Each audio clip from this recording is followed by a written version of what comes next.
ที่ใช้ล้างสารพิษในลำไส้นะฮะแล้วเนี่ยฮะต้องบอกว่าเป็นน้ำที่มีความบริสุทธิ์มากนะครับหายากนะคือท่านเอาแค่ขวดเปล่าๆมาแล้วก็มากรอกตรงนี้ได้นะครับมันไม่ได้มีมาทั่วๆไปนะฮะพี่เข้ามาตั้งเนี่ย3 วันแล้วนะฮะ3 วันอยากใหญ่ขึ้นแล้วฮะนะครับแต่สวัสดีครับนะฮะก็มาเรื่อยๆติดตามรายการมาตลอดครับตั้งแต่ลูกชายอ่ะดูผมแก่เลยขอบพระคุณนะก็ขอเชิญนะฮะตรงนี้พี่เขานั่งอยู่แล้วก็มาขอกรอกได้นะครับโอ้โหวันนี้อาหารการกินเยอะมากก็อยากให้ทุกท่านนั้นได้เข้ามานะครับส่วนในพื้นที่ต่างๆห้องน้ำห้องท่ามีพร้อมนะครับด้านในนะครับเดี๋ยวผมกำลังรออาหารอยู่เนี่ยนะฮะโอ้โหอันนี้เดี๋ยวรออีกสักครู่ป่ะรอเส้นนะครับโต๊ะนี้ก๋วยเตี๋ยวไม่มีเส้นฮะได้ฮะครับผมนะผมชอบมากอาหารว่างอยากกินแต่ไม่มี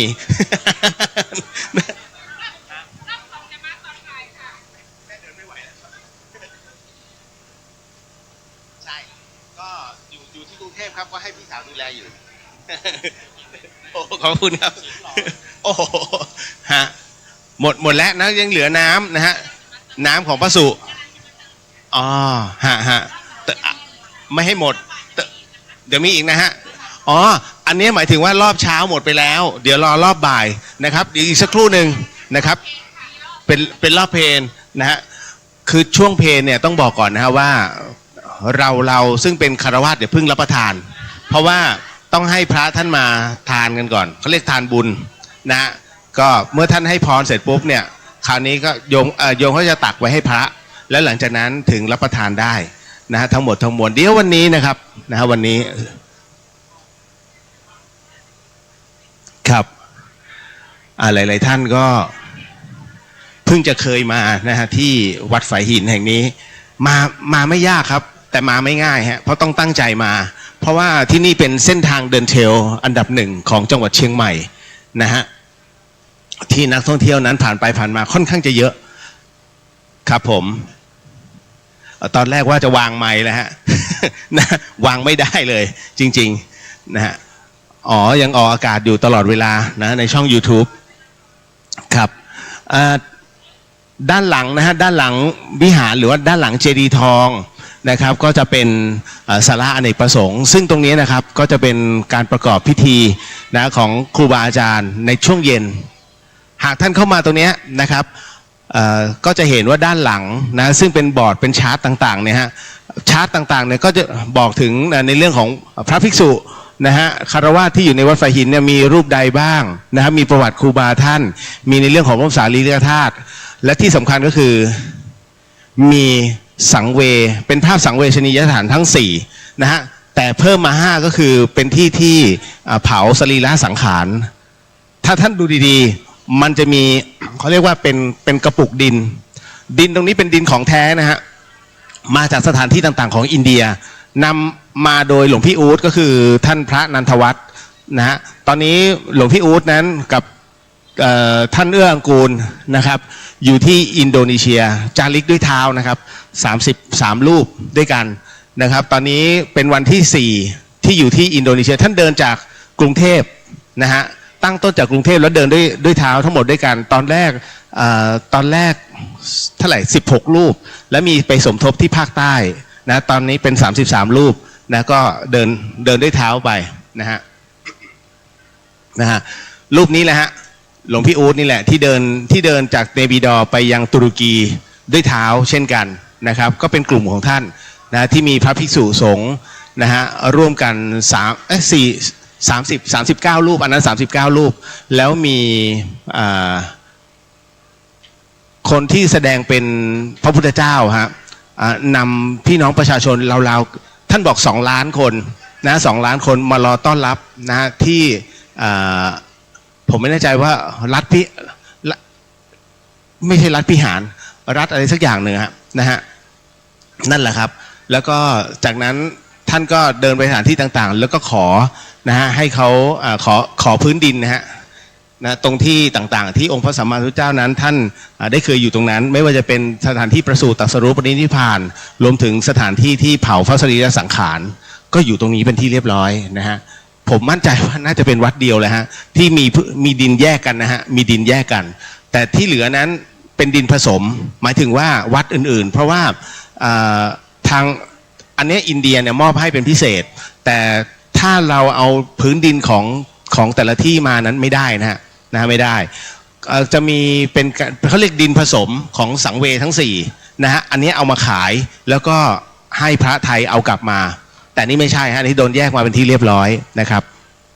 ก็มีที่วัดฝายหินนี่แหละเพื่อสำหรับไว้ให้กับทุกท่านที่ไม่ได้มีโอกาสได้ไปอินเดียนะครับได้สัมผัส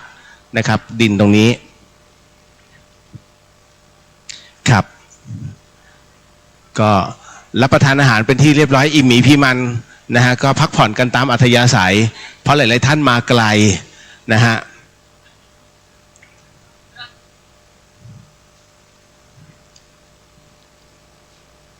ครับ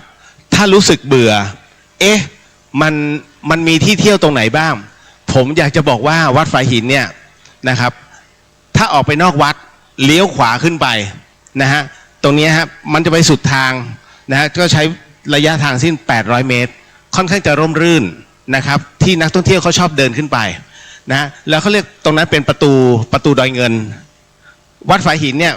ประตูดอยเงินนะฮะส่วนตรงดอยคำนะเขาเรียกประตูดอยคำปู่แซะย่าแซะปู่แซะย่าแซะนี่ก็อยู่คนละที่นะประตูดอยเงินเนี่ยฮะซึ่งตอนนี้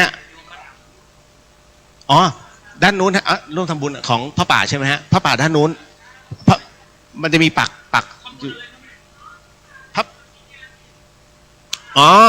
แม่อยากจะร่วมตรงนี้ด้วยท่านร่วมตรงนี้ด้วยรูปใดอันนี้ไม่รู้ใครเป็นหลวงพี่โอปอ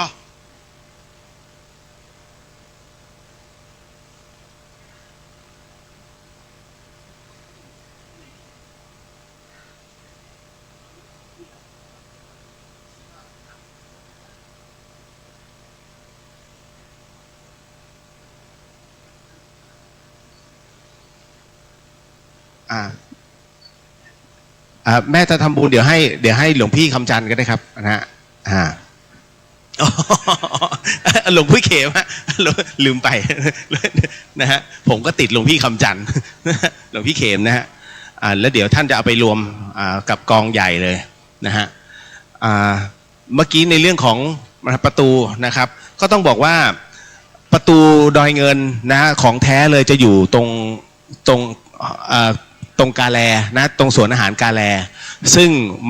มันโดนโละไปแล้ว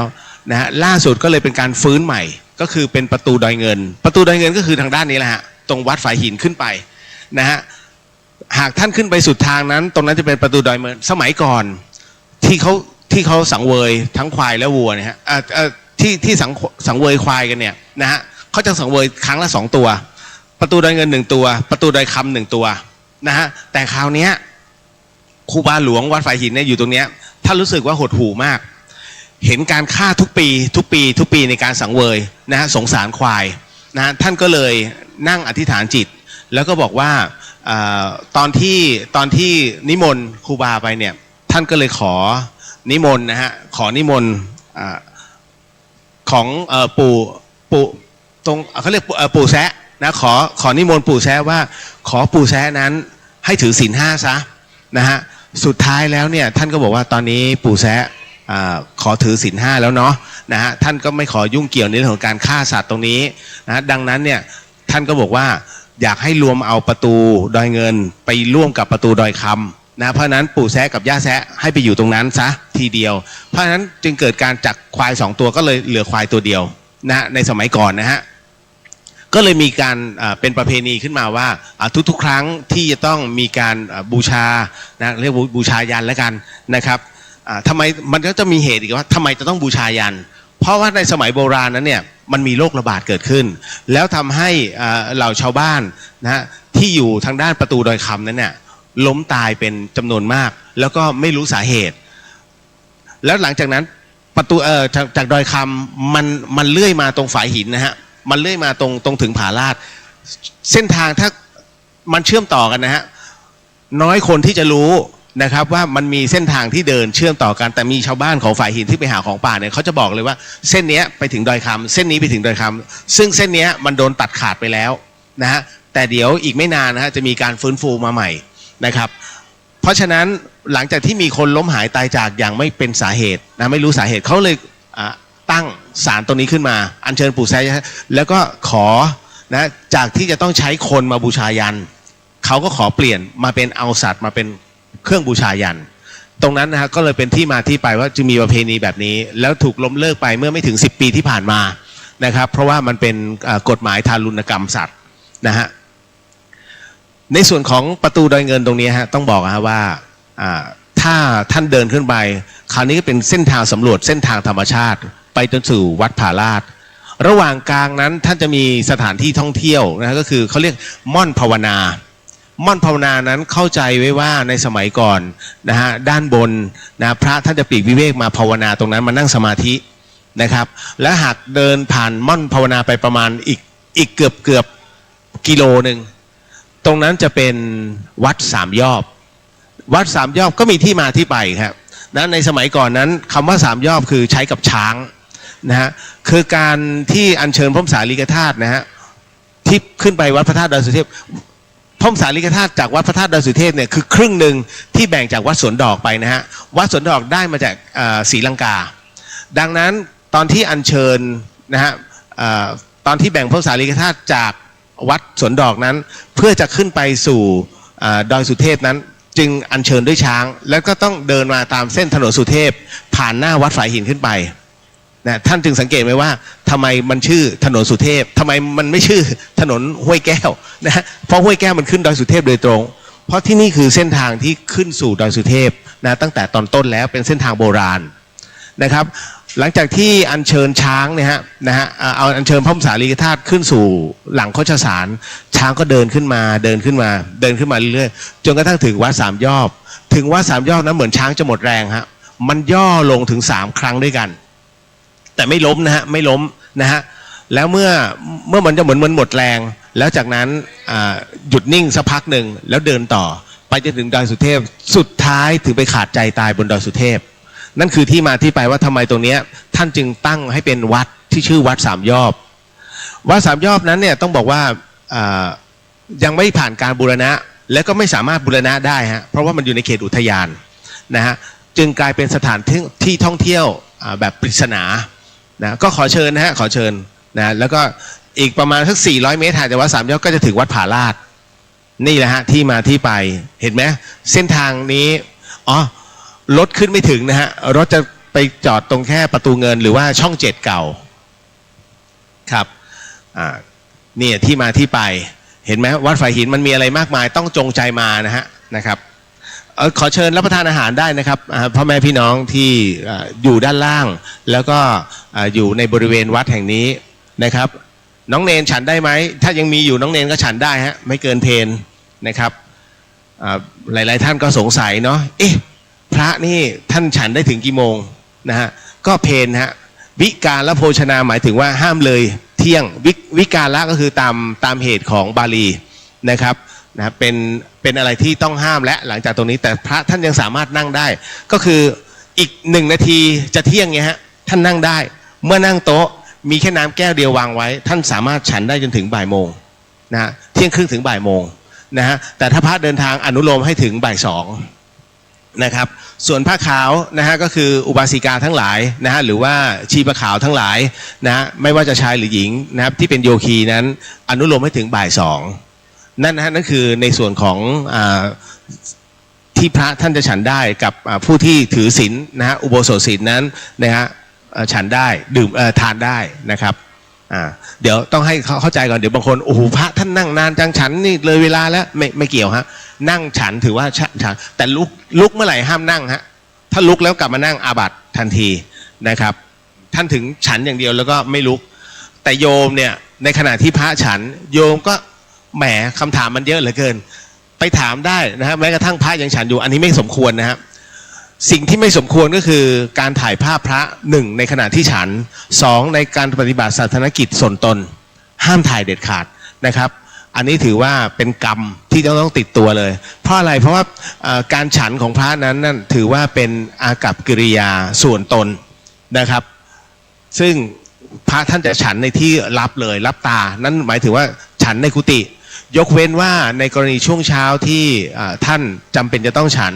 นะฮะพ่อแม่ครูอย่างเช่นพระป่าต่างๆเนี่ยที่เราท่านเห็นนะท่านบอกห้ามถ่ายภาพนะฮะแต่ก็ท่านก็จะบรรยายทำไปด้วยนะครับหลายๆเรื่องครับหลายๆเรื่องที่เป็นกฎของสงฆ์อย่างกรณีที่ฉันเนี่ยถ้าพระฉันร่วมกันเจ้าอาวาสอิ่มเมื่อไหร่ลูกวัดต้องอิ่มนะฮะอิ่มตามนะฮะต้องวางช้อนทันทีเพราะฉะนั้นท่านถึงได้บอกว่าเจ้าอาวาสส่วนใหญ่ท่านจะเป็นพระผู้ใหญ่ที่มีพรรษาสูงๆเรียกว่าพระชราแหละพระชราท่านก็จะฉันน้อยดังนั้นท่านจะใช้วิธีการว่าอ้าวลูกวัดฉันไปเดี๋ยวเราเทศก่อนพอเทศเสร็จปุ๊บท่านก็จะฉันพอฉันเสร็จคือท่านจะมองก่อนว่ารูปไหนว่ามันได้เวลาพอสมควรแล้วท่านก็จะฉันพอฉันเสร็จปุ๊บ3-4 คำอิ่มแล้ววางช้อนทุกรูปต้องวางช้อนฮะไม่วางไม่ได้นะฮะไม่วางไม่ได้นี่ฮะเห็นไหมฮะมันมีกฎมากมายนะเกี่ยวกับการฉันอาหารนะครับใครที่อยากจะบวชนะครับต้องศึกษาในเรื่องพระวินัยก่อนบวชนะครับไอ้ที่บวชกันแล้วทำผิดเนี่ยมันไม่ได้ศึกษาพระวินัยกันนะฮะมันก็เลยเป็นอย่างนี้นะครับแต่วัดฝายหินนะฮะเราให้เอกเทศหมายถึงว่าฉันใครฉันมันนั่นหมายถึงว่าแต่ฉันในที่รับตาคนนะครับเพราะฉะนั้นจะไม่ฉันกระเริกนะฮะนี่มันทำได้2วิธีฮะมันทำได้2วิธีนะครับขอเชิญนะครับตอนนี้มีอาหารมาเติมเรื่อยๆนะครับมาเติมเรื่อยๆครับคุณผู้ฟังที่ฟังอยู่นะตอนนี้ภาพที่คุณผู้ชมเห็นอยู่นะครับก็คือบริเวณศาลาการประเรียนนะหรือว่าศาลาอเนกประสงค์ณวัดฝายหินหลังมหาวิทยาลัยเชียงใหม่นะครับวันนี้เป็นวันครบรอบการมรณการของครูบาหลวงวัดฝายหินหรือว่าพระไพศาลรัตนสังฆปาโมกข์ทุกวันที่21 เมษายนนะฮะก็คือท่านมรณภาพไปเมื่อวันอังคารที่21 เมษายนพุทธศักราช5457นะฮะ2457นะครับก็เราเรียกว่าลูกหลานหลวงปู่ซึ่งท่านเป็นสังฆราชานะรูปแรกของเชียงใหม่นะครับในวันนี้ครบรอบของท่าน100 กว่าปีแล้วฮะนะครับ100 กว่าปีแล้วขอเชิญนะครับ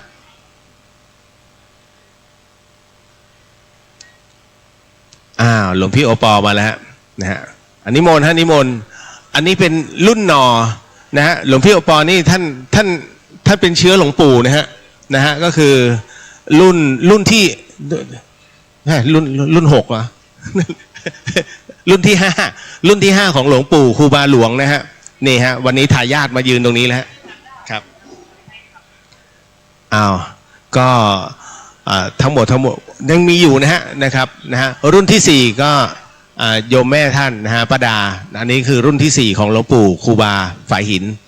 นะครับก็คือเรามีความยินดีฮะที่ได้รักษานะครับได้รักษาขนบธรรมเนียมประเพณีโบราณแล้วก็เรามีทายาทของท่านนะครับก็มาจำพรรษานะก็คือบวชอยู่ที่นี่แหละนะครับก็ได้มาเติบโตนะฮะสืบสาร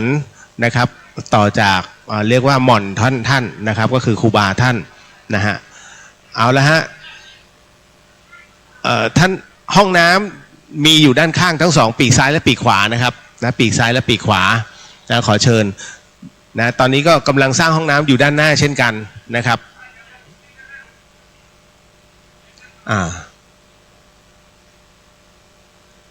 เอาล่ะก็เดี๋ยวขออนุญาตคืนบางส่วนให้กับสถานีไปก่อนนะครับนะฮะแล้วเดี๋ยวมาพบกันใหม่ช่วงบ่ายๆแล้วกันนะครับช่วงบ่ายๆก็จะมาเล่าเรื่องครูบาท่านนะฮะให้ฟังอีกพอสมควรนะฮะ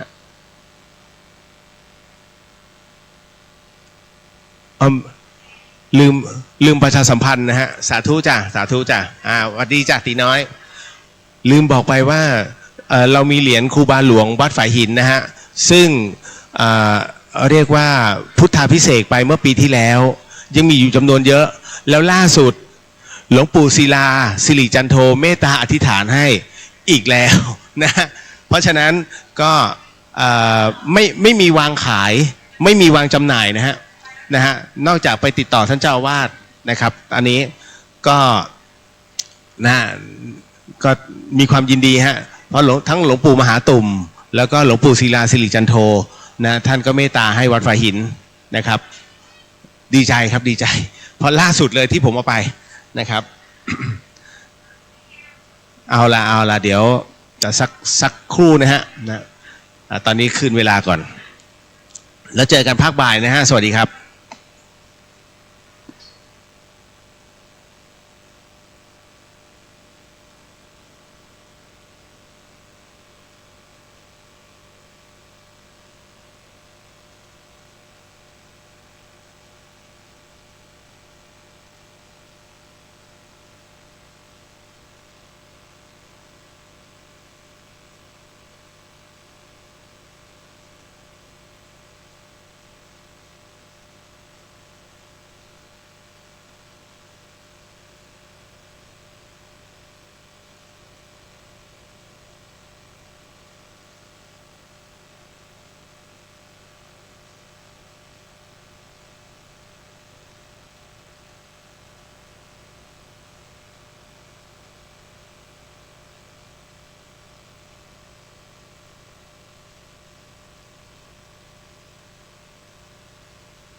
อเชิญชวนร่วมงานบุญงานประเพณีส่งนำรูปเหมือนและเจดีย์บรรจุอธิธาตุครูบาโสภาในวันที่ 21 เมษายน 2568 ร่วมเดินขบวนแห่น้ำสงฆ์และรูปเหมือนครูบาโสภาตั้งขบวนหน้าวัดสวนดอกพระอารามหลวงเวลา 8 นาฬิกาเดินสู่วัดฝายหินเวลา 11 นาฬิกาถวายภัตตาหารเพลแด่พระสงฆ์เวลา 16 นาฬิกา 9 นาทีพระสงฆ์สวดพุทธมนต์มาติกาผู้ใดมีจิตศรัทธาเมตตารับเป็นเจ้าภาพไทยธรรมถวายแด่พระสงฆ์หรือเป็นเจ้าภาพเปิดโรงทานสอบถามรายละเอียดเพิ่มเติมได้ที่วัดฝายหินโทรศัพท์ 098-103-8676 และ 087-915-2924 ร่วมสืบสานประเพณีอันดีงามสร้างบุญกุศลเสริมสิริมงคลแก่ชีวิตอย่าพลาดโอกาสอันดีนี้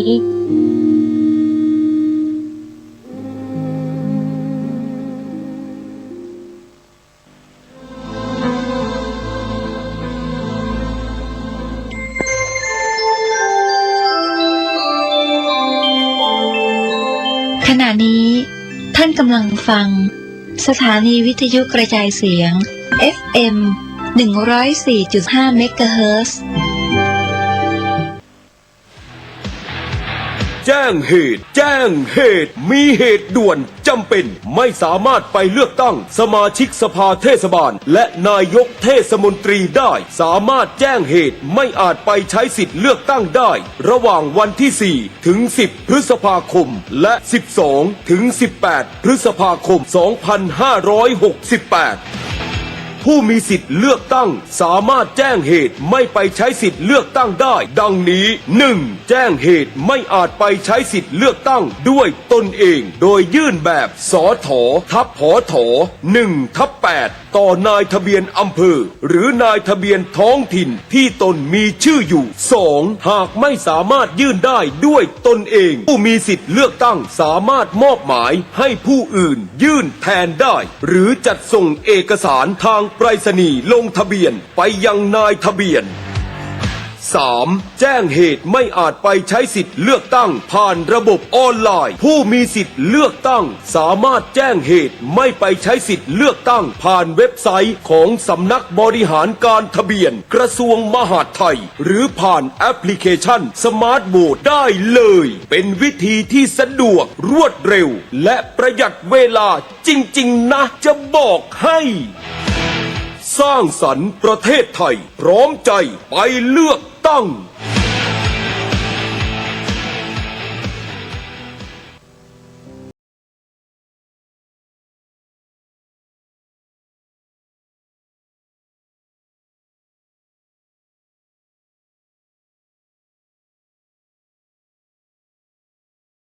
โอกาสให้ประชาชนมีส่วนร่วมในการตรวจสอบการเลือกตั้งร่วมเป็นพลังต่อต้านการทุจริตและติดตามการเลือกตั้งสมาชิกสภาเทศบาลและนายกเทศมนตรีที่จะมีขึ้นในวันอาทิตย์ที่ 11 พฤษภาคม 2568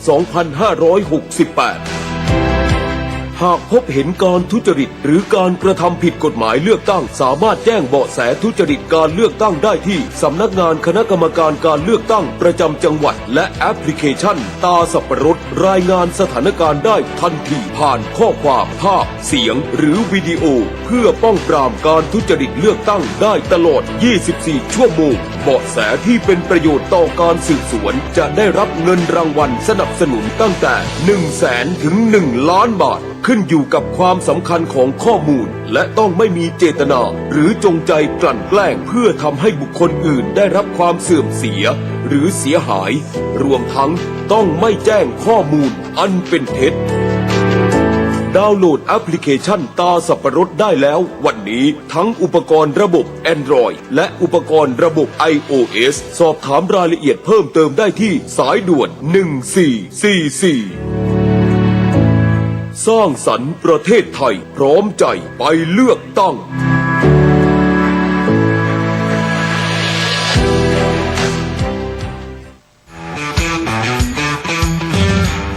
พี่น้องประชาชนครับการเลือกตั้งสมาชิกสภาเทศบาลและนายกเทศมนตรีที่กำลังจะมาถึงในวันอาทิตย์ที่ 11 พฤษภาคม 2568 นี้บัตรเลือกตั้งทุกใบมีความหมาย บัตรดีคือเสียงของคุณที่จะสร้างการเปลี่ยนแปลงให้ท้องถิ่นอย่าทำให้คะแนนเสียงของคุณสูญเปล่ากากบาทลงในช่องทำเครื่องหมายในบัตรเลือกตั้งอย่างถูกต้องบัตรเลือกตั้งสมาชิกสภาเทศบาลกากบาทเลือกได้ไม่เกิน6หมายเลขบัตรเลือกตั้งนายกเทศมนตรีกากบาทเลือกได้เพียงหมายเลขเดียวหากไม่ต้องการเลือกผู้สมัครใดให้กากบาทในช่องไม่เลือกผู้สมัครผู้ใดก่อนจะกากบาทดูสักนิดว่าบัตรเลือกตั้งดังกล่าวเป็นบัตรเลือกตั้งสมาชิกสภาเทศบาลหรือบัตรเลือกตั้งนายกเทศมนตรีทำเครื่องหมายกากบาทเท่านั้นอย่าทำเครื่องหมายอื่นห้ามฉีกบัตรเพราะนั่นคือบัตรเสียและการฉีกบัตรมีความผิดตามกฎหมายอาจติดคุกทำให้เสียงของคุณไม่ถูกนับเป็นคะแนนให้แก่ผู้สมัครร่วมสร้างประชาธิปไตยที่เข้มแข็งทุกเสียงของคุณมีค่ากากบาทบัตรเลือกตั้งอย่างถูกต้องกากบาทบัตรดีเสียงนี้มีค่าพัฒนาท้องถิ่นไทยสร้างสรรค์ประเทศไทยพร้อมใจไปเลือกตั้ง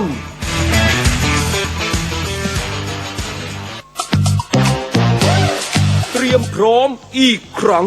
รวมพลังไปเลือกตั้งเทศบาลสำนักงานคณะกรรมการการเลือกตั้งขอเชิญชวนพี่น้องประชาชนผู้มีสิทธิ์เลือกตั้งทุกท่านออกไปใช้สิทธิ์เลือกตั้งสมาชิกสภาเทศบาลในวันอาทิตย์ที่ 11 พฤษภาคม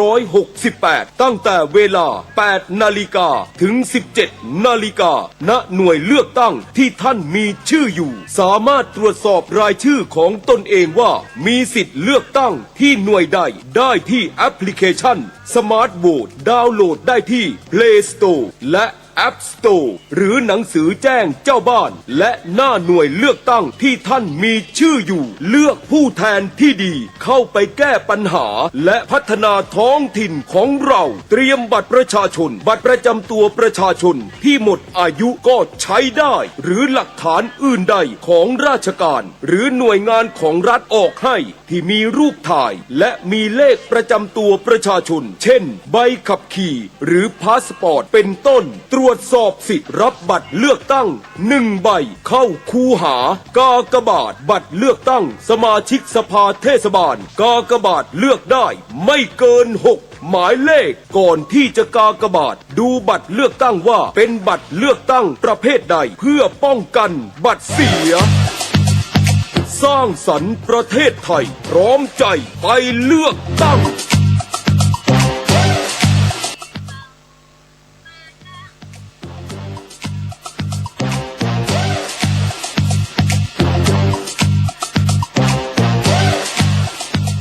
เตรียมพร้อมอีกครั้งรวมพลังไปเลือกตั้งเทศบาลสำนักงานคณะกรรมการการเลือกตั้งขอเชิญชวนพี่น้องประชาชนผู้มีสิทธิ์เลือกตั้งทุกท่านออกไปใช้สิทธิ์เลือกตั้งสมาชิกสภาเทศบาลและนายกเทศมนตรีในวันอาทิตย์ที่ 11 พฤษภาคม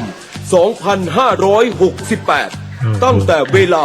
8 นาฬิกาถึง 17 นาฬิกาณหน่วยเลือกตั้งที่ท่านมีชื่ออยู่สามารถตรวจสอบรายชื่อของตนเองว่ามีสิทธิ์เลือกตั้งที่หน่วยใดได้ที่แอปพลิเคชัน Smart Vote ดาวน์โหลดได้ที่ Play Store และ App Store หรือหนังสือแจ้งเจ้าบ้านและหน้าหน่วยเลือกตั้งที่ท่านมีชื่ออยู่เลือกผู้แทนที่ดีเข้าไปแก้ปัญหาและพัฒนาท้องถิ่นของเราเตรียมบัตรประชาชนบัตรประจำตัวประชาชนที่หมดอายุก็ใช้ได้หรือหลักฐานอื่นใดของราชการหรือหน่วยงานของรัฐออกให้ที่มีรูปถ่ายและมีเลขประจำตัวประชาชนเช่นใบขับขี่หรือพาสปอร์ตเป็นต้นตรวจสอบสิทธิ์รับบัตรเลือกตั้ง2 ใบเข้าคูหากากบาทบัตรเลือกตั้งสมาชิกสภาเทศบาลกากบาทเลือกได้ไม่เกิน6หมายเลขบัตรเลือกตั้งนายกเทศมนตรีกากบาทเลือกได้เพียงหมายเลขเดียวก่อนที่จะกากบาทดูบัตรเลือกตั้งว่า เป็นบัตรเลือกตั้งประเภทใดเพื่อป้องกันบัตรเสีย สร้างสรรค์ประเทศไทยพร้อมใจไปเลือกตั้ง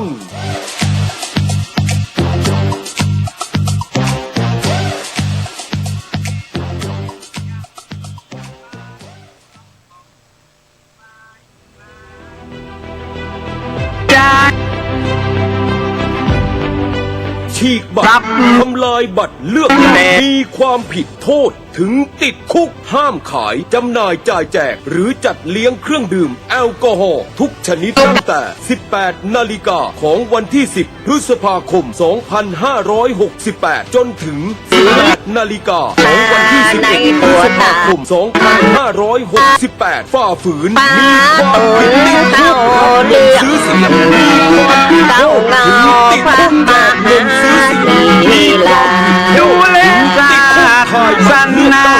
ตั้งที่ลงคะแนนแล้วมีความผิดโทษถึงติดคุกโชว์บัตรเลือกตั้งที่ลงคะแนนแล้วมีความผิดโทษถึงติดคุกการละเมิดกฎหมายเลือกตั้งเป็นการทำลายความยุติธรรมในสังคมและบ่อนทำลายอนาคตของประชาชนทุกคนเงินซื้อเสียงอาจให้ประโยชน์ชั่วคราวแต่ความเสียหายที่ตามมาอาจอยู่ตลอดชีวิตจงใช้สิทธิ์อย่างซื่อสัตย์เพื่ออนาคตของคุณเองเลือกตั้งที่โปร่งใสที่บนศาสนาบ่บนป่ามองบนความบัวบ่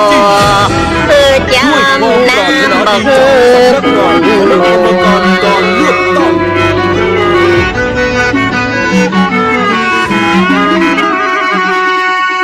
ลาย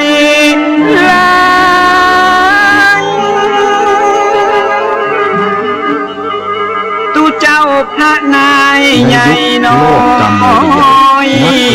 ควรฝึกใช้สื่อให้เป็นประโยชน์ภายในประเทศควรจะมีรายการวิทยุเผยแผ่พระพุทธศาสนาประจำจังหวัดอย่างน้อย1 ชั่วโมงต่อ1 วันเพื่อประชาสัมพันธ์หรือเทศนาอบรมสั่งสอนประชาชนตลอดจนถึงหันหน้าการใช้สื่อวิทยุจะเข้าไปถึงครัวเรือนได้โดยพระสงฆ์ไม่ต้องเดินทางเข้าบ้านการใช้สื่อคือการทำงานเชิงรุกที่ดีที่สุดการรอให้คนเข้าวัดและจึงแสดงธรรมเหมือนแต่ก่อนนั้นอาจจะสายเกินไปเราควรใช้สื่อนำธรรมะเข้าไปให้ถึงภายในบ้านโรงเรียนองค์กรต่างๆให้มากที่สุดการใช้สื่อจะทำให้ผ่อนแรงและประหยัดทั้งคนและเวลาเทศนาผ่านสื่อเพียงคนเดียวเสมือนเราเนรมิตนักเผยแผ่ได้เป็นหมื่นเป็นแสนนักเผยแผ่นั้นนอกจากอบรมตามหลักสูตรธรรมดาเพื่อให้ได้วุฒิบัตรรับรองแล้วพึงอบรมเรื่องการเทศนาการเขียนการค้นคว้าซึ่งอาจจะเป็นเรื่องเฉพาะตัวแต่ก็สามารถฝึกขึ้นมาได้มงคลสถาสาคือชนไหลหลังไก่ใกล้ปากันนาเตียวย่างละมาห่วมได้ยินนาขาวหรือพ้องก็ว่าดีว่าให้ครูบาได้หับหนังสือว่าเป็นกระบนบัดทองนับป้าคือโบราณนาเตกเย่ไปปอนลำปัก ประชาชนชาวเชียงใหม่ที่เคารพทุกท่านขณะนี้จังหวัดเชียงใหม่กำลังเผชิญกับปัญหาหมอกควันและฝุ่นละออง PM 2.5 ที่ส่งผลกระทบต่อสุขภาพของประชาชนอย่างรุนแรงสาเหตุหลักมาจากการเผาในที่โล่งด้วยเหตุนี้จึงขอความร่วมมือจากพี่น้องประชาชนทุกท่านงดการเผาในที่โล่งทุกชนิดตั้งแต่วันที่ 1 มกราคมถึง 15 พฤษภาคม 2568 หากมีความจำเป็นต้องเผาอย่างยิ่งต้องลงทะเบียนผ่านระบบไฟล์ดีที่องค์กรปกครองส่วนท้องถิ่นก่อนหากพบเห็นการเผาในที่โล่งสามารถแจ้งได้ที่สายด่วน 191 หรือ 053-112-808 ตลอด 24 ชั่วโมงมาร่วมกันแก้ไขปัญหามลพิษทางอากาศและสร้างเชียงใหม่ให้เป็นเมืองที่น่าอยู่ด้วยความปรารถนาดีจากสมาคมวิชาชีพวิทยุโทรทัศน์ภาคประชาชนเชียงใหม่วางเตี้ยวตึงยิงตึงใจ อดปากันดักหมดบ่เอ็กบ่เอวห่วมใจกันเป็น ประชาชนชาวเชียงใหม่ที่เคารพทุกท่านบัดเดี๋ยวนี้จังหวัดเชียงใหม่กำลังเผชิญกับปัญหาหมอกควันและฝุ่นละออง PM 2.5 ที่ส่งผลกระทบต่อสุขภาพของประชาชนอย่างรุนแรงสาเหตุหลักมาจากการเผาในที่โล่งด้วยเหตุนี้จึงขอความร่วมมือจากพี่น้องประชาชนทุกท่านงดการเผาในที่โล่งทุกชนิดตั้งแต่วันที่ 1 มกราคมถึง 15 พฤษภาคม 2568 หากมีความจำเป็นต้องเผาอย่างยิ่งต้องลงทะเบียนผ่านระบบไฟล์ดีที่องค์กรปกครองส่วนท้องถิ่นก่อนหากพบเห็นการเผาในที่โล่งสามารถแจ้งได้ที่สายด่วน 191 หรือ 053-112-808 ตลอด 24 ชั่วโมงมาร่วมกันแก้ไขปัญหามลพิษทางอากาศและสร้างเชียงใหม่ให้เป็นเมืองที่น่าอยู่ด้วยความปรารถนาดีจากสมาคมวิชาชีพวิทยุโทรทัศน์ภาคประชาชนเชียงใหม่พศ2449คนเฝ้าฟังข่าวแต่นอภัยก็ใครหันนาให้โปรดหน้าที่ตามนัก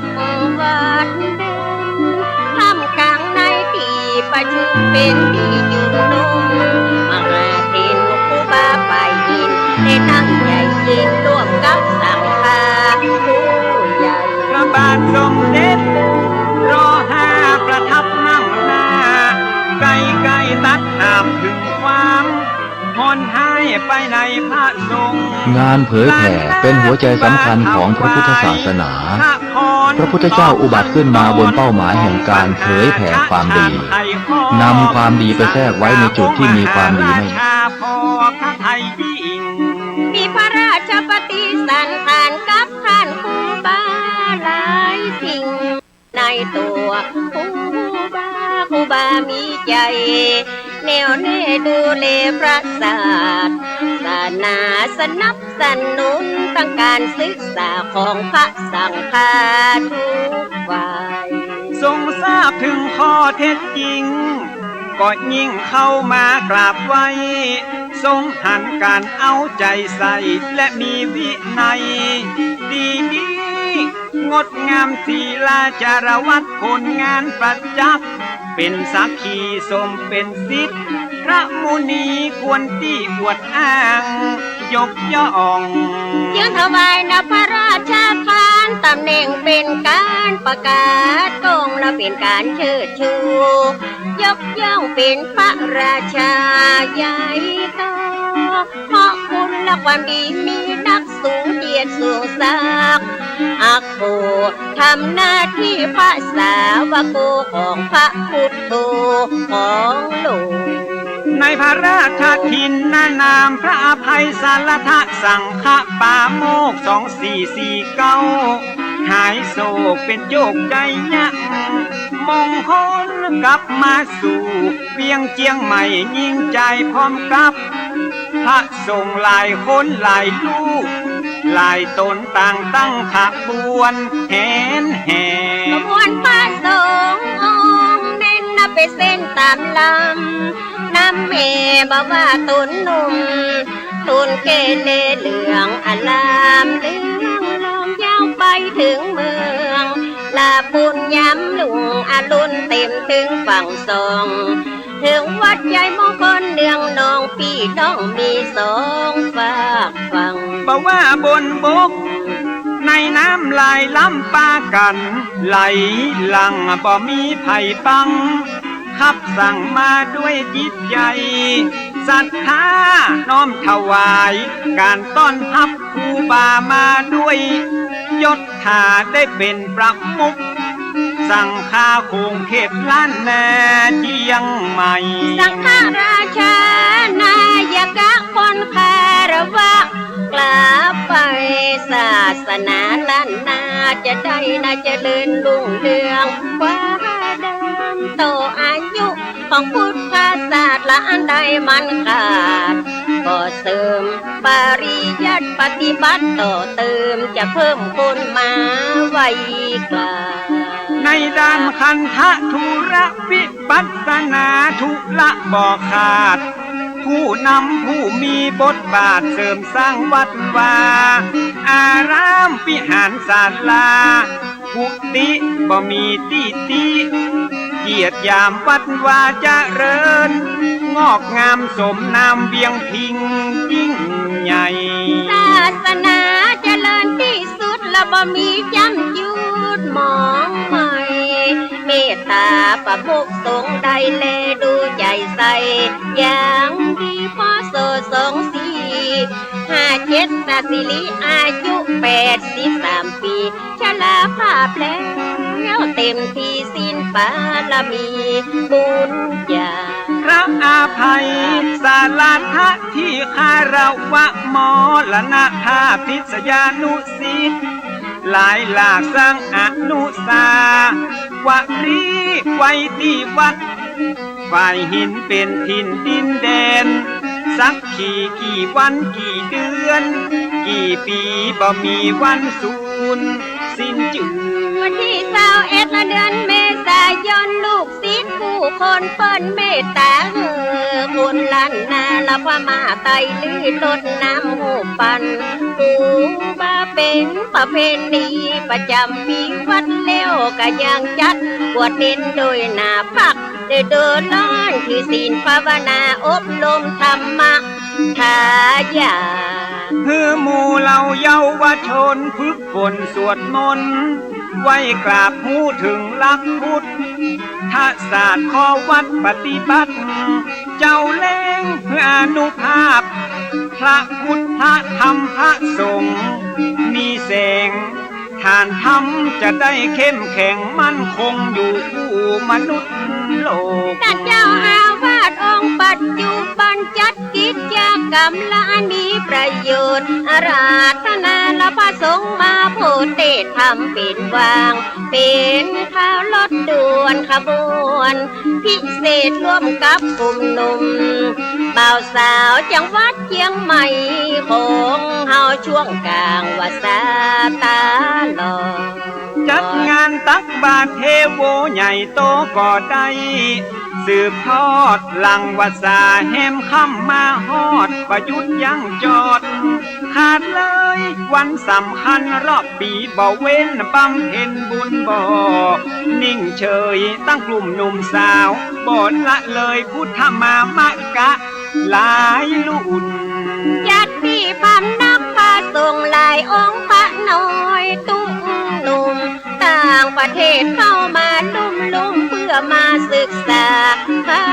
ธรรมปฏิบัติธรรมนานาชาติแก่คารวะพระสงฆ์ประจำเป็นแหล่งที่นำมาคือได้พบความการอย่างจัดสถานีวิทยุโทรทัศน์เผยแพร่อ้างพระสงฆ์จากวัดต่างๆได้ร่วมพลังจุ่มนุ่มฝึกพูดพลังกิจแก่ผู้มีจิตใจห่มอู้ไทยอู้เมืองเป็นจุ่มบ่เคยตอดตุ่มละขวาง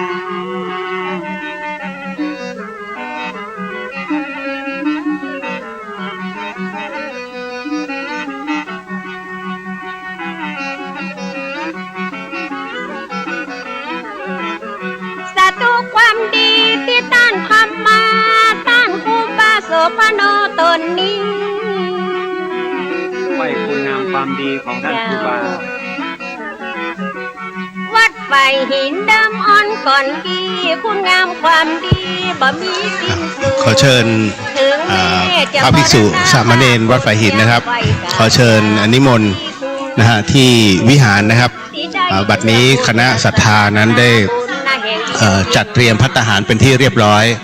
นะก็ขอนิมนต์นะฮะ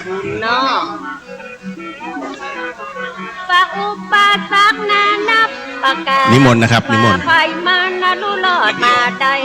นับเป็นการเอาสุขยิ่งใหญ่และถ้าคนทั่วไปจะทำบันไดเด็ดขาดแน่นอนปกป้องศาสนา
ยะถาวาลิวหาปุลาปันปุเรนติสากลังเอวเมวะอิโตตินังเปตานังอุปกปปติชิตังปฏิตังตุมหังคิปะเมวะสมิจจันตุสัพเพปุเรนตุสังกปปะจันโทปนะระโสยะถามณีโชติระโสยะถาปัจนี้ก็มีไม่ศรัทธามุขศรัทธาทั้งหลายที่ได้นำมาถวายภัตตาหารเพลไว้กับพระภิกษุและสามเณรจากในวันนี้เป็นวันทรงนามอภิธาตครูบาและรูปเหมือนของครูบาโสภาวัดสายหินหรือว่าพระอภัยสารทสังฆปาโมกข์ปฐมสังฆราชาแห่งล้านนาไทยและเจ้าคณะจังหวัดเชียงใหม่รูปแรกในวันนี้ก็มีมูลศรัทธาทั้งหลายได้มาเปิดโรงทานในงานในครั้งนี้ก็ขอทุกคู่ทุกคนที่ได้ลงทานมาพร้อมกับนำภัตตาหารมาถวายพระภิกษุและสามเณรในวันนี้ก็ขอบุญเวลานี้สองที่คุณโยมทั้งหลายได้ทำในวันนี้เป็นพลวะปัจจัยให้มีความสุขความเจริญปราศจากโรคภัยไข้เจ็บต่างๆนานาทั้งหมดทั้งหลาย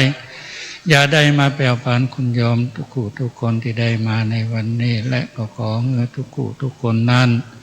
มีอายุมั่นขวัญยืนตามภาษาบาลีติงพระพุทธเจ้าได้เทศนาไว้ว่าสัพพิติโยวิวัตปะโลโกวินาจันตุมาเตตวันตาลายโยสุกิติกายุโกภวะอภิวันสิริสานิจังวุฒาปัจจายโนตารโรธรรมวัฏันติยุวันโนสุขังปะลังปฏิสังขายโยนิโสปินทปาตังปฏิเสวามิเนวัตวายนะมัทายนะดานายนะวิภูสนายะยาวะเทวะหิมัสสกายะทิฏฐิยายาปานายาวิหิงสุปารัตติพรหมจริยานุขหายะอิติปุรานัญจเวทานังอังคามินาวันจเวทานังนาอุปาสามิยาตราจเมภาวิสติจตาจัพพสุวิหารโรจาติ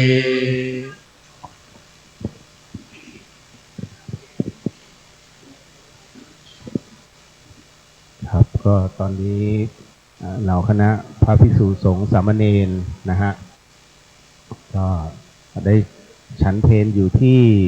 ในภายในบริเวณวิหารนะฮะคือวิหารกับอุโบสถจะตั้งติดกันครับผม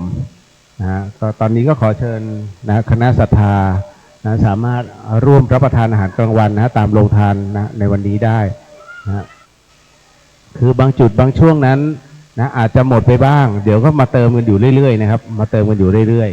ๆครับอันนี้ก็คืออีกหนึ่งนะฮะงานประจำปี1 ปี1 ครั้งนะครับทุกวันที่21 เมษายนพุทธศักราช 2568นะฮะซึ่งเป็นวันครบรอบนะฮะวันที่ครูบาหลวงพระอภัยสารทสังฆปาโมกข์นะฮะเจ้าอาวาสรูปที่2วัดฝายหินสังฆราชารูปแรกของล้านนาได้มรณภาพลงนะฮะเมื่อปีพุทธศักราช 2457นะครับก็ตรงกับในสมัยของพระบาทสมเด็จพระจุลจอมเกล้าเจ้าอยู่หัวครับนะฮะก็ต้องบอกว่าเจ้าอาวาสรูปแรกนะฮะในบันทึกประวัติศาสตร์นั้นนะฮะก็คือครูบามาลวิชัยนะซึ่งเป็นเจ้าอาวาสรูปแรกของวัดฝายหินนะครับแล้วก็ตามมาด้วยพระครูบาหลวงนะพระอภัยสารทสังฆปาโมกข์ซึ่งท่านดำรงตำแหน่งเจ้าอาวาสนั้นเมื่อตอนอายุเพียง17 ปีเท่านั้นนะฮะ17 ปีนะก็ครองสมณะมาจนถึง อายุ80กว่านะฮะดำรงตำแหน่งเจ้าอาวาสวัดฝายหินตรงนี้แหละฮะที่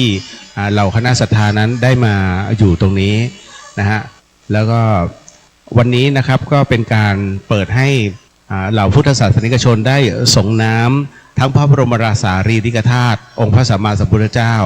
นะฮะแล้วก็รูปเหมือนครูบาหลวงวัดฝายหินนะฮะซึ่งด้านหลังเจดีย์ทองนั้นภายในนั้นบรรจุพระธาตุนะฮะหรือว่ากระดูกขององค์ครูบาหลวงท่านไว้นะก็ขอเชิญนะฮะถ้าท่านใดที่ยังไม่ได้ส่งน้ำนะครับก็ขอเชิญโดยปกติแล้วเนี่ยเขาบอกว่าการส่งน้ำไม่ใช่ส่งครั้งเดียวนะฮะคือถ้าส่ง3 ครั้งหมายถึงว่าส่ง3 วันต่อเนื่องนะความเป็นสิริมงคลนั้นก็จะเกิดขึ้นกับตนนะฮะก็เหมือนกับเปรียบกับการบูชาพระรัตนตรัยฮะคุณพระพุทธคุณพระธรรมคุณพระสงฆ์นะฮะไม่ว่าจะเป็นในเรื่องสิ่งใดก็แล้วแต่นะครับไม่ใช่หลายๆท่านก็มองว่าครั้งเดียวจบแล้วนะฮะไม่ใช่หรอกครับนะฮะต้องเป็น3 ครั้งด้วยกันนะครับก็จะพูดถึงในเรื่องของคล้ายๆกับการจุดธูปแหละฮะนะฮะแล้วจุดธูปก็เหมือนกับเป็นกุศโลบายในส่วนของพระปัญญาคุณ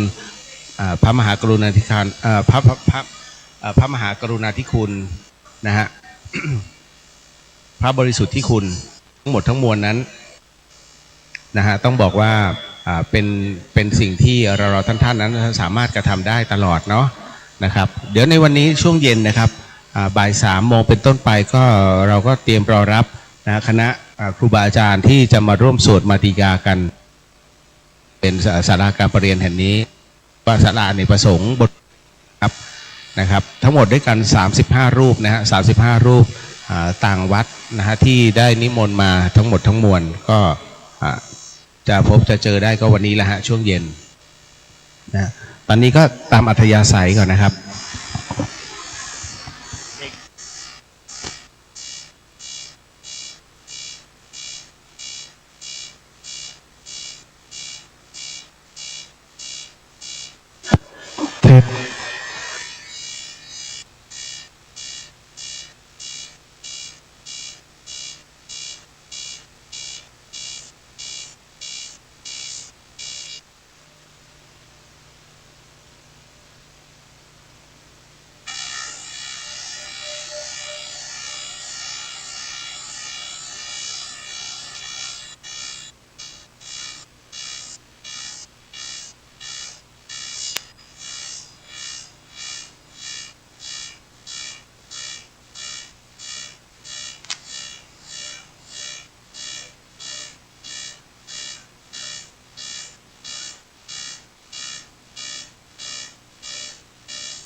โด1 2 3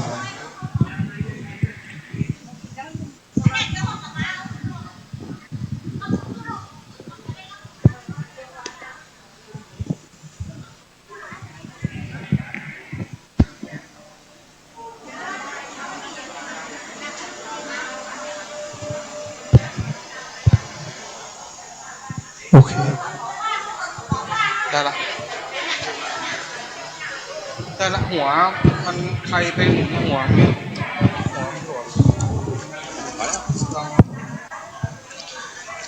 ครับก็ยังมีนะฮะโรงทานนะอยู่ด้านในนะครับโรงทานก็คณะศรัทธาที่เพิ่งจะมาถึงนะฮะก็มาหลบร่มดื่มน้ำเย็นๆรับประทานอาหารกันก่อนนะครับด้านบนนี้นะฮะด้านในนะครับก็ยังมีทั้งข้าวซอยทั้งก๋วยเตี๋ยวนะฮะมีน้ำเงี้ยวนะฮะของหวานมีนะครับนะฮะวันนี้นะตอนนี้ขอเชิญนะครับขอเชิญครับตรงไหนที่ต้อนรับขาดตกบกพร่องไปก็ต้องขออโหสิด้วยนะครับนะฮะอาจจะดูแลไม่ทั่วถึงนะเพราะว่า เราไม่มีทีมงานนะครับมีแต่ทีมพระ ทีมพระทีมเนน นะส่วนไม่ว่าจะเป็นเศษอาหารหรือว่าขยะนะครับก็ขอความกรุณาทิ้งที่ถุงดำนะฮะขอความกรุณาทิ้งที่ถุงดำเพราะว่าหากท่านทิ้งกับพื้นเนี่ยผลสุดท้ายแล้วพระเนนก็ต้องมานั่งกวาดนะครับนะฮะก็นิดนึงฮะเราไม่มีเจ้าหน้าที่นะครับก็จะมีแค่พระภิกษุนะฮะสามเณร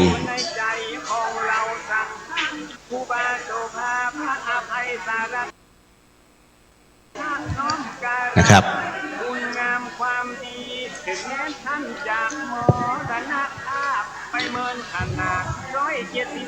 เดี๋ยวอีกสักครู่หนึ่งหลังจากที่พระภิกษุท่าน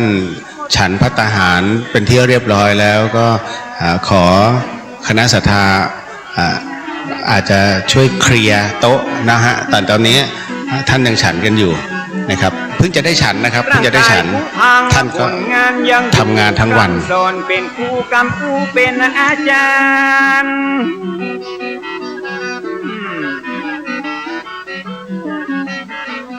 ไปนะชีวิตคนเฮามนุษย์บ่ได้สิ้นสุดก็เพียงแค่ความตายเพราะว่าความดีมันบ่สูญสลายไปกับร่างกายยิ่งใจเฮานั้นยิ่งเมินก็ยิ่งทวีคุณงามความดียืนยงคงมันเหมือนท่านครูบาผู้อดทนอดกลั้นต่อสู้ฝ่าฟันท่านมาได้ต่อสู้เพื่อเราสังฆะเสียสละเพื่อพระศาสนาปัดเป่าปกป้องเมื่อมีภัยมาประมุขสังฆาล้านนาก่อนทีขอน้อมสะดุดีสิทธมุนีผู้มีบทบาทนี้และน้อสาธุน้อม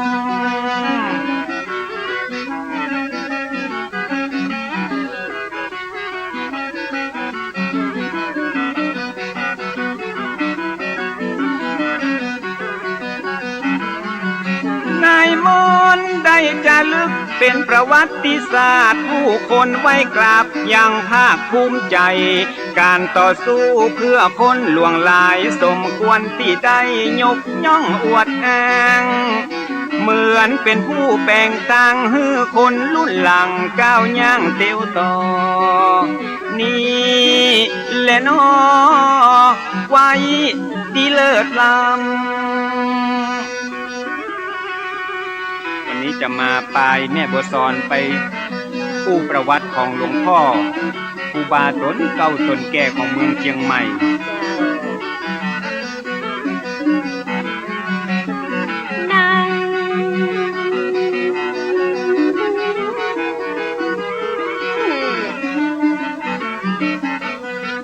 ประวัติศาสตร์ล้านนาจะลึกอ่านแล้วหูสึกและภูมิใจอย่างยิ่งต้นไม้จะห้อมว่ามีการมีกิ่งญาติเชื่อกะที่มายอมวิ่งหนีซื้อ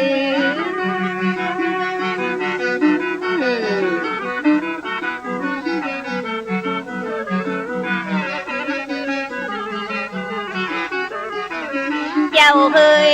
การทำดีและพวกคนส่วนมากและมันยากแสนยากเหลืออะอย่างทุกสิ่งวันว่าต้นไม้และมันมีหลายกิ่งมนุษย์ใจยิ่งมีหลายชาติพันธุ์ต่างพ่อต่างแม่ทุกสารทิศฉะนั้นความคิดมันถึงต่างกันนะปุถุชนธรรมดาสามัญปัจจัยพระอรหันต์มันถึงเป็นแบบนี้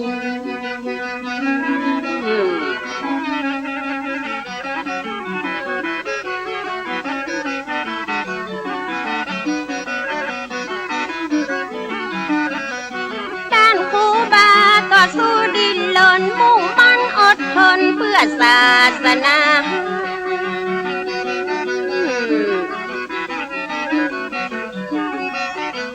อย่างมาอีนานาจิตตังและนานาทัศนะ ห้องกายกับพระใจบรรละตันหามีโลกกดหลงอยู่ตลอดเวลาโยมจะนำพาเราไปสู่ความขัดแย้งบอกว่าไปนอกบอกว่าไปในหาเรื่องใส่ไฟคอยจะกันเก่งเปิ้นว่ามาแล้วมันหันตรงเฮงปล่อยมันเห่าสุดวันสุดคืนเหมือนพาพุทธขาดเป็นก้อมละคูบาละกะพร้อมเอามาโตปิดเพนคืนตุเจ้าสั่งคาละถ้าบ่มีจุดยืนละสถาแตกตื่นแยกกันกาบไฟตัดบัวยังเหลือเยื่อใย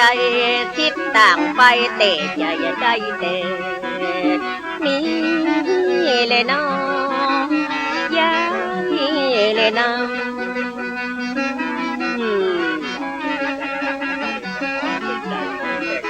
เจ้า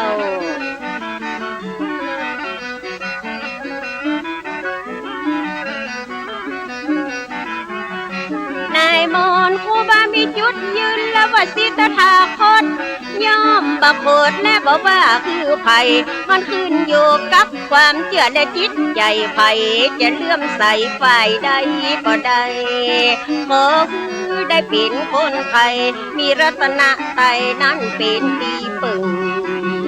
นี่เลยน้อไว้เลยน้อ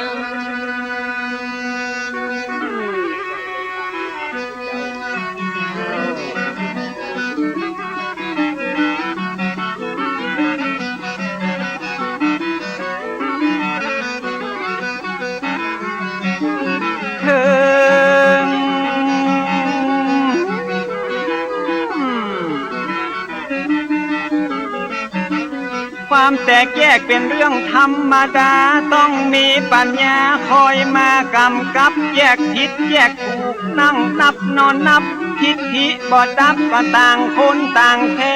ง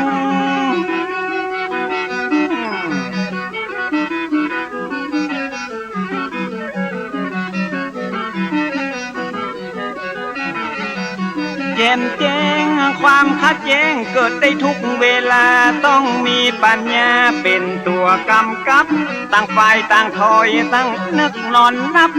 ต้องยอมรับพร้อมฮืออาภัยครูบาได้ทำไว้เป็นแบบอย่างครูบาได้สร้างเพื่อพระสงฆ์ทั้งหลาย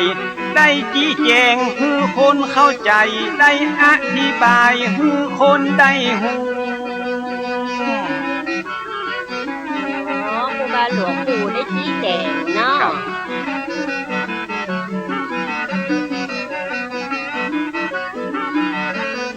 แล้วจะจวนปะนมมือสร้าง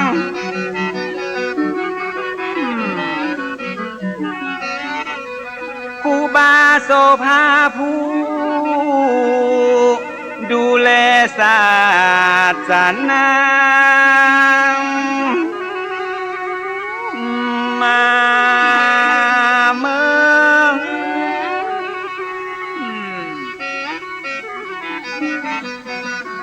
สิบนิ้วจะขอยกมือย่อก่อนที่จะซอกขอนมัสการขออนุญาตจากดวงวิญญาณก่อนจะเอาผลงานและประวัติมามาเผยแผ่แก่สาธารณชนซึ่งมีอยู่หลายคนที่ยังบ่ฮู้หลายคนอยู่ที่บ่ฮู้เนาะคนที่ฮู้แล้วก็ฟังเพิ่มยังมีหลายคนนะที่ยังบ่ฮู้ยังมีหลายผู้ก็ที่ยังสงสัย40,000บัวซ้อนมาขอถวายมาซอขยายฮือพระสงฆ์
ขอ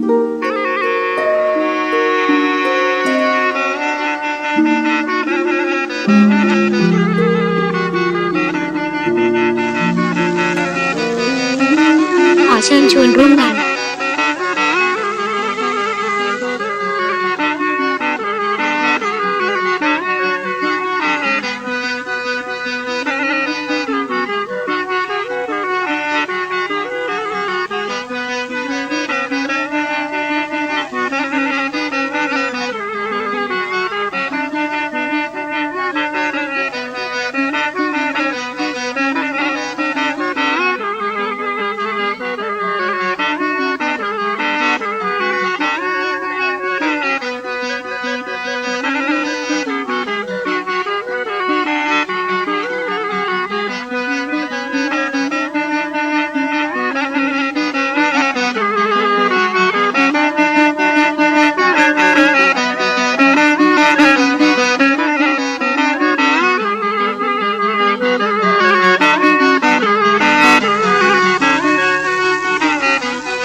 น้อมลำลึกคุณยาบารมีคุณงามความดีพระมหาเถระพระเดชพระคุณพระอภัยสารทะคนคารวะอยู่ตลอดกา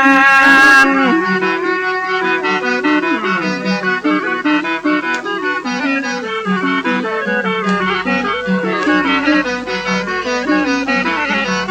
เจ้าเฮ้ยกับครูบาตนผู้ยิ่งใหญ่และอยู่ในใจของเราสังฆะครูบาโสภาพระอภัยสารทะน้อมการวะคุณงามความดีถึงแม้ท่านจะมรณภาพไปเมินขนาด179 ปีเป็นดวงดาวที่แผ่วพราวสีงดงามบ่มีวันล่นจากฟ้า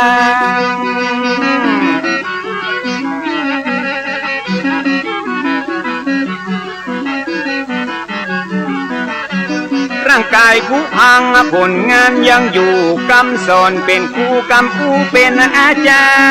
รย์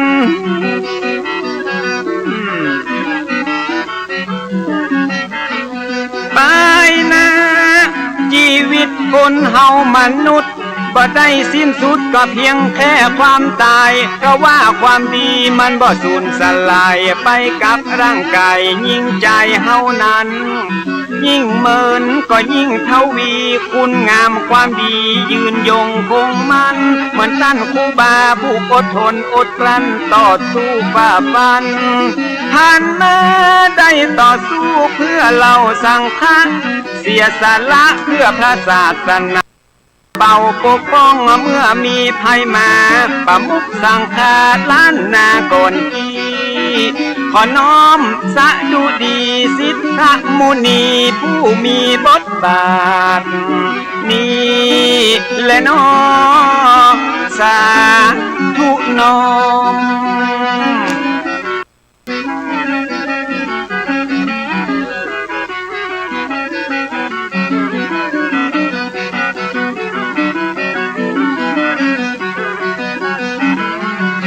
นายมนได้จะลึกเป็นประวัติศาสตร์ผู้คนไว้กราบอย่างภาคภูมิใจการต่อสู้เพื่อคนหลวงหลายสมควรที่ได้ยกย่องอวดอ้างเหมือนเป็นผู้แบ่งตังให้คนรุ่นหลังก้าวย่างเต็มต่อบรรดาลูกศิษย์นะช่วยเคลียร์โต๊ะพระสงฆ์นะฮะไว้ดีเลิศล้ำวันนี้จะมาปลายแม่บัวซอนไปผู้ประวัติของหลวงพ่อครูบาตนเก่าตนแก่ของเมืองเชียงใหม่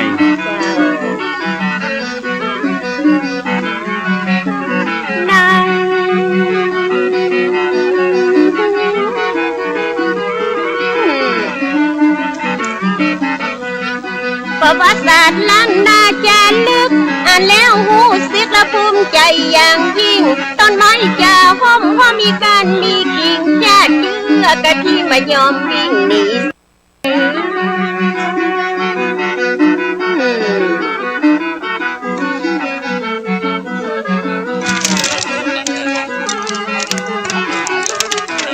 เจ้าเอ่ยการทำดีแล้วพวกคนส่วนมากแล้วมันยากแสนยากเหลืออย่างทุกสิ่งฝันว่าต้นไม้แล้วมันมีหลายกิ่งมนุษย์ใจยิ่งมีหลายชาติพันธุ์ต่างพ่อต่างแม่ทุกสารทิศฉะนั้นความคิดมันตึงต่างกันนะปุถุชนธรรมดาสามัญปัจจัยพระอรหันต์มันตึงเป็นแบบนี้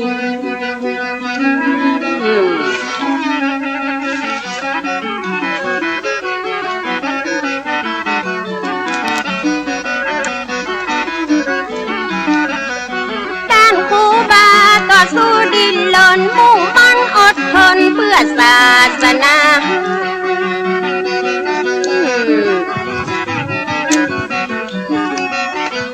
อย่างมาอีนานาจิตตังละนานาทัศนะของกายกับพระใจบรรณะตัณหามีโลกกดหลงอยู่ตลอดเวลาโยมจะนำพาเราไปสู่ความขัดแย้งบอกว่าไปนอกบอกว่าไปในหาเรื่องใส่ไฟคอยจะกันเก่งเปิ้นว่ามาแล้วมันหันตรงเฮงปล่อยมันเห่าสุดวันสุดคืนเหมือนพาพุทธขาดเป็นกอมละครูบาแล้วก็พร้อมเอามาโตเป็นเพนเจ้าสั่งข้าและถ้าบ่มีจุดยืนและศรัทธาแตกตื่นแยกกันกาบไฟตัดบัวยังเหลือเยื่อใยทิศต่างไปเตะใหญ่ได้เตะนี่เลยน้องยายเลยน้อง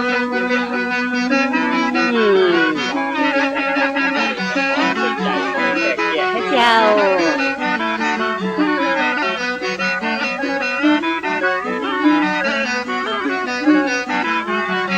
นายมนครูบามีจุดยืนและวสิทธาคต ย่อมปรากฏและบอกว่าคือไผ่มันขึ้นอยู่กับความเชื่อและจิตใจไผ่จะเลื่อมใสฝ่ายใดก็ได้ขอคือได้เป็นคนไทยมีรัตนไตรนั้นเป็นที่ปึงนี่เลยน้อไว้เลยน้อ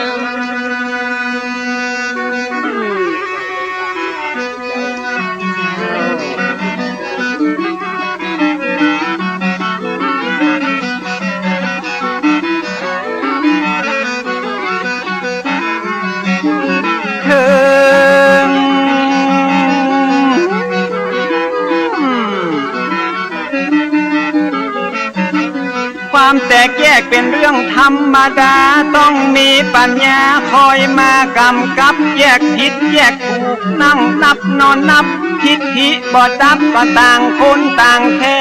ง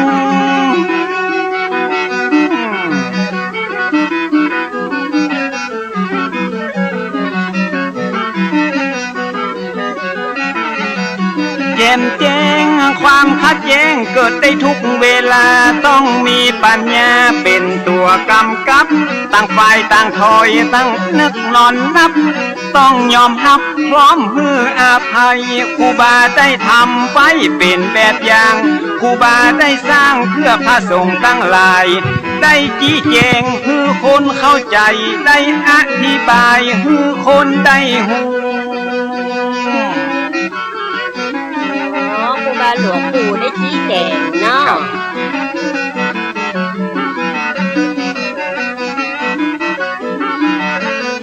แล้วจะจ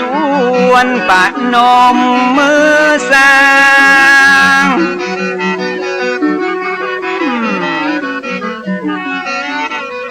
ครูบาโสภาผู้ดูแลศาสนามาเมื่อ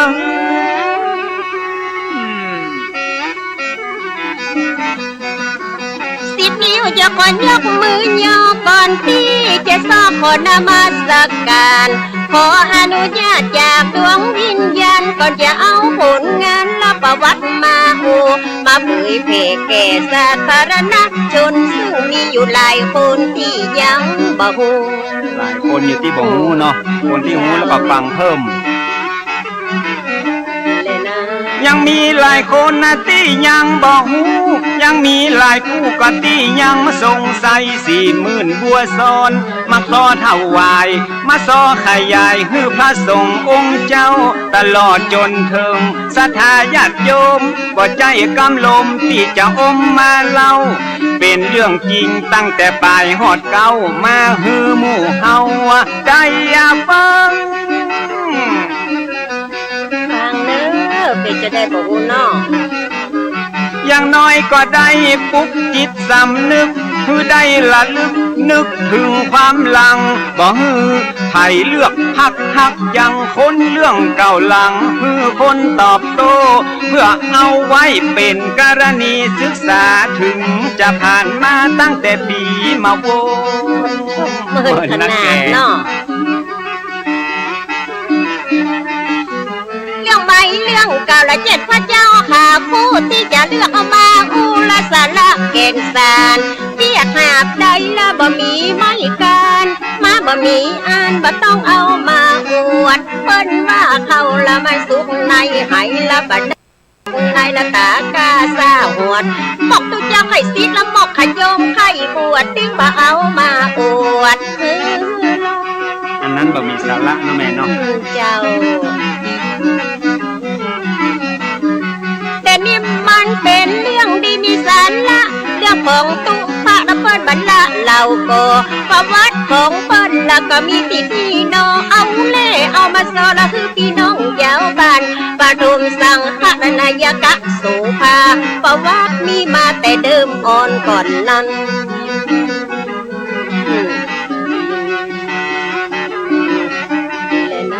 ป ประวัติมีมาแต่เดิมอ่อนก่อนนั้นตามที่ได้อ่านจากในหนังสือว่ามีผัวเมียคนที่น่านับถือไผ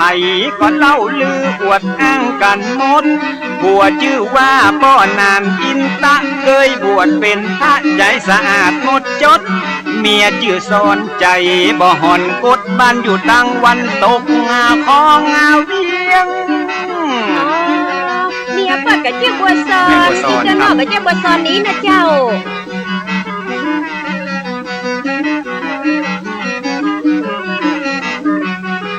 สมัยนั้นยังเป็นดงป่าไม้ไม้สักต้นใหญ่ก็ต้นยางต้นเฮียงอยู่แดงแพงแงะและต้นตะเคียงเก็ดเป้าสูงเปียงเอียงอิงต้นห้าขมอบพระเจ้าเงานิ้วกิ่วกลมปลายปัดเจยลมสูงกึ่งกลางฟ้า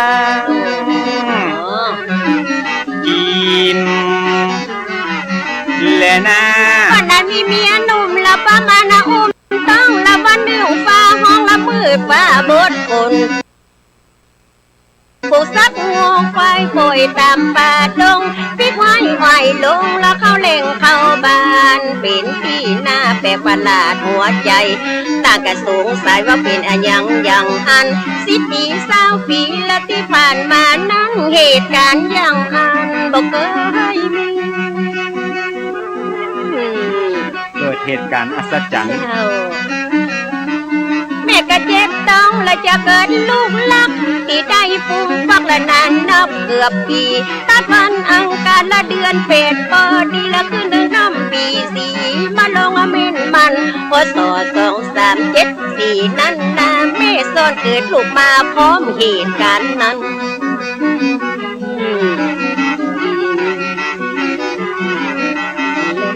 ใกล้แจ้งก่อนหันแสงสุริยะก็ป้อนานอินตะแม่สอนดีใจได้ลูกฮักที่เป็นป้อใจตั้งชื่อว่าควายเป็นมังคัลละร่างกายแข็งแรงครบ32ผิวพรรณพดผ่องบ่มีไฟกากะเจริญไวบ่มีภัยโลคะช่วยงานสับปะยางอันละอ่อนผู้กรรมเนาะเต้นตีนเต้นมือบอกว่าถือว่าติ้วถึงตัวน้อยนิ้วกำแผ่วซิวแผ่วควานหับน้ำโบลัววาดเฮือนเตือนจานห้องใจเนี่ยการมาพื้นตันมาวันใดบ่ได้บังคับบ่ได้วอนขอบ่ต้องได้รอฮือบอกแม่ห้องใจจิมและน้องก็เด็กใจไฟละอยู่กับพ่อแม่คอยเฝ้าดูแลและสุขสันต์หันษามีวันหนึ่งละตั้งเจ้าครับก็แจ้งข่าวสารให้รับทราบก่อนนะฮะว่าในวันนี้นะครับซึ่งเป็นการเป็นประเพณีส่งน้ำนะเจดีย์อัฐิธาตุพระครูบาโสภาพระอภัยสารทสังฆโมกนะฮะสังฆปาโมกนั้นครบ194 ปีนะฮะซึ่งท่านเป็นปฐมสังฆราชาแห่งล้านนาไทยแล้วก็เป็นเจ้าคณะจังหวัดเชียงใหม่รูปแรกแหละนะครับทั้งหมดด้วยกันจริงๆนะทั้งถ้าโต๊ะในสมัยก่อนเขาเรียกมี7 รูปนะปฐมก็แปลว่ารูปที่1นะฮะท่านเป็นรูปแรกนะครับที่ได้รับพระราชทานแต่งตั้งอย่างเป็นทางการจากองค์พระบาทสมเด็จพระจุลจอมเกล้าเจ้าอยู่หัวรัชกาลที่5นะครับนะฮะก็เมื่อวันที่ท่านมรณภาพนะครับตรงกับวันอังคารที่21 เมษายนในปีพุทธศักราช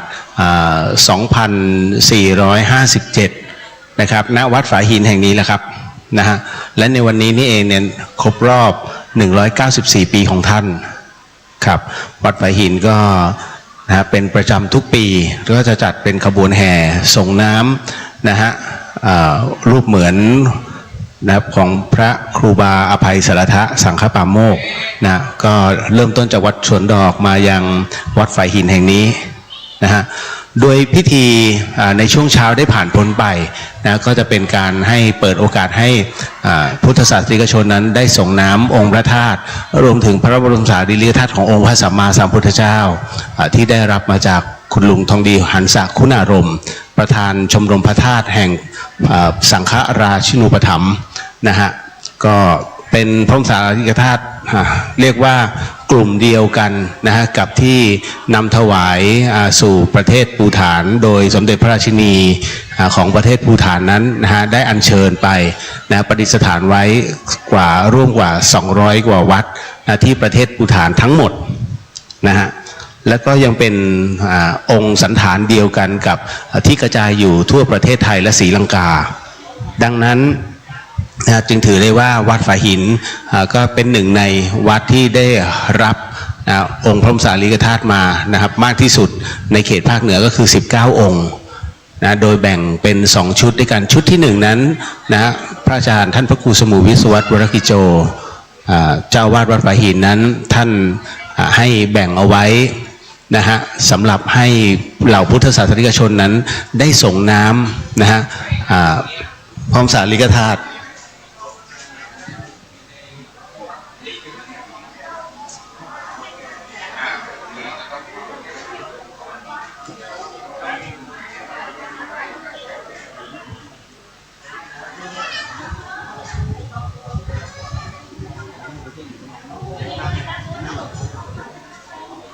ครับก็เดี๋ยวนิดนึงนะฮะสำหรับท่านที่มานะฮะก็ร่วมเปิดโรงทานก็ขอโมทนาสาธุนะครับแล้วก็ผู้ที่มาร่วมรับประทานอาหารนะครับก็น้อมโมทนาบุญให้กับผู้ที่เขามาออกโรงทานด้วย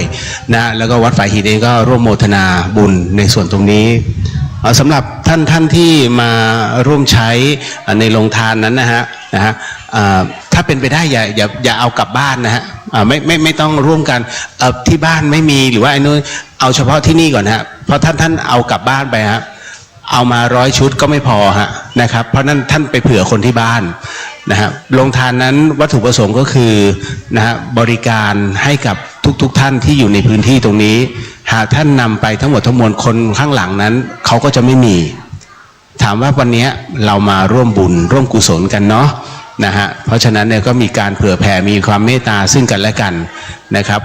ก็เข้าใจในเรื่องของความรักนะฮะแต่ว่าเราก็ทำโดยพอประมาณนะถ้า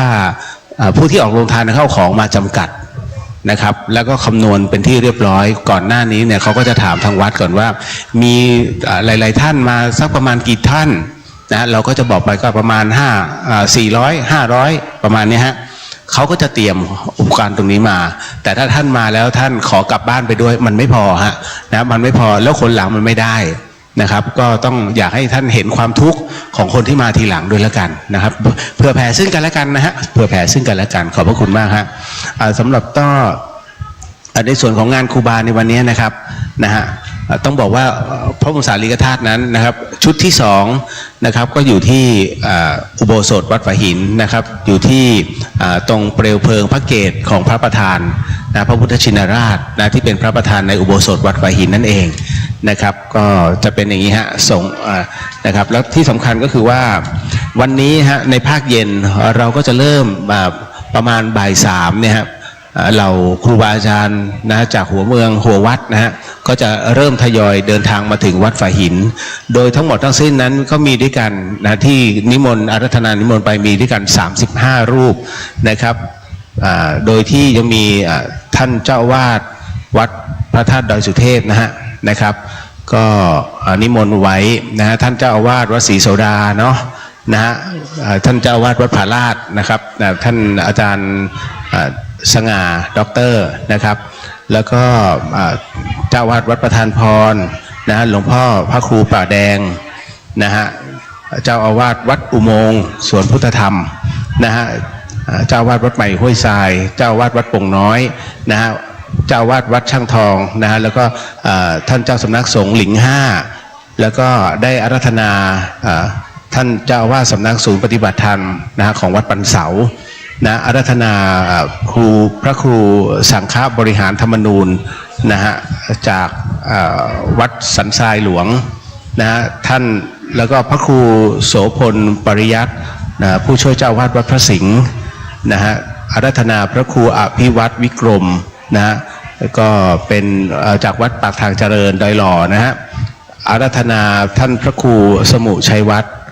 นะนาคเสโนที่วัดพระธาตุดอยน้อยนะก็อยู่ดอยหล่อเช่นกันนะแล้วก็อาราธนาพระมหาวิษณุนะ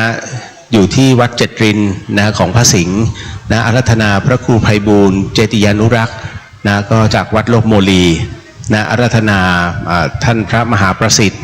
นะจากวัดช้างคำนะแล้วก็อาราธนาพระอาจารย์จำเริญนะจากวัดพระธาตุม่อนปินนะฮะอยู่ที่อำเภอฝางนะครับ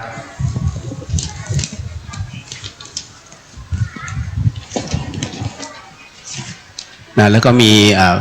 อาราธนาพระมหาสมชาตินะฮะจากวัดบรรพตสถิตนะครับที่ลำปางนะครับเรียกว่าพระอาจารย์มหาสมชาตินั้นท่านไปไหนตอนนี้อยู่ในช่วงของจาริกนะฮะท่านก็เดินด้วยเท้านะครับวันนี้ท่านก็ได้มาอยู่ที่วัดฝายหินเมื่อกี้ท่านก็ยังเดินตรวจนะฮะท่านเดินตรวจตรงนี้ฮะก็ถือได้ว่าท่านเป็นสหธรรมิกของวัดฝายหินมาช้านานนะน่ารักมากครับแล้วก็พระอาจารย์ท่านจะเมตตากับทุกๆคนนะครับนะต่อมาก็กราบอาราธนาพระมหานพดลสุวรรณเมธีนะฮะก็เป็นพระอาจารย์เป็นผู้อำนวยการวิทยาลัยสงฆ์นครลำปางนะจากวัดบรรพตสถิตนะครับแล้วก็ได้อาราธนาพระครูสิริธรรมบัณฑิตนะฮะจากวัดมิ่งเมืองมูลนะฮะที่ลำปางนะอาราธนาพระครูอุดมศิริทัศน์นะก็จากวัดศรีภูมานะฮะหรือว่าวัดทุ่งฝายนะฮะแล้วก็ได้อาราธนาพระอาจารย์วรรณชัยนะจากวัดพุทธศรีคีรีนะอยู่ที่จอมทองนะฮะแล้วก็ได้อาราธนาพระครูกัลยาณปราโมทนะวัดม่อนห้วยแก้วดอยหลอนะฮะแล้วก็ได้อาราธนาท่านพระครูประหลัดจำนันนะจากวัดกุดีทองนะจากเชียงรายนะฮะแล้วก็ได้อาราธนาพระอาจารย์ธนชาจากวัดพรหมมงคลดอยหล่อนะฮะและได้อาราธนาท่านพระครูปฏิภาณธรรมทินนะจากวัดพระธาตุม่อนจอมเผาวัดพระม่อนจอมเผานะฮะแล้วก็ตามด้วยได้อาราธนาพระอธิการวีรยุทธ์นะครับจากวัดหนองเงือกนะแม่แรงลำพูนี่เองนะแล้วก็อาราธนาท่านพระครูวิสิตศิลาภรณ์นะครับซึ่งเป็นรองเจ้าคณะอำเภอเมืองเชียงใหม่จากวัดสิงห์คำนะฮะแล้วก็อาราธนาท่านพระครูสถิตธุราธรจากวัดสันขยอมนะฮะอยู่สันทรายน้อยนะแล้วก็ได้อาราธนาท่านพระครูประหลัดกิติพงศ์นะเป็นรองเจ้าวาดวัดสันขยอมนะที่สันทรายนะฮะกราบอาราธนาพระครูไพศาลสุตกรนะครับจากวัดทุ่งปากเก็ตนะครับและได้อาราธนาท่านพระศรีนรินทร์ธนปาโลจากวัดป่าไผ่นะฮะได้อาราธนาท่านพระครูโกศลสุตตวิธานด็อกเตอร์จากวัดพระสิงห์นะครับและรูปสุดท้ายก็คืออาราธนาท่านเจ้าอาวาสวัดหนองกายนะฮะก็จะมาที่ตรงนี้ทั้งหมดด้วยกัน36รูปนะฮะ36รูปนะครับก็ขอเมตตานะครับในวันนี้ทั้งหมดเลยมาอาจจะบางรูปนั้นท่านก็จะไปติดศาสนกิจนะฮะแต่บางรูปนั้นท่านก็จะส่งผู้แทนมานะวันนี้ก็เป็นการสวดมาติกานะครับในช่วงเย็นครับก็ขอพ่อแม่พี่น้องร่วมโมทนาได้นะครับคือในการนี้เนี่ยจะเริ่มพิธีการจริงๆก็คือช่วงเวลา 16:09 นาทีนะฮะแล้วจากนั้นจะเสร็จสิ้นก็เบ็ดเสร็จก็ไม่น่าจะเกิน 17:30 นาทีนะฮะก็เป็นอันเสร็จพิธีก็เป็นการส่งน้ำครูบาหลังจากที่เราได้ร่วมกันถวายเครื่องทายทานนะทายทานหรือทายธรรมเหมือนกันนะฮะนะเพียงแต่ว่าเราจะใช้คำไหนก็แล้วแต่นะครับ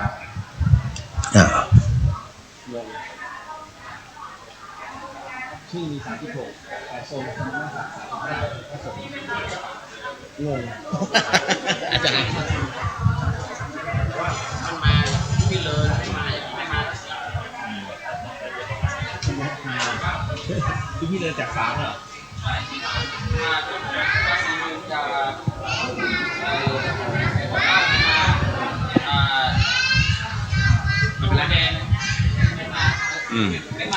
ฮะ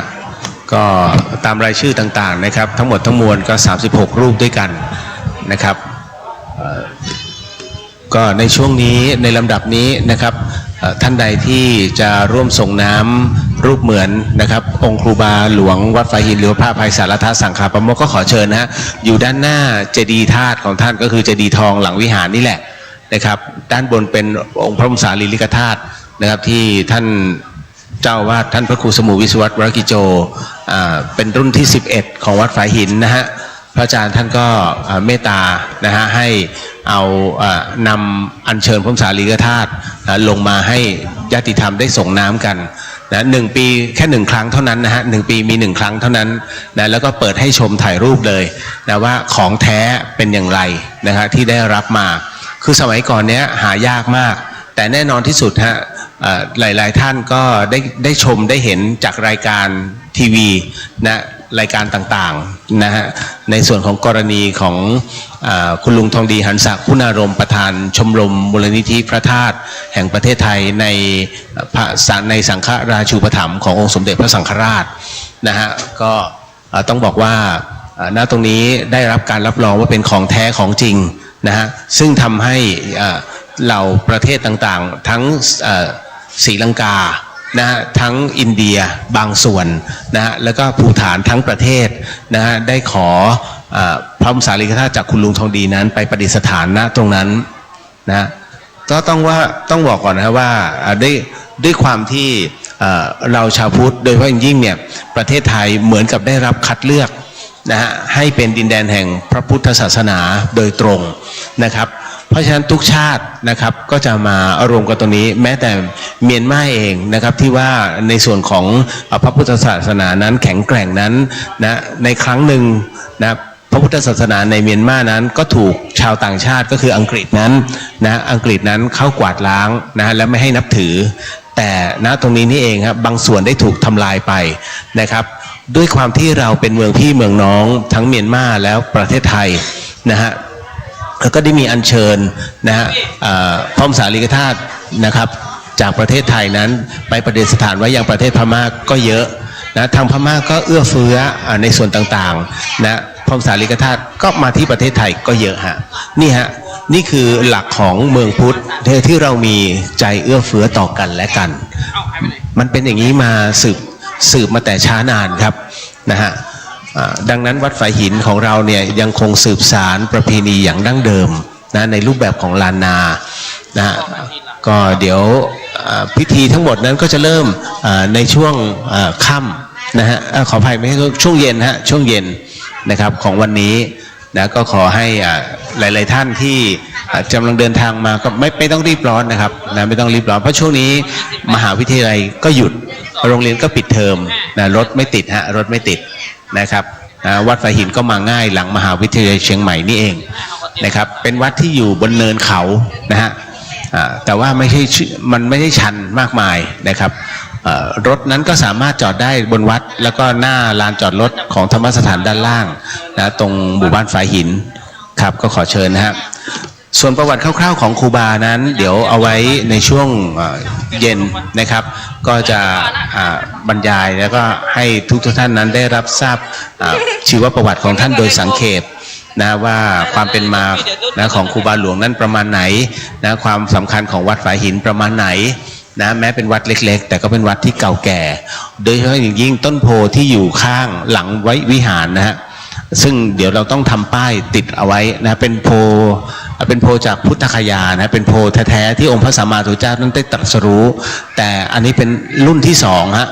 รุ่นที่2ที่นำหน่อมาจากวัดป่าแดงนะตั้งแต่สมัยพระเจ้าติโลกราช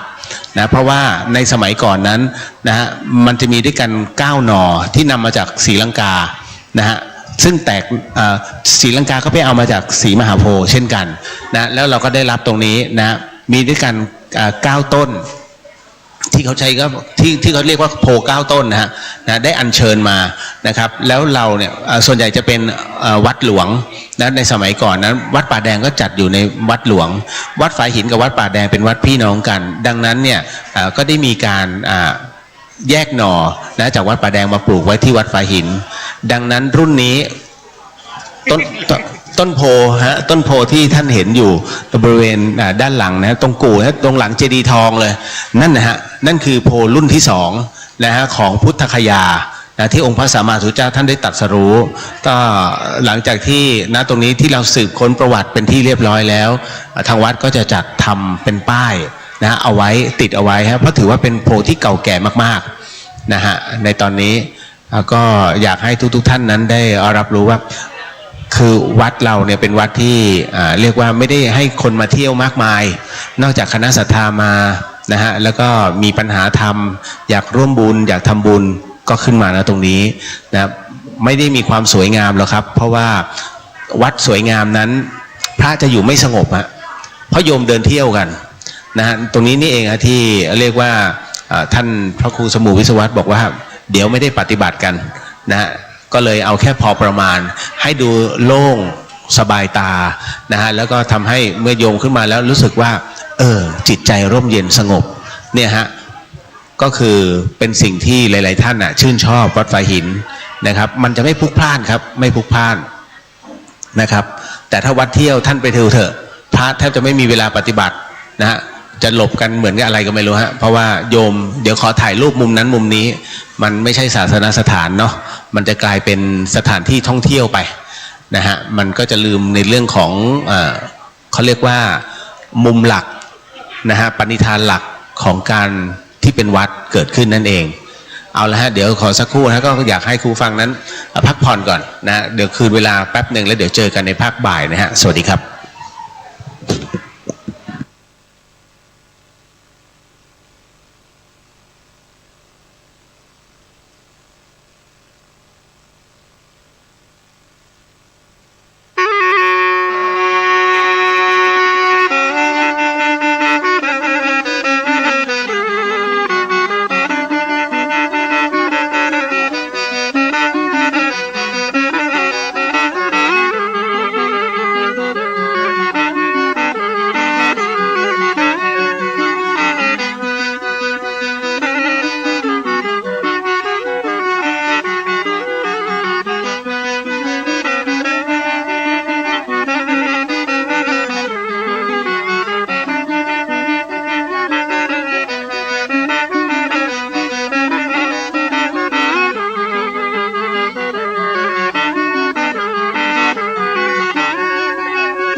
ซอเทระประวัติ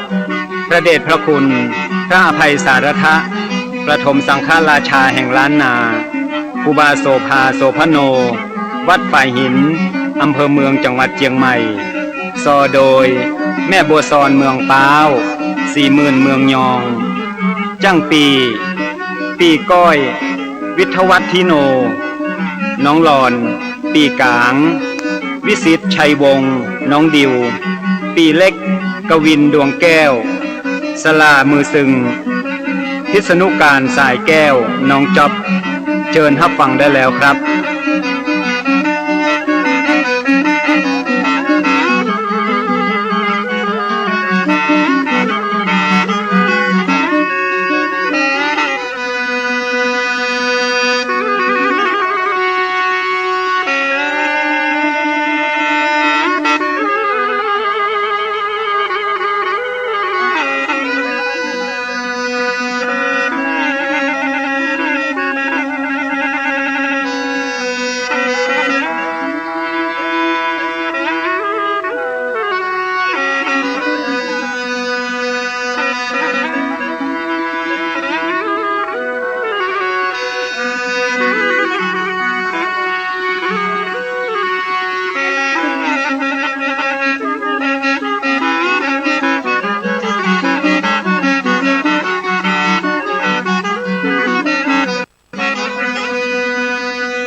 ลำลึกคุณยาบารมีคุณงามความดีพระมหาเถระพระเดชพระคุณพระอภัยสารทะคนคารวะอยู่ตลอดกาล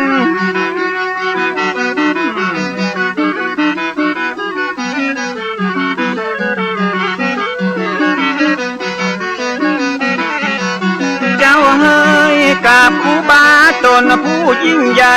และอยู่ในใจของเราสังฆะครูบาโสภาพระอภัยสารทะน้อมการวะคุณงามความดีถึงแม้ท่านจะมรณภาพไปเมินขนาด179 ปีเป็นดวงดาวที่แผ่วพราวสีงดงามบ่มีวันล่นจากฟ้า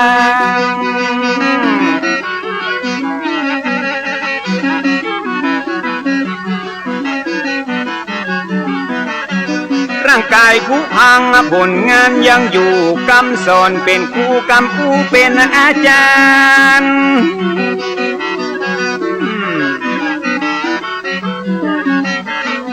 ไปนะชีวิตคนเฮามนุษย์บ่ได้สิ้นสุดก็เพียงแค่ความตายก็ว่าความดีมันบ่สูญสลายไปกับร่างกายยิ่งใจเฮานั้นยิ่งเมินก็ยิ่งทวีคุณงามความดียืนยงคงมันเหมือนท่านครูบาผู้อดทนอดกลั้นต่อสู้ฝ่าฟันผ่านมาได้ต่อสู้เพื่อเราสังฆะเสียสละเพื่อพระศาสนาปัดเป่าปกป้องเมื่อมีภัยมาประมุขสังฆาล้านนาก่อนกีขอน้อมสะดุดีสิทธมุนีผู้มีบทบาทนี้และน้อสาธุน้อม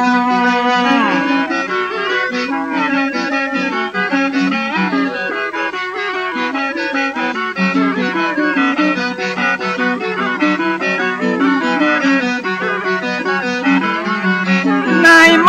นต์ได้จะลึกเป็นประวัติศาสตร์ผู้คนไว้กราบอย่างภาคภูมิใจการต่อสู้เพื่อคนหลวงหลายสมควรที่ได้ยกย่องอวดอ้างเหมือนเป็นผู้แบ่งต่างให้คนรุ่นหลังก้าวย่างเตียวต่อนี่แหละน้อไว้ดีเลิศล้ำวันนี้จะมาปลายแม่บัวซอนไปผู้ประวัติของหลวงพ่อครูบาตนเก่าตนแก่ของเมืองเชียงใหม่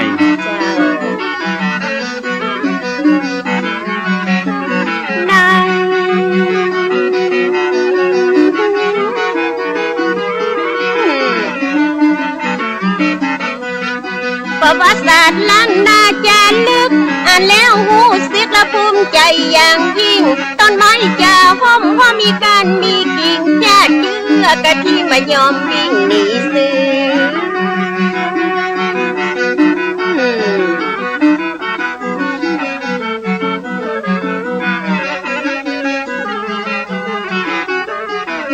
เจ้าเอ่ยการทำดีแล้วพวกคนส่วนมากแล้วมันยากแสนยากเหลืออย่างทุกสิ่งวันว่าต้นไม้แล้วมันมีหลายกิ่งมนุษย์ใจหญิงมีหลายชาติพันธุ์ต่างพ่อต่างแม่ทุกสารทิศฉะนั้นความคิดมันจึงต่างกันนะปุถุชนธรรมดาสามัญปัจจัยพระอรหันต์มันจึงเป็นแบบนี้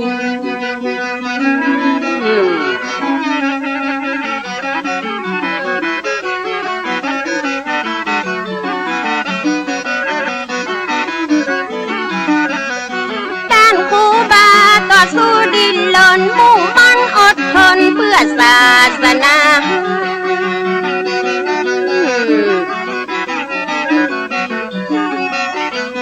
อย่างมาอีนานาจิตตังละนานาทัศนะของกายกับพระใจบรรละตัณหา มีโลกกดหลงอยู่ตลอดเวลาโยมจะนำพาเราไปสู่ความขัดแย้งบอกว่าไปนอกบอกว่าไปในหาเรื่องใส่ไฟคอยจะกันเก่งต้นว่ามาแล้วมันหันตรงเฮงปล่อยมันเห่าสุดวันสุดคื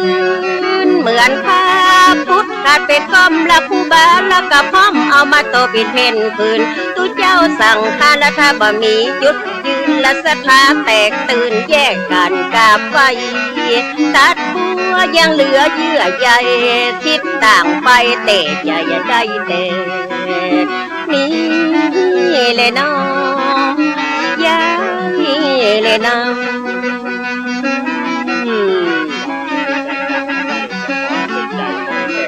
เจ้า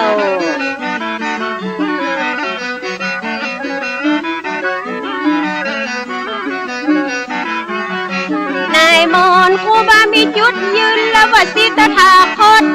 ย่อมบักโคดและบอกว่าคือไผ่มันขึ้นอยู่กับความเชื่อและจิตใจไผ่จะเลื่อมใสฝ่ายใดก็ได้ขอคือได้เป็นคนไทยมีรัตนะไตนั้นเป็นที่ปึงนี่เลยน้อไว้เลยน้อ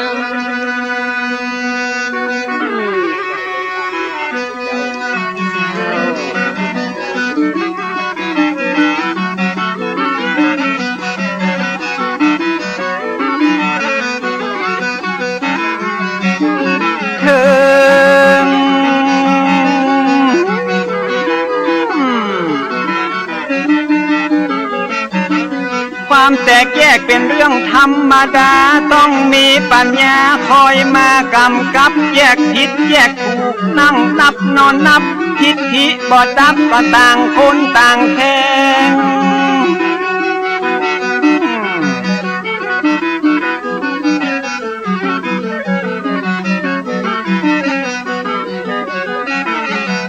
แจ่มแจ้งความขัดแย้งเกิดได้ทุกเวลาต้องมีปัญญาเป็นตัวกำกับต่างฝ่ายต่างถอยตั้งนึกนอนนับ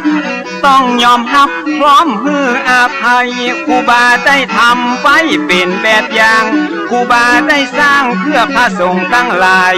ได้ชี้แจงฮือคนเข้าใจได้อธิบายฮือคนได้หูครูบาหลวงปู่ได้ชี้แจงเนาะ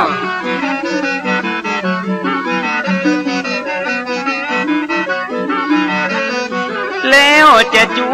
วนปะนมมือสร้าง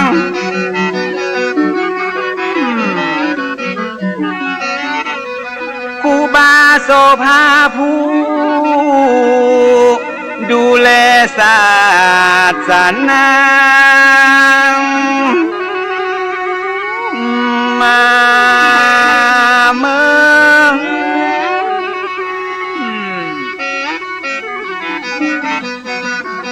สิบนิ้วจะก่อนยกมือย่อก่อนที่จะสอบขอนมัสการขออนุญาตจากดวงวิญญาณก่อนจะเอาผลงานและประวัติมา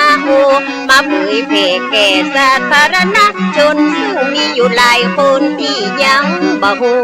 หลายคนอยู่ที่บ่ฮู้เนาะคนที่ฮู้แล้วก็ฟังเพิ่ม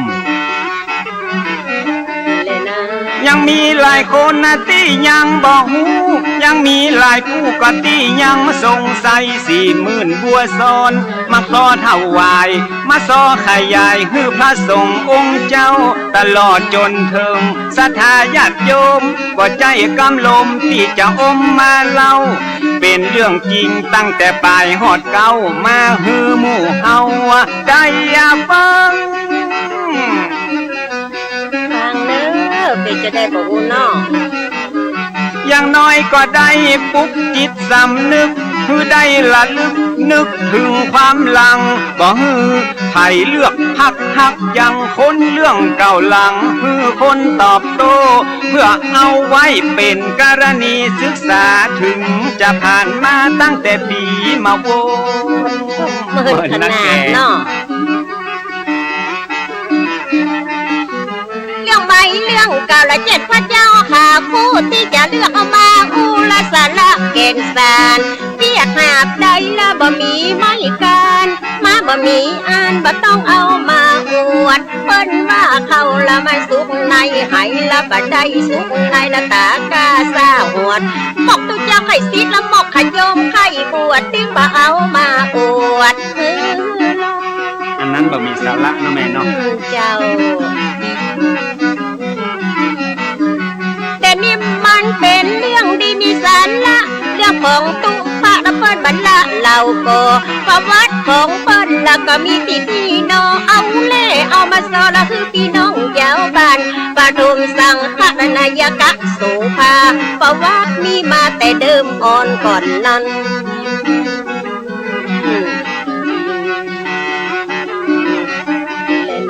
ประวัติมีมาแต่เดิมอ่อนก่อนนั้นตามที่ได้อ่านจากในหนังสือว่ามีผัวเมียคนที่น่านับถือไผก็เล่าลืออวดอ้างกันหมดผัวชื่อว่าป้อนานอินตะเคยบวชเป็นพระใจสะอาดหมดจดเมียชื่อสอนใจบ่หอนกดบ้านอยู่ตั้งวันตกงาคองาเวียงเมียเปิดกับเจ้าบัวซอนที่จะนอกกับเจ้าบัวซอนนี้นะเจ้า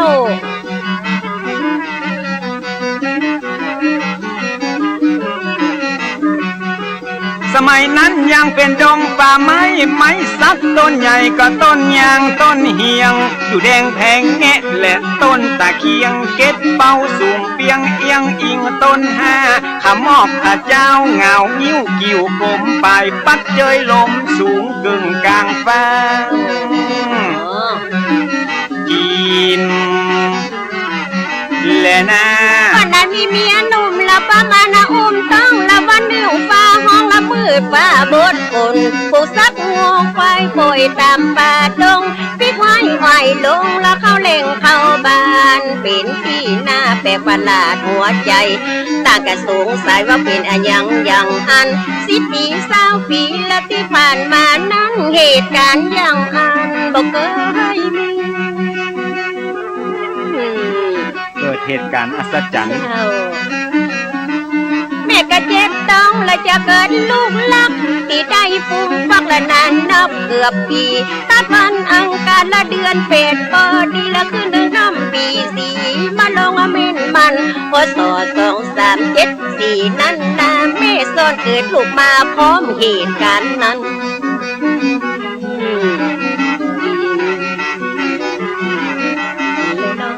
แจ้งก่อนหันแสงสุริยะป้าป้อนานอินตั้งแม่สอนดีใจได้ลูกฮักที่เป็นป้อใจตั้งชื่อว่าควายเป็นมังคัลละร่างกายแข็งแรงครบ32ผิวพรรณพดผ่องบ่มีไฟกากะเจริญไวบ่มีภัยโลคะช่วยงานสับปะยางอันละอ่อนผู้กรรมเนาะเต้นตีนเต้นมือบอกว่าถือว่าติ้วถึงตัวน้อยนิ้วกำแผ่วซิวแผ่วควานหับน้ำโบลัววาดเฮือนเตือนจานห้องใจเนี่ยการมาพื้นตันมาวันใดบ่ได้บังคับบ่ได้วอนขอบ่ต้องได้รอฮือบอกแม่ห้องใจจิ้มและน้องเด็กชายควายละอยู่กับพ่อแม่คอยเฝ้าดูแลและสุขสันต์หันษามีวันหนึ่งละท่านเจ้าครูบาได้เมตตาละมาบินทับบาทละมาหันใส่ตัวละอันเด็กชายควายแกก้าวว่องไวและมีแววฉลาดครูบามันวิชาได้ขออนุญาตกับพ่อนานอินตะทันที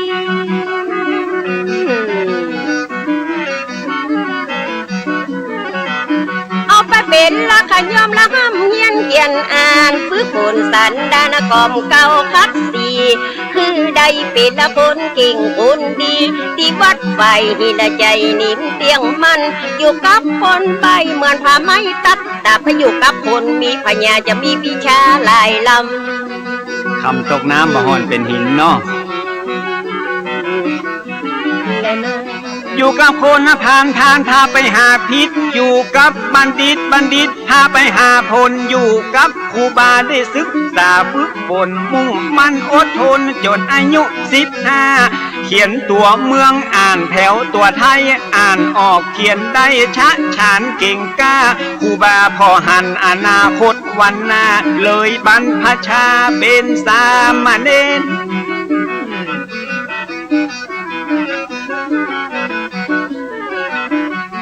สู่ร่มเงาผ้ากาสาวาพัดท่องมนต์ทำวัดเคร่งครัดตามเกณฑ์พยัญชนะสละวักเวนแม่นตัดชัดเจนเป็นที่อวดอ้างอักขระวิธีบาลีนักธรรมเก่งแค้มชำนาญบ่ผิดพลาดพลังเก่งขนาดเนาะจิมมาบันละพ่อชาละเป็นศิษย์ทาคอดเฮียงหูจนหมดยกของหลากหลายภาษาบาลีวิธีมนต์ละกระจายธรรมวินัยกันและพระไตรปิฎกสามารถรอบรู้อักษรศาสตร์ภาษาคตศาสตร์นานาก็บักขาดบรรทุกท่านได้ศึกษาเป็นมหามรดกตกทอดสืบคืนนะเมื่อมา179 ปีมาถึงบัดเดียวเนาะยังมาสูญหายแต่เมื่ออายุ22 ปีครบกำหนดก็ได้อุปสมบทตามความเมตตา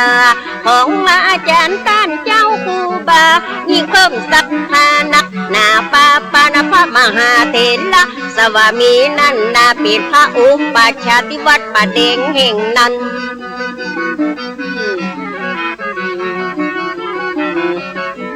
และน้องได้เจ้าอาวาส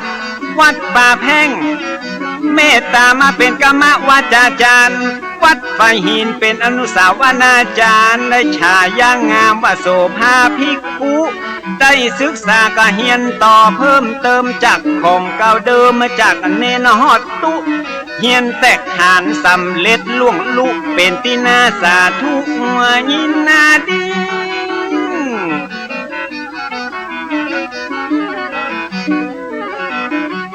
ได้ห้ำเฮียนต่อไปนั่นเล่าเป็นตูเจ้าได้ประมาณ1 ปีครูบามาลวิชัยก็ได้สิ้นชีวีได้รับหน้าที่แต่นครูบาเจ้าเป็นผู้สืบทอดเจ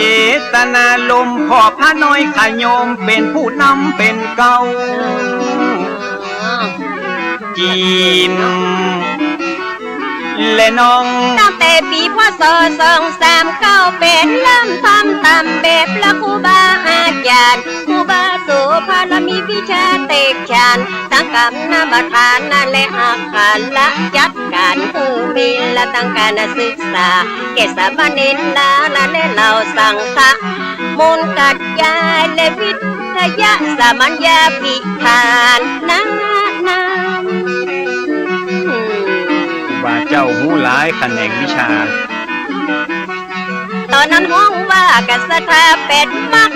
ใครคือวัดละมีครบองค์3สั่งต้องรอบรู้ละได้เป็นผู้นำมีพระธรรมละพิเศษนำนาวัดบ่มันองค์สูงบ่มีบทบาทพุทธศาสตร์ก็จะตกต่ำยา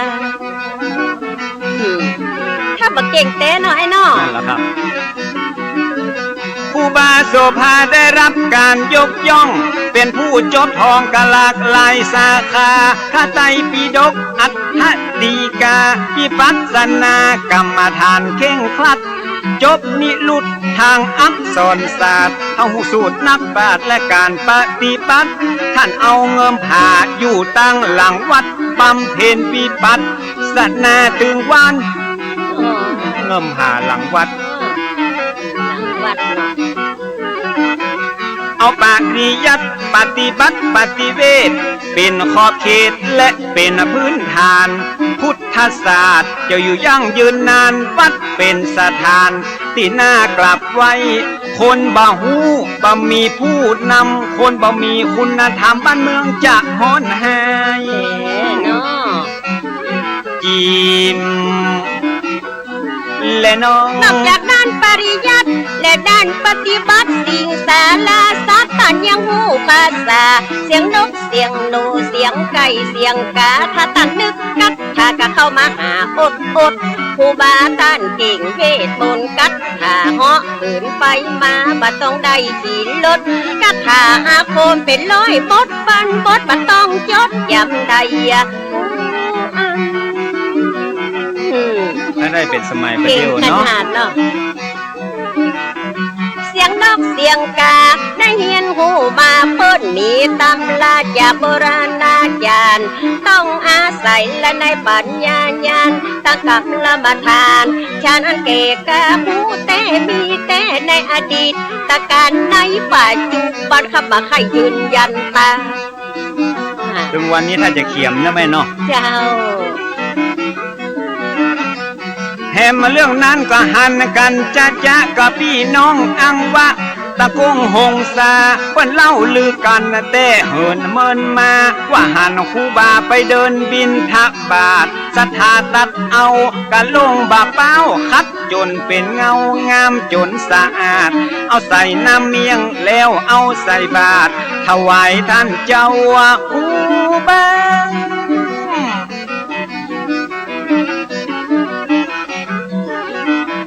ห้องใครพิสูจน์เอากะลงเกิงนั้นแล้วก็เดินทางมาเสาะถามหามาปะกะลงบาเป้านั่นนาที่ต้านครูบาไฟหินดังอันเจ้าว่าครูบาเพราะเหินเดินอากาศไปบินทบาทที่อังวะอุ่นนั้นยิ้มและน้องโฮ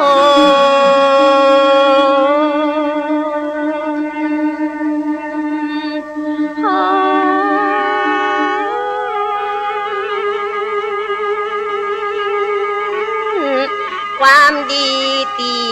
ทำไว้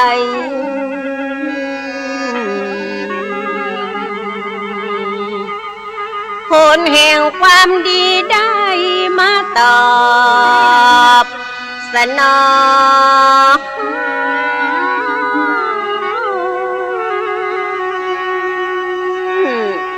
แต่ครูบาโสภาผู้สร้างความเลืองลอยแก่ศาสนาบวรและศรัทธาเจ้าบ้านทางการใดน้องทว่า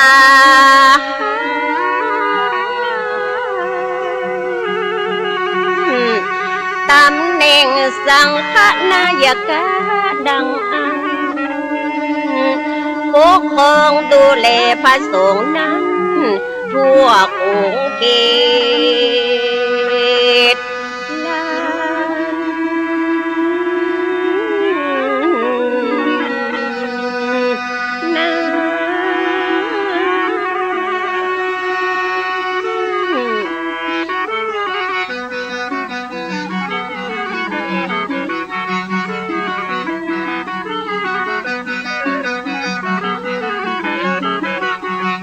เก่งบ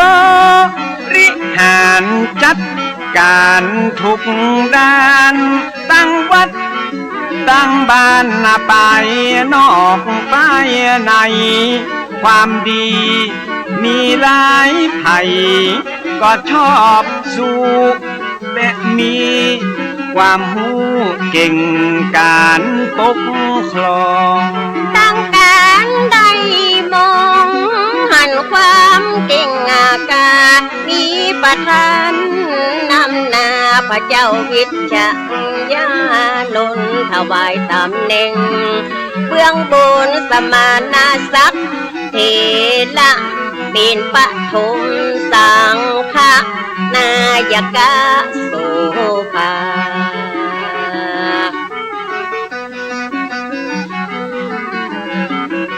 ถวายมุทิตายินดีจัดขึ้นหมู่คนคึกคืนอนุโมทนาที่ดอยสุเทพวัดวาอารามกวงแก้ว ฉลองเป็นน้ำแล้ว2438พอดีภาษาก็มีบอกไว้ดีเจงฉลองตำแหน่งหลังได้สั่งค่ะราจาเลยอาราธฐานามาอยู่ไกลไกลเหนือเวียงเชียงใหม่นั่นคือวัดเอียงยืนพศวันคืน2439เพื่อการพอเฝ้าและพัฒนาดูแลศาสตร์ศาสนาสั่งค้าใหญ่น้อยฮือเป็นไปเรียบร้อยสะดวกสบายศาสนาเรื่องไหลใดๆก็ก้าวหน้ามาตกตามจากการศึกษาก็ดีกรรมฐานก็มีพิปัสสนามุ่งมั่นล้วนเป็นพื้นฐานศาสนามั่นคงต่อมามีองค์ภิกขุหนุ่มน้อยกิริยาเรียบร้อยมีนามว่าปิงบ่ฮือสุงสิงพระสงฆ์ตนเท่าบ่ฮือไปไวตุเจ้าติดมัดอกมัดแอวสักพาเตะแขวเป็นสองหมู่สองข้างพระสงฆ์แตกมังกาจัดกาใจเป็นสองนิกายหุ่นวายเสียงทานนาพระป่าพระบานแยกกันวันตาลัทธิมหาปิงท่านกุมภาบ่มัดอกคือจะพอแล้วบ่งามหลายคนหันตามไปนิยมชอบสู่นิกายใหม่ไฟยูอคติลำเอียงตาการทบเถียงสำเนียงตอบโต้พ้องก่อปวดโอว่าลัทธิไม่ดีพงกะบอกยอมนี้ว่าเก่าดีดังอันนาต่างพอคัดค้านขาดแย้งบ่มาชมให้บ่ประนอมปานีโอบเพื่อหันแต่นอกเนื้อบ่หันไปในต่างคนต่างใจว่ากันบ่ได้ประชาธิปไตยต่างมีสิทธิเสรีอยู่มาหลายปีเห็นที่เจ้าบ้านกลุ่มผู้อยู่ข้างท่านมะหาปิงล่องไต้จากเบี่ยงพิงไปขอตำแหน่งไว้ท่าคือท่านมหาปิงได้เป็นเจ้าคุณนพิธีสารละคุณเป็นตำแหน่งใหม่มาเจ้านายล้านนาหลายผู้หลายคนต่างกอดน้อมตนเป็นสิทธิชิดไกลเอามาหาปิงย้ายมาเจียงมันอารามและได้จักนำนิกายไม่เข้ามาละของเก่าแต่ก่อนเดิมมาส่วนตานอุบาโสภาก็ต่อต้านนะบางอย่างทำนั้นมันบ่เหมาะบ่ควรหันว่าผิดพวนบ่ควรทำอย่างอันพระป่าพระบ้านก็สิทธศาสตร์ศาสดาองค์พระ ศรัทธาพระพุทธเจ้าไปแยกหมู่แยกเหล่ากันอันจะใดทำดีทางไปขออย่าได้อวดอ้างมายกตนผมท่านโบราณว่าบ่ดีป่าเวนีล้านนาเก่าเกลือถ้าบ่โอบเอื้อก็บักควรทำลายคือได้สูญหายไปจากโลกลาอนาคตวันหน้าลูกหลานของเฮาจะเดือดร้อนมองเงาจะเอาอันยังมาอ้างปากันแยกมั่งบ่สร้างความสามัคคีผู้บ้าก็มีเจตนาดีชัดเจนบ่ใจไปเก่งขัดแย้งขวางต่างบ่ใจไปคอยและหวังอยากดังมีนาเพื่อภาษาศาสนาและศรัทธาญาติโยมจะได้สุขสมเหมือนอย่างก่อนกี้ถ้าเป็นอย่างนี้บ้านเมืองก็วุ่นวายป่าฮือยิ่งใจตั้งหลายหนุ่มเท่าสับสนแต่เราเลือกหักเลือกยังยิงลวงพันลังพร้อมกันต่อตานพระสงฆ์เจ้าบ้านผู้เลื่อมใสศรัทธาในตัวตานอุบาโสภาตนเข้าเรื่องถึงเก้าเงาพระมหาธีลาดูแลศาสนาสังฆา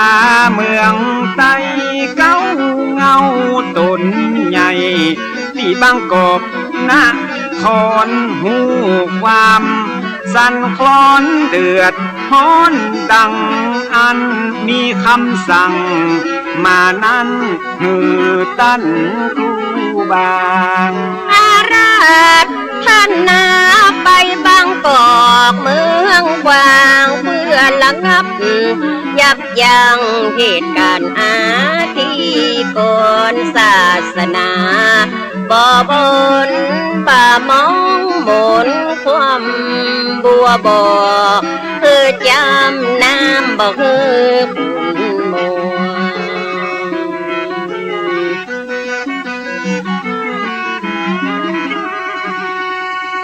ลาย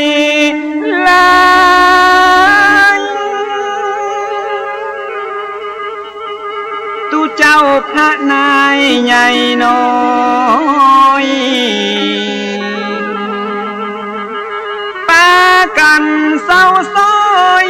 มาส่งครูบาด้วยน้ำมาตา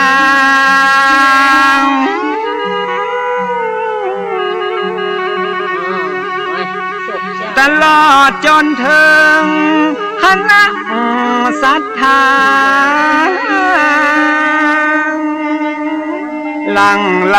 กันมาตีตาน้ำมาดังกลัวปัญญาภูบาไปขัง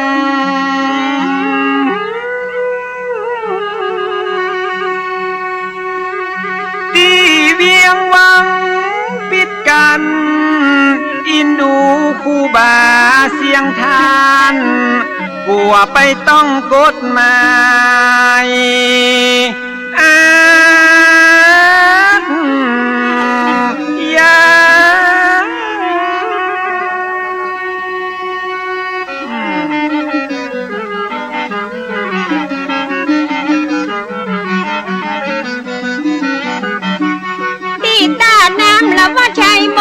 สถาสาธุชนไหลหลังไก่ใกล้ปากันนาเตียวแย่งละมาห่วมได้ยินนาขาวลือพ้องก็ว่าดี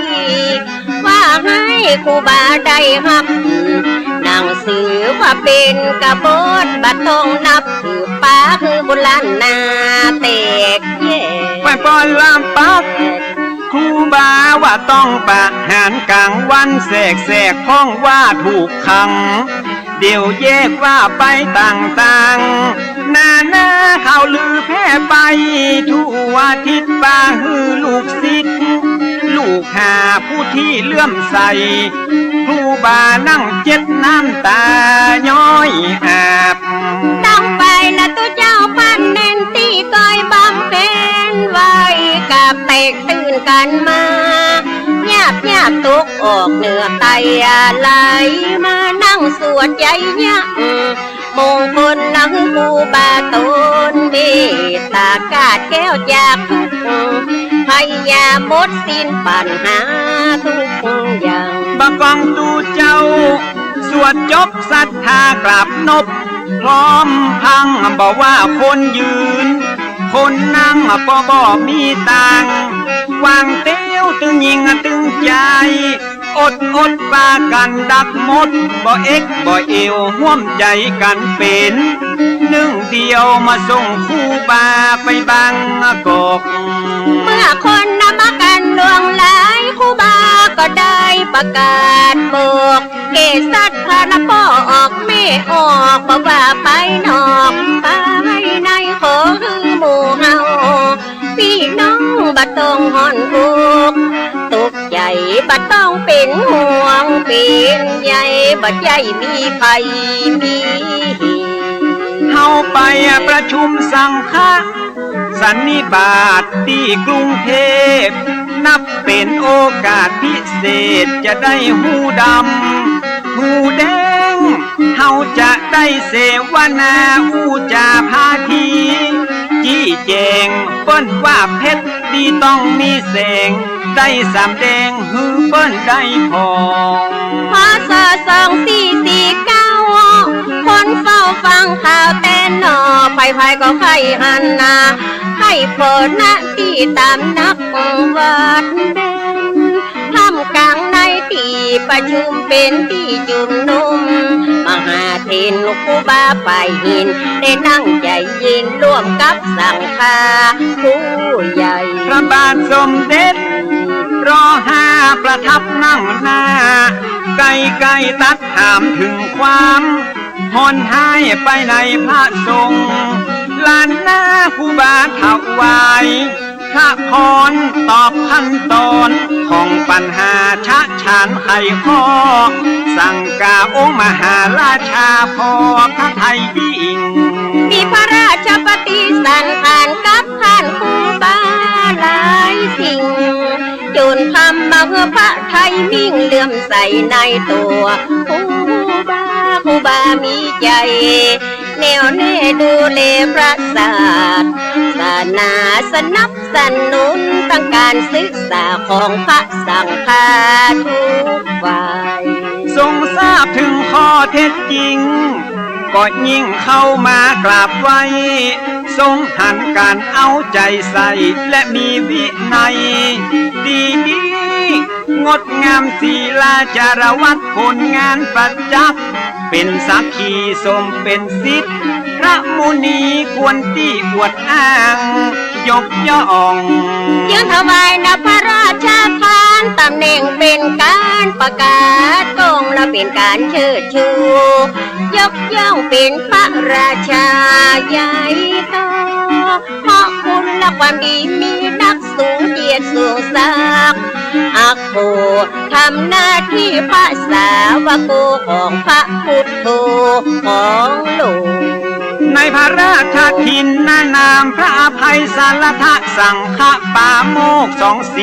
2449หายโศกเป็นโยกใจยักมงคลกลับมาสู่เวียงเจียงใหม่ยิ่งใจพร้อมกับพระสงฆ์หลายคนหลายลูก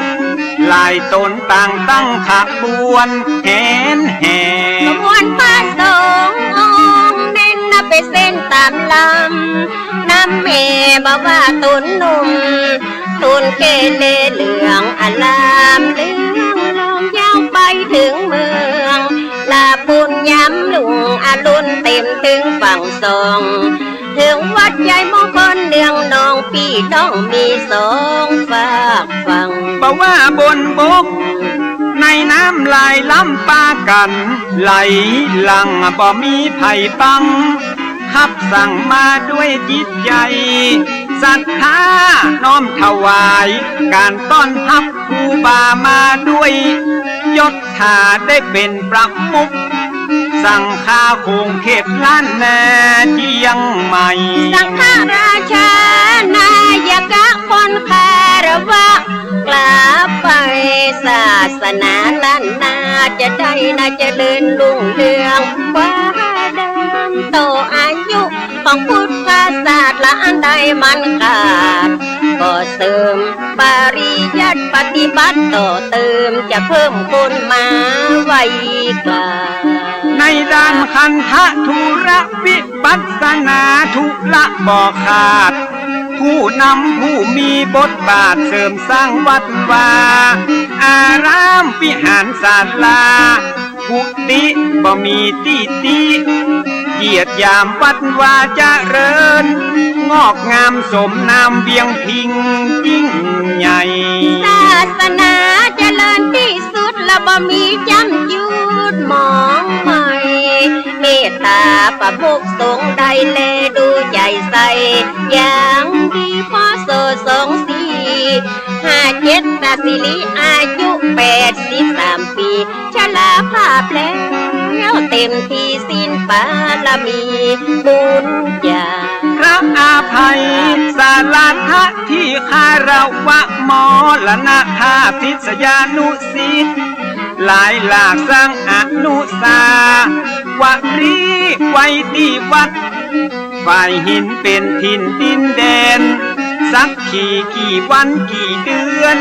กี่ปีบ่มีวันสูญสิ้นจืดวันที่21เดือนเมษายนลูกศิษย์ผู้คนเปิ้นเมตตาคุณล้านนาละพมาไตลือต้นน้ำหูปันหูบาเป็นประเพณีประจำปีวัดเลี้ยวก็ยังจัดบวชเน้นโดยหน้าพักโดยเดินล้อนคือศีลภาวนาอบรมธรรมะทายาคือหมู่เหล่าเยาวชนฝึกฝนสวดมนต์ไว้กราบหูถึงหลักพุทธศาสตร์ข้อวัดปฏิบัติเจ้าเล่งเพื่ออนุภาพพระพุทธธรรมพระสงฆ์มีแสงฐานธรรมจะได้เข้มแข็งมั่นคงอยู่คู่มนุษย์โลกท่านเจ้าอาวาสองค์ปัจจุบันจัดกิจกรรมละมีประโยชน์อาราธนาละพระสงฆ์มาโพเทศธรรมเป็นวางเป็นข่าวรถด่วนขบวนพิเศษร่วมกับกลุ่มหนุ่มบ่าวสาวจังหวัดเชียงใหม่ของเฮาช่วงกลางว่าสาตาลอจัดงานตักบาตรเทโวใหญ่โตก่อได้สืบทอดหลังวาสาแหมค่ำมาฮอดประยุทธ์ยังจอดขาดเลยวันสำคัญรอบปีบ่เว้นบำเพ็ญบุญบ่นิ่งเฉยตั้งกลุ่มหนุ่มสาวบ่ละเลยพุทธมามะกะหลายลุ่นญาติพำนักพาส่งหลายองค์พระน้อยตุ้งหนุ่มต่างประเทศเข้ามาลุ่มเพื่อมาศึกษาพระธรรมปฏิบัติธรรมนานาชาติแก่คารวะพระสงฆ์ประจำเป็นแหล่งที่ชี้นำมาให้ได้พบความการอย่างจัดสถานีวิทยุโทรทัศน์เผยแพร่อ้างพระสงฆ์จากวัดต่างๆได้ร่วมพลัง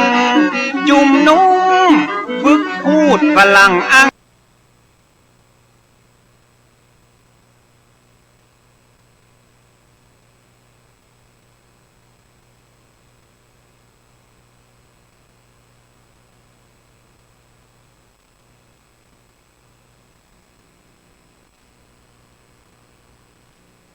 พลังอังกฤษ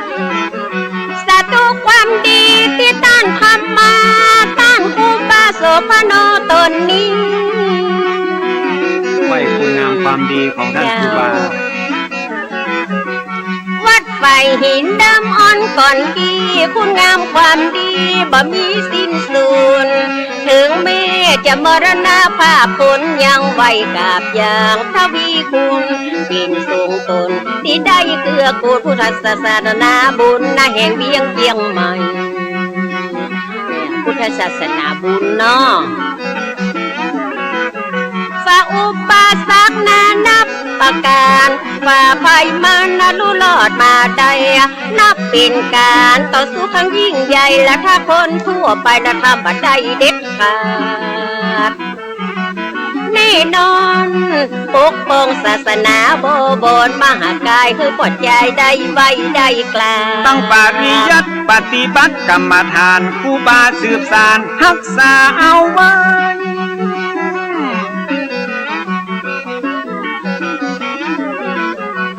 ถ่ายทอดถือลูกหลานไก่ได้นำเผยแพร่ขยายจาก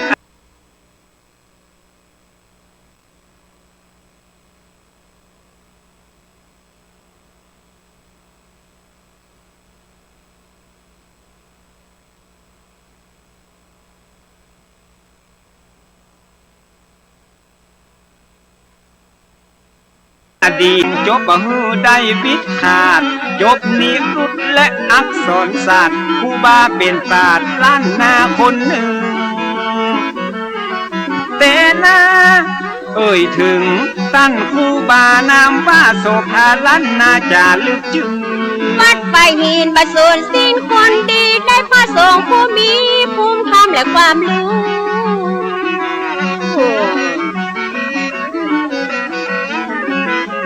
มีความมุ่งมั่นและมาพอมาอยู่ได้เชิดชูพุทธศาสนาท่านพระครูปริยัติยานุศาสตร์เป็นเจ้าอาวาสได้พัฒนาเอาวัดไฟหินเป็นแหล่งศึกษาสำหรับสังฆาแห่งนานาชาติท่านพระครูปริยัติยานุศาสตร์เผยแผ่ธรรมะปฏิบัติธรรมะได้น้อมนำหลักพุทธศาสตร์คือศาสนาได้มีบทบาทช่วยเหลือชาติสังคมภาคทุกส่วนอย่างดีปั๊บเปลี่ยนและก็ตั้งวิธีหาศาสนานั้นมีคุณประโยชน์อนุโมทนาในบุญปาลมีพระสงฆ์ผู้มีคุณความดีพร้อม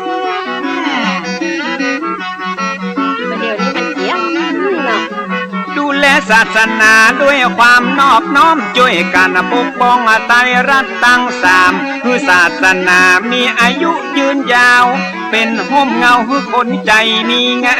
มงามเจ้าแม่งามบ่ได้มืดมัวดำพบแต่ความสว่าง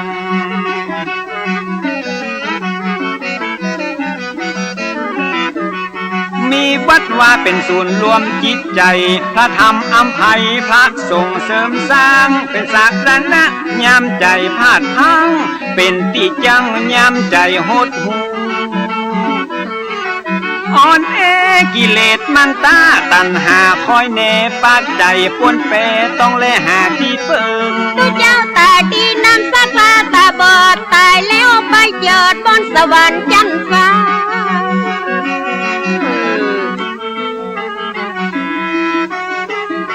ครูบาได้บอกแกสิทั่วหน้าคือมันศึกษาคือมันฝึกฝนแล้วนำเอาละอันองค์ความรู้ไปสอนหมู่ยิ่งใจผู้คนศาสนาบ่มีมืดมนเพราะพระสงฆ์บำเพ็ญตนนำต่างที่บอก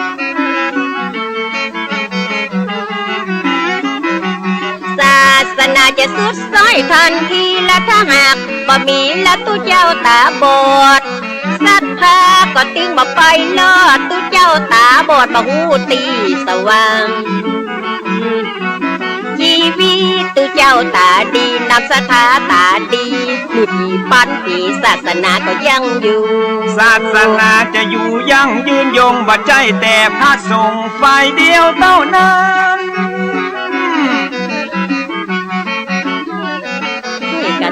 ฝ่ายนะจะต้องมีศรัทธาเจ้าบ้าน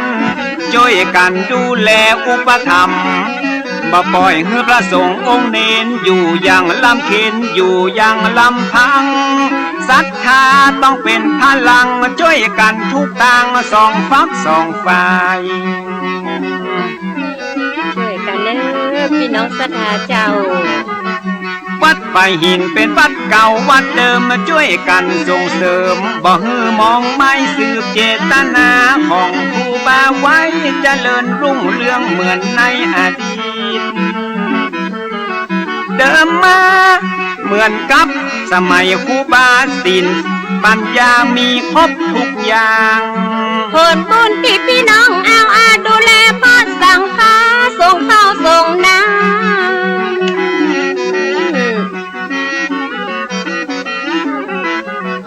อุปถัมภ์วัดว่าช่วยกันได้ช่วยกันดูแลศาสนา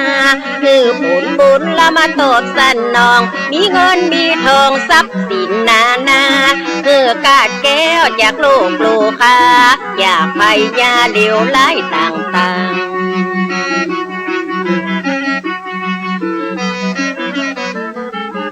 ก็คือกุศลผลบุญกินทานมาดลบันดาลนั่งคือสมไฟอ่างสมกรรมมักกรรมพัฒนานั้นคือสุขสมหวังดังใจมุ่งมาคันเนจะเดินลุ่งเรืองอย่าได้หันเหสมดังคาดคะเนกูอันปัญญังบุญได้กำอยู่พุทธศาสนาสะต้อนปิกมาฮักษาพี่น้องสุขสบายเหมือนกันทุกคนนะเจ้าป้ออยู่ป้อกินก็ป้อห่มป้อยองอย่าได้คัดคล้องอย่าได้คัดสน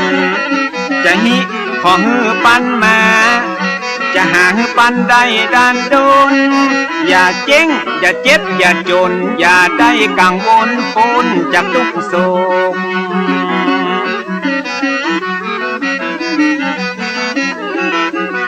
แม้นจะอยู่ขอฮือมีใจแม้นจะไปฮือมีโชคอย่าได้มีความทุกข์โศกอย่าได้มีโรคอย่าได้เจ็บอย่าได้ป่วยแต่นะบุญที่ได้ดูแลวัดว่าโบราณเปิ้นว่าอานิสงส์ยิ่งใหญ่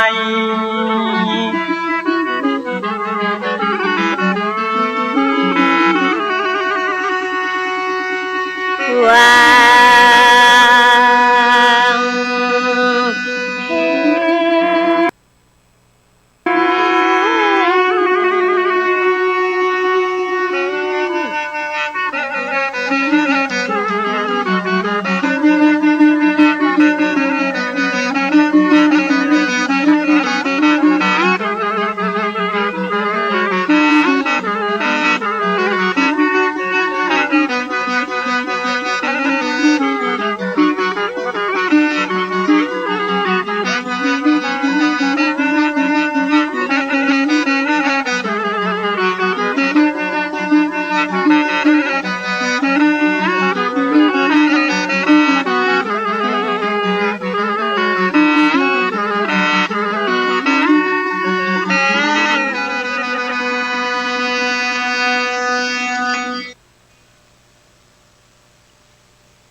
เทระประวัติ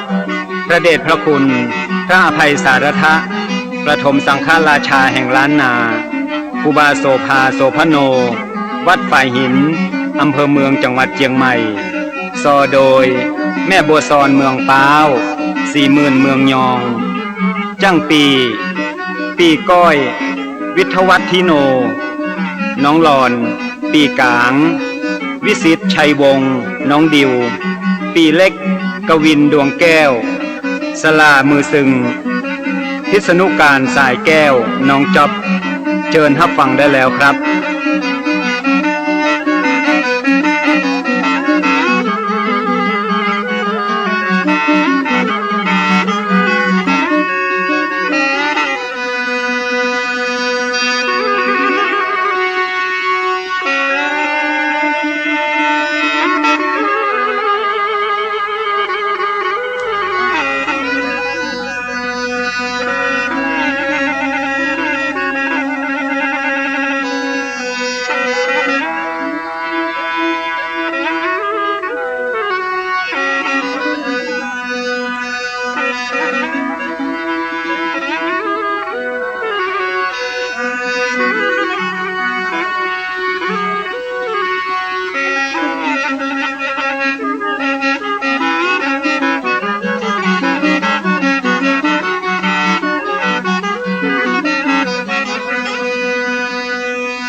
น้อมลำลึกคุณยาป่าละมีคุณงามความดีพระมหาเถระพระเดชพระคุณพระอภัยสารทะคนคารวะอยู่ตลอดกาล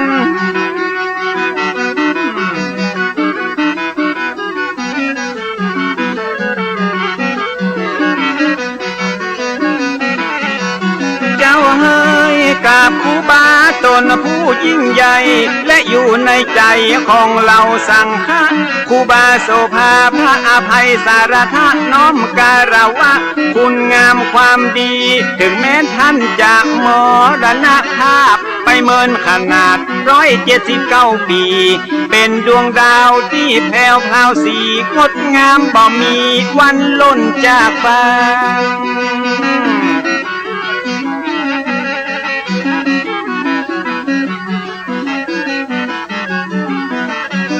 ร่างกายผู้พังผลงานยังอยู่กำสอนเป็นครูกำผู้เป็นอาจารย์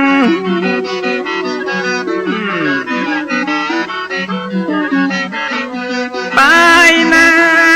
ชีวิตคนเฮามนุษย์บ่ได้สิ้นสุดก็เพียงแค่ความตายเพราะว่าความดีมันบ่สูญสลายไปกับร่างกายยิ่งใจเฮานั้นยิ่งเมินก็ยิ่งเท่าวีคุณงามความดียืนยงคงมันเหมือนท่านครูบาผู้อดทนอดกลั้นต่อสู้ฝ่าฟันผ่านมาได้ต่อสู้เพื่อเราสังฆะเสียสละเพื่อพระศาสนาปัดเป่าปกป้องเมื่อมีภัยมาประมุขสังฆาล้านนาโกนกีขอน้อมสะดุดีสิทธมุนีผู้มีบทบาทนี้และน้อสาธุน้อม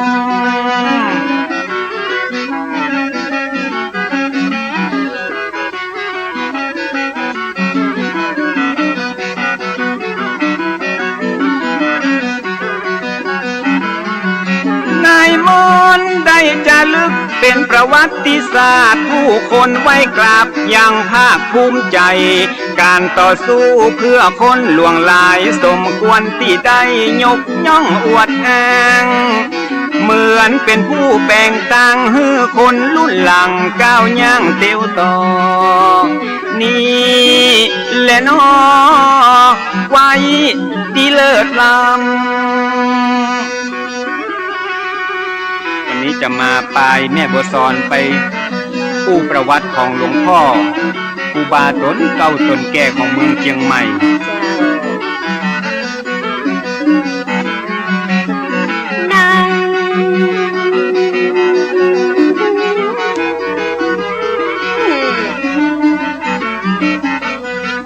ประวัติศาสตร์ล้านนาจารึกอ่านแล้วหูสึกและภูมิใจอย่างยิ่งต้นไม้จะห้อมว่ามีการมีกิ่งญาติเยื่อกะที่มายอมวิ่งหนีซื้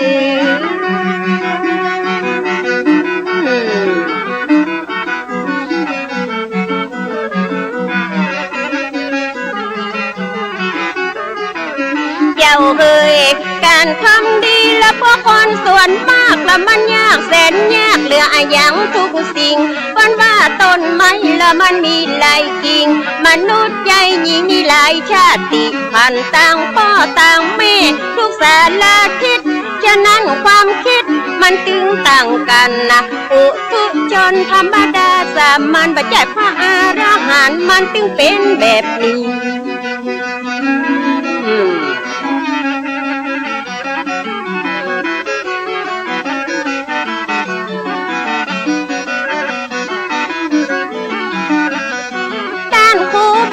ต่อสู้ดิ้นรนมุ่งมั่นอดทนเพื่อศาสนา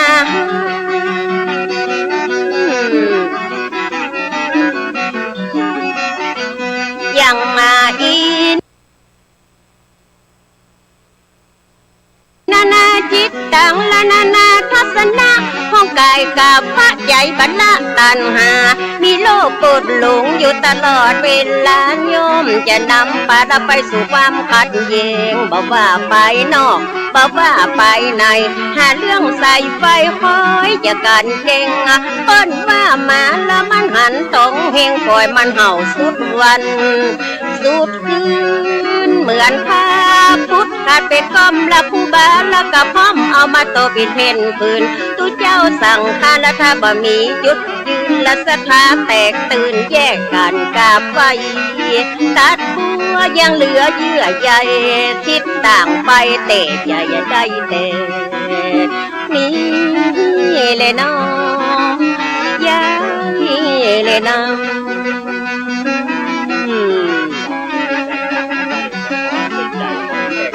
เจ้า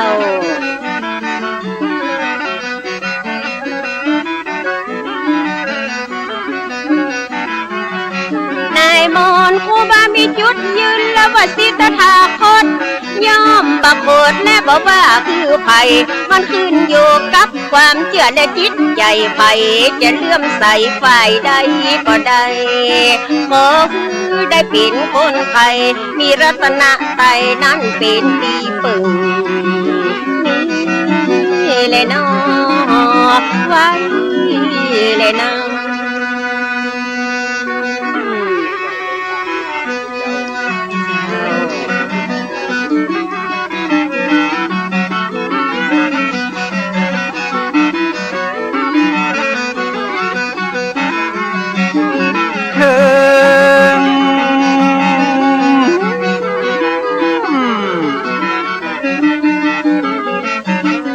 ความแตกแยกเป็นเรื่องธรรมดาต้องมีปัญญาคอยมากำกับแยกผิดแยกถูกนั่งนับนอนนับทิฏฐิบ่ดับก็ต่างคนต่างแท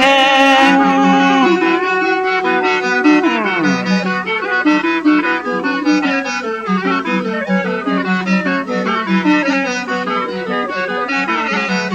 แจ่มแจ้งความขัดแย้งเกิดได้ทุกเวลาต้องมีปัญญาเป็นตัวกำกับต่างฝ่ายต่างถอยตั้งนึกนอนนับ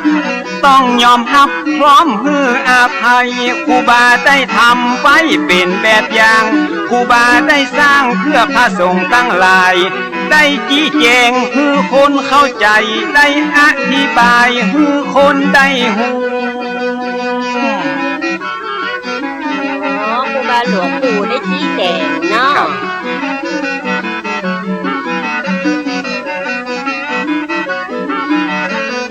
แล้วจะจวนปะนมมือสร้าง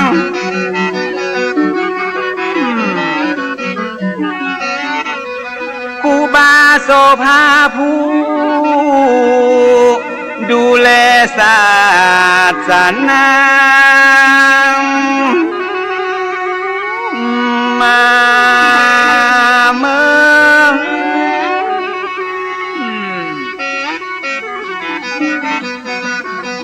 10 นิ้วจะก่อนยกมือย่อก่อนที่จะซอกขอนมัสการขออนุญาตจากดวงวิญญาณก่อนจะเอาผลงานและประวัติมามาเผยแผ่แก่สาธารณชนซึ่งมีอยู่หลายคนที่ยังบ่ฮู้หลายคนอยู่ที่บ่ฮู้เนาะคนที่ฮู้แล้วก็ฟังเพิ่มยังมีหลายคนนะที่ยังบอกหูยังมีหลายผู้ก็ที่ยังสงสัย40,000บัวซ้อนมาขอถวายมาซอขยายให้พระสงฆ์องค์เจ้าตลอดจนถึงศรัทธาญาติโยมบ่ใจกำลมที่จะอมมาเล่าเป็นเรื่องจริงตั้งแต่ปลายหอดเก้ามาฮือหมู่เฮาได้อย่าฟังเป็นจะได้บ่ฮู้เนาะอย่างน้อยก็ได้ปลุกจิตสำนึกคือได้ละลึกนึกถึงความหลังบ่ฮือไผเลือกฮักยังคนเรื่องเก่าหลังฮือคนตอบโต้เพื่อเอาไว้เป็นกรณีศึกษาถึงจะผ่านมาตั้งแต่ปีมาโวนเมื่อขนาดเนาะเรื่องใหม่เรื่องเก่าละ7พระเจ้าหาผู้ที่จะเลือกเอามาอุลสาระเกณฑ์สารเทียบหาบใดละบ่มีไม่การมาบ่มีอ่านบ่ต้องเอามาอวดเพิ่นว่าเขาละมันสุขในให้ละบ่ได้สุขในละตากาซาหวดหมอกตุเจ้าไข่ซิดละหมอกขยมไข่บวดตึงบ่เอามาอวดอันนั้นบ่มีสาระนะแม่เนาะเจ้าแต่นี่มันเป็นเรื่องดีมีสาระเรื่องของตุพระและเปิ้นบรรละเราก็ประวัติของเปิ้นแล้วก็มีพี่น้องเอาเล่เอามาสอนละคือพี่น้องยาวบ้านปฐมสังฆนายกะโสภาประวัติมีมาแต่เดิมอ่อนก่อนนั้น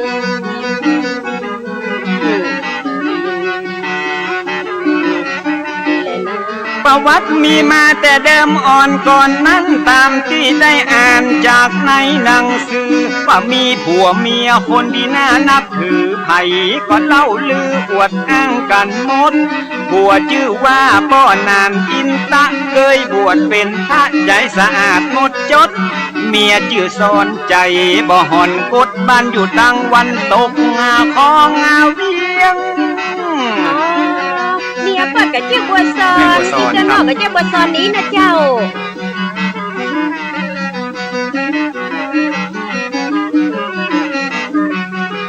สมัยนั้นยังเป็นดงป่าไม้สักต้นใหญ่ก็ต้นยางต้นเฮียงอยู่แดงแพงแงะและต้นตะเคียงเก็บเป้าสูงเปียงเอียงอิงต้น5ขมอกข้าเจ้าเงานิ้วกิ่วกลมปลายปัดเจยลมสูงกึ่งกลางฟ้ากินและนะวันนั้นมีเมียหนุ่มละประมาณอุ้มต้องละวันหนึ่งฟ้าห้องละมืดฟ้าบดฝนผู้ซักงวงไฟโปยตามป่าดงพี่ควายไหวลงแล้วเข้าเล่งเข้าบ้านเป็นที่หน้าแปลกประหลาดหัวใจต่างกันสงสัยว่าเป็นอย่างอัน10 ปี20 ปีและที่ผ่านมานั้นเหตุการณ์อย่างอันบ่เคยมีเกิดเหตุการณ์อัศจรรย์แม่ก็เจ็บต้องและจะเกิดลูกลักที่ได้ฟูมฟักและนานนับเกือบปีตัดวันอังคารละเดือนเป็ดปอดีละขึ้นหนึ่งน้ำปี4มาลงเม่นมันพศ2374นั้นนาแม่ซ่อนเกิดลูกมาพร้อมเหตุการณ์นั้น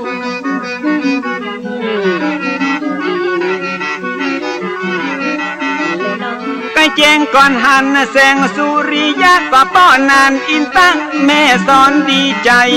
ได้ลูกฮักดีเป็นป้อใจตั้งชื่อว่าควายเป็นมังคัลละร่างกายแข็งแรงครบ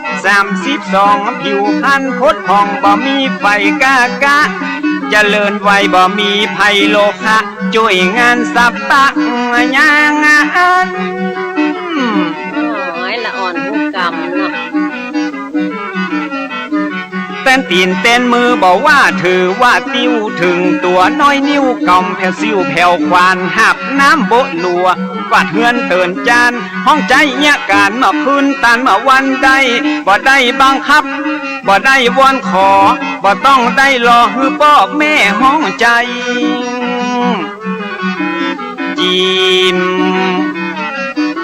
และน้องก็เด็กชายควายละอยู่กับพ่อแม่คอยเฝ้าดูแลและสุขสันต์หันษา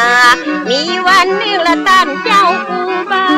ได้เมตตาละมาบินทับบาทละมาหันใส่ตัวละอันเด็กชายควายแกก้าวว่องไวและมีเบลฉลาดกูบามันวิชาจะขออาโนญาตกับพ่อนานอินตะ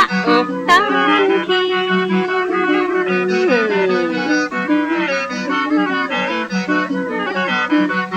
เป็นละขยอมละห้ำเฮียนเขียนอ่านฝึกฝนสันดานกอมเก่าคักสีคือได้เป็นละคนเก่งคนดีที่วัดไฟหินใจนิ่มเตียงมันอยู่กับคนใบเหมือนผ้าไม้ตัดแต่พอยู่กับคนมีพญาจะมีวิชาหลายลำคำตกน้ำบ่หอนเป็นหินเนาะอยู่กับคนผ่านพาไปหาพิษอยู่กับบัณฑิตพาไปหาผลอยู่กับครูบาได้ศึกษาฝึกฝนมุ่งมั่นอดทนจนอายุ15เขียนตัวเมืองอ่านแถวตัวไทยอ่านออกเขียนได้ชะฉานเก่งกล้าครูบาพอหันอนาคตวันหน้าเลยบรรพชาเป็นสามเณร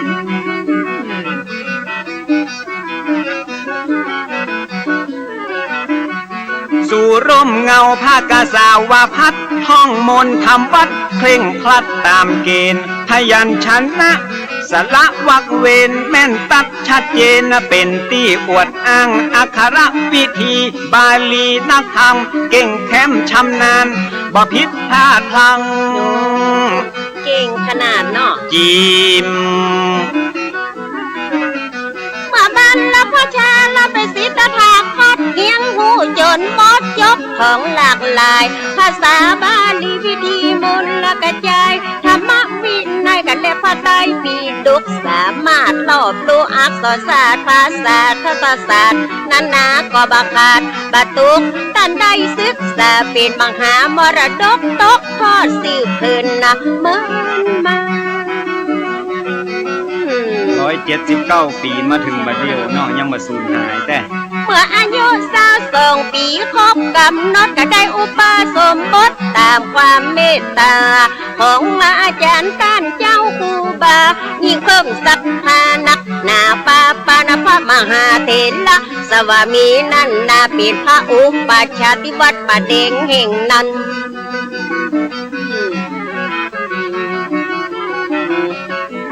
และน้องได้เจ้าอาวาสวัดป่าแพ่ง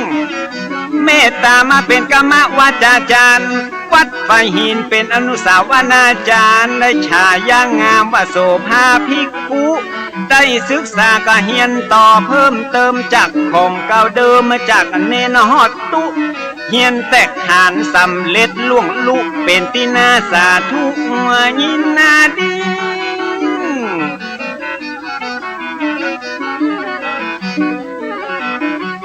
ได้ห้ำเฮียนต่อไปนั่นเล่า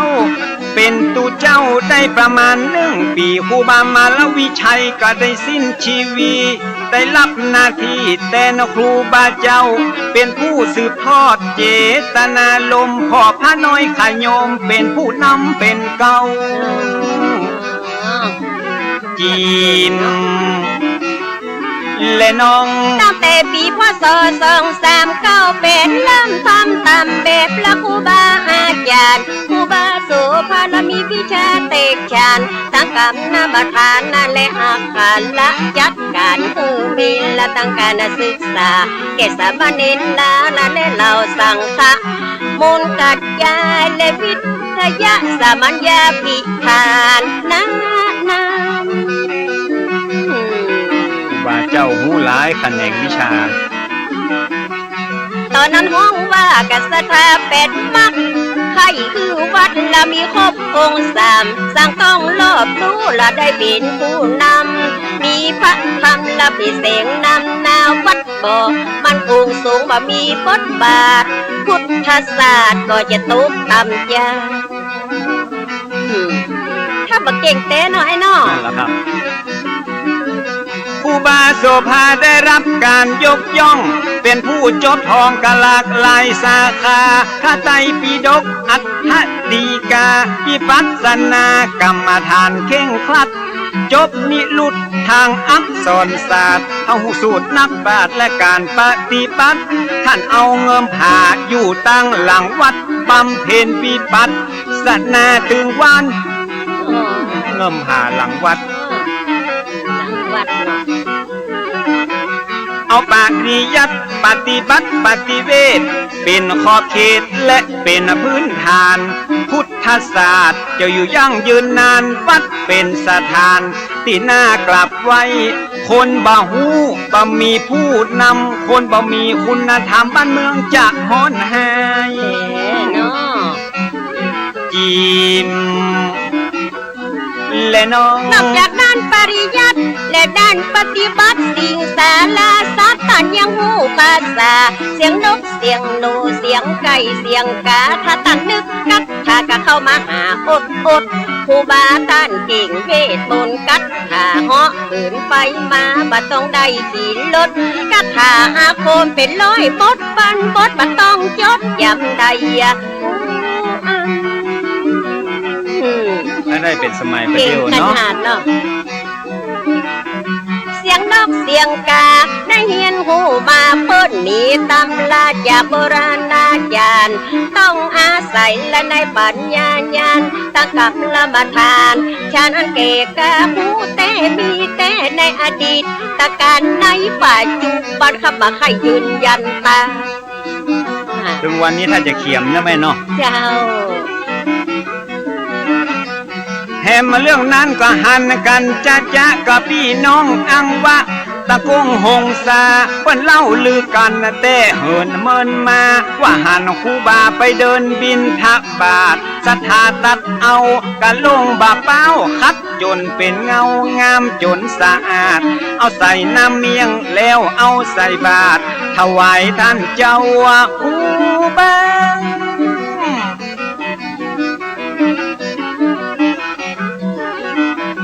ห้องใครพิสูจน์เอากะลงเกิงนั้นแล้วก็เดินทางมาเสาะถามหามาปะกะลงบาเป้านั่นนาที่ต้านครูบาไฟหินดังอันเชื่อว่าครูบาเพราะเหินเดินอากาศไปบินทบาทที่อังวะอุ่นนั้นกินและน้องโอ้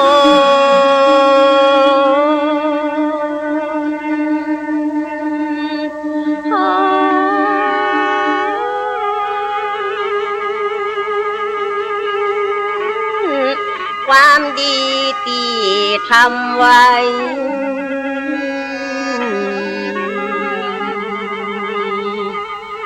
ผลแห่งความดีได้มาตอบสนอง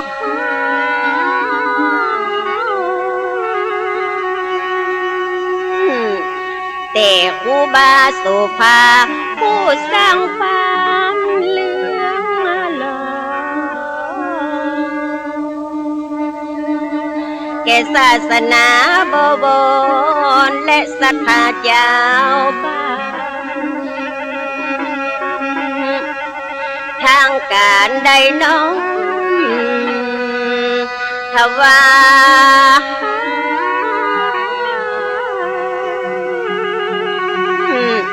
ตำแหน่งสังฆนายกา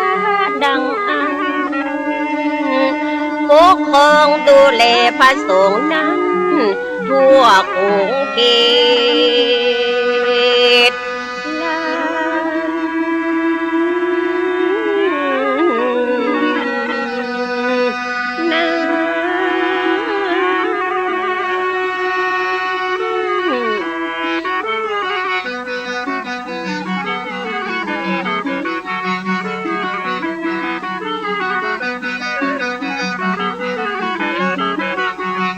เก่งบ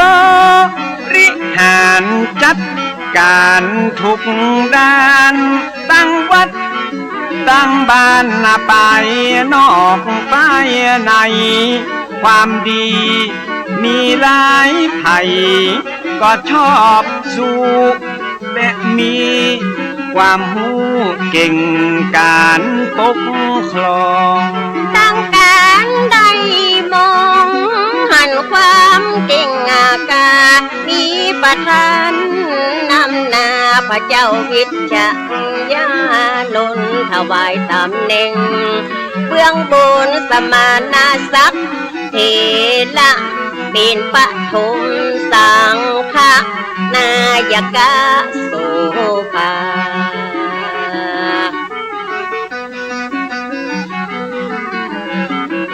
ถวายมุทิตายินดีจัดขึ้น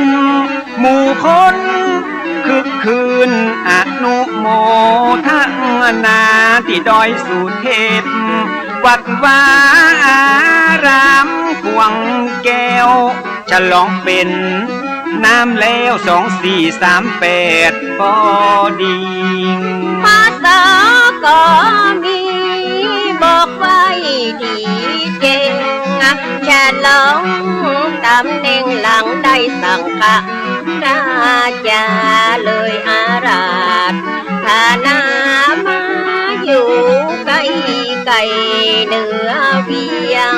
เชียงใหม่นั่นคือวัดเชียงยืนพศวันคืน2439เพื่อการพอเฝ้าและพัฒนาดูแลศาสตร์ศาสนาสั่งค้าใหญ่น้อยฮือเป็นไปเรียบร้อยสะดวกสบายศาสนาเรื่องไหลใดๆก็ก้าวหน้ามาตกตามจากการศึกษาก็ดีกรรมฐานก็มีพิปัสสนามุ่งมั่นล้วนเป็นพื้นฐานศาสนามั่นคงต่อมามีองค์ภิกขุหนุ่มน้อยกิริยาเรียบร้อยมีนามว่าปิงบ่ฮือสุงสิงทะส่งตนเท่าบ่ฮือไปไวตุเจ้าติดมัดอกมัดแอวรัดพาเตกแถวเป็นสองหมู่สองข้างพระสงฆ์เตกมังกาจัดกาใจเป็นสองนิกายวุ่นวายเสียงทานนาพระป่าพระปานแยกกันวันป่าลัทธิมหาปิงท่านกุมภาบ่มัดอกฮือจ่าพอดแล้วบ่งามหลายคนหันตามไปนิยมชอบสู่นิกายใหม่ไฟยูอคติลำเอียงปากันทบเถียงสำเนียงตอบโต้พ้องก่อปวดโอว่าลัทธิไม่ดีพ้องกะบอยอมดีว่าเก่าดีดังอันนาต่างก่อคัดค้านขาดแย้งบ่อมมาชมให้บ่ประนอมปราณีโอบเพื่อ อหันแต่นอกเนื้อบ่หันไปในต่างคนต่างใจว่ากันบ่ได้ประชาธิปไตยต่างมีสิทธิเสรีอยู่มาหลายปีเห็นที่เจ้าบ้านกลุ่มผู้อยู่ข้างท่านมาหาปิงล่องไตจากเบี่ยงปิงไปขอตำแหน่งไว้ท่าคือท่านมาหาปิงได้เป็นเจ้าคุณนาพิธีสารละคุณเป็นตำแหน่งใหม่มาเจ้านายล้านนาหลายผู้หลายคนต่างกอดน้อมตนเป็นสิทธิ์ชิดไกลเอามาหาปิงย้ายมาเจียงมันอารามและได้จักนำนิกายไม่เข้ามาละของเก่าแต่ก่อนเดิมมาส่วนตานอุบาโสภาก็ต่อต้านนะบางอย่างทำนั้นมันบ่เหมาะบ่ควรหันว่าผิดพวนบ่ควรทำอย่างอันพระป่าพระบ้านก็สิทธศาสตร์ศาสดาองค์พระศรัทธาพระพุทธเจ้าไปแยกหมู่แยกเล่ากันอันจะได้ทำดีทำไปขออย่าได้อวดอ้างมายกตนโอมต้านโบราณว่าบ่ดีป่าเวนีล้านนาเก่าเกลือถ้าบ่อบเอื้อก็บ่ควรทำลายคือได้สูญหายไปจากโลกลานาคตวันหน้า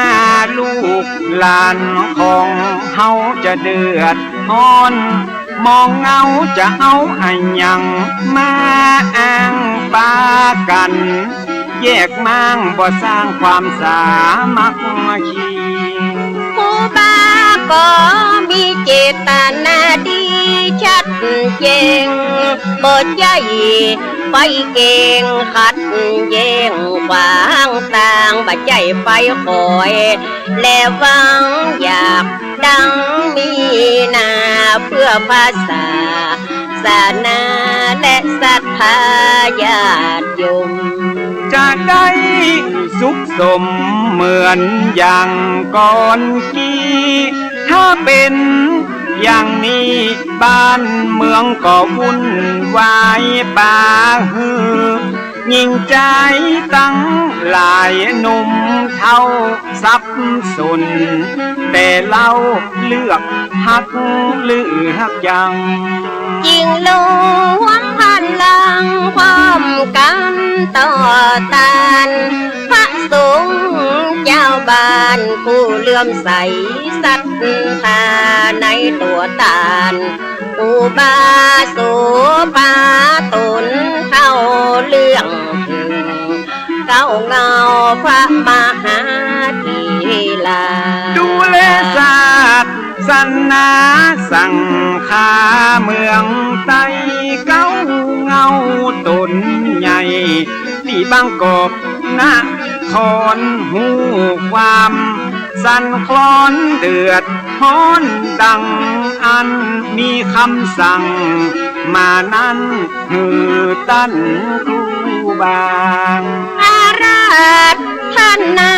ไปบางกอกเมืองกว้างเพื่อระงับยับยั้งเหตุการณ์อาธิกรศาสนาบ่บนป่ามองมนความบัวบ่คือจำน้ำบ่คือคุณมัว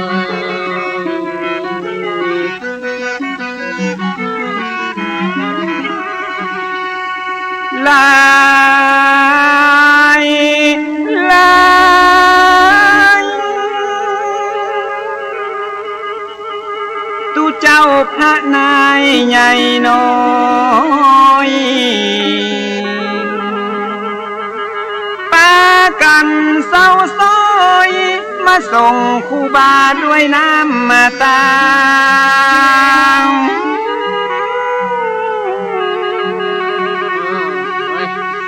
ตลอดจนถึงคณะศรัทธาหลั่งไหลกันมาที่ตาน้ำมาดังกลัวปัญญาภูบาไปขัง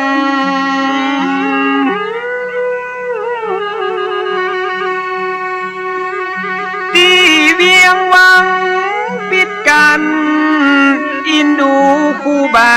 เสียงทานกลัวไปต้องกฎหมาย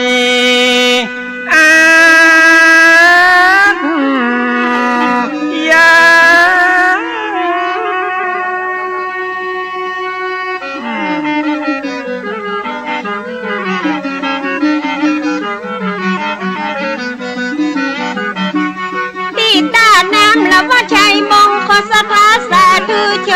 นไหลหลังไก่ไก่ปากันนาเตียวย่างละมาห่วมได้ยินนาขาวลือพ้องก็ว่าดีว่าให้ครูบาได้รับหนังสือว่าเป็นกระบฏบัดทองนับถือป้าคือบุลันนาเตกเย่ไปปอนลำปักครูบาว่าต้องประหารกลางวันแสกพ้องว่าถูกขังเดี๋ยวแยกว่าไปต่างๆนาเขาลือแพร่ไปทั่วทิศป่าฮือลูกศิษย์ลูกหาผู้ที่เลื่อมใสครูบานั่งเจ็ดน้ำตาย้อยอาบต้องไปละตัวเจ้าพันเน้นตีก้อยบำเพ็ญไว้กับเตกตื่นกันมาหยาบตกออกเหนือไตไหลมานั่งสวดใจยักมงคลนังครูบาตนเมตตากาดแก้วจากทุกพยายามหมดสิ้นปัญหาทุกอย่างบังฟังตูเจ้าสวดจบศรัทธากราบนบพร้อมพังบอกว่าคนยืนคนนั่งบ่มีตังวางเตี้ยวตึงยิงตึงใจอดปากันดักหมดบ่เอ็กบ่เอวห่วมใจกันเป็นหนึ่งเดียวมาส่งคู่บาไปบางกอกเมื่อคนนำมากันลวงหลายคู่บาก็ได้ประกาศบอกเกษัตริย์พระพ่อออกไม่ออกบ่ว่าไปนอกไปในขอคือหมู่เฮาพี่น้องบัดต้องหอนอกตกใจบัดต้องเป็นห่วงเป็นใหญ่บัดใหญ่มีภัยมีเฮาไปประชุมสังฆะสันนิบาตที่กรุงเทพนับเป็นโอกาสพิเศษจะได้หูดำหูแดงเฮาจะได้เสวนาอูจาพาทีจี้แจงเปิ้นว่าเพชรดีต้องมีแสงได้สำแดงฮือเปิ้นได้พอพศ2449คนเฝ้าฟังข่าวแต่นอไผก็ไข่หันนาให้ผลหน้าที่ตามนักวัดเด่นทำกลางในที่ประชุมเป็นที่จุมนุมมหาเทนลูกครูบาไปหินได้นั่งใจยินร่วมกับสังฆาผู้ใหญ่พระบาทสมเด็จร.5ประทับนั่งหน้าไกลตัดถามถึงความหอนหายไปในพระทรงลานหน้าครูบาถวายพระพรตอบขั้นตอนของปัญหาชะชานไขข้อสั่งกาองค์มหาราชาพอพระไทยยิ่งมีพระราชปฏิสันอ่านกับท่านครูบาหลายสิ่งจนทำมาเพื่อพระไทยมิ่งเลื่อมใสในตัวครูบามีใจแน่วแน่ดูแลพระศาสน์ นาสนับสนุนตั้งการศึกษาของพระสังฆาทุกฝ่ายทรงทราบถึงข้อเท็จจริงก็ยิ่งเข้ามากราบไหว้ทรงหันการเอาใจใส่และมีวินัยดีงดงามศีลาจารวัดผลงานประจักษ์เป็นสักขีสมเป็นสิทธิ์พระมุนีควรที่อวดอ้างยกย่องยืนถวายนับพระราชทานตำแหน่งเป็นการประกาศกงและเป็นการเชิดชูยกย่องเป็นพระราชาใหญ่โตเพราะคุณและความดีมีนักสูงเกียรติสูงศักดิ์อักโคทำหน้าที่พระสาวกของพระพุทธของโลกในพระราชทินนามพระอภัยสารทะสังฆปาโมก2449หายโศกเป็นโยกใจยักมงคลกลับมาสู่เวียงเจียงใหม่ยิ่งใจพร้อมกับ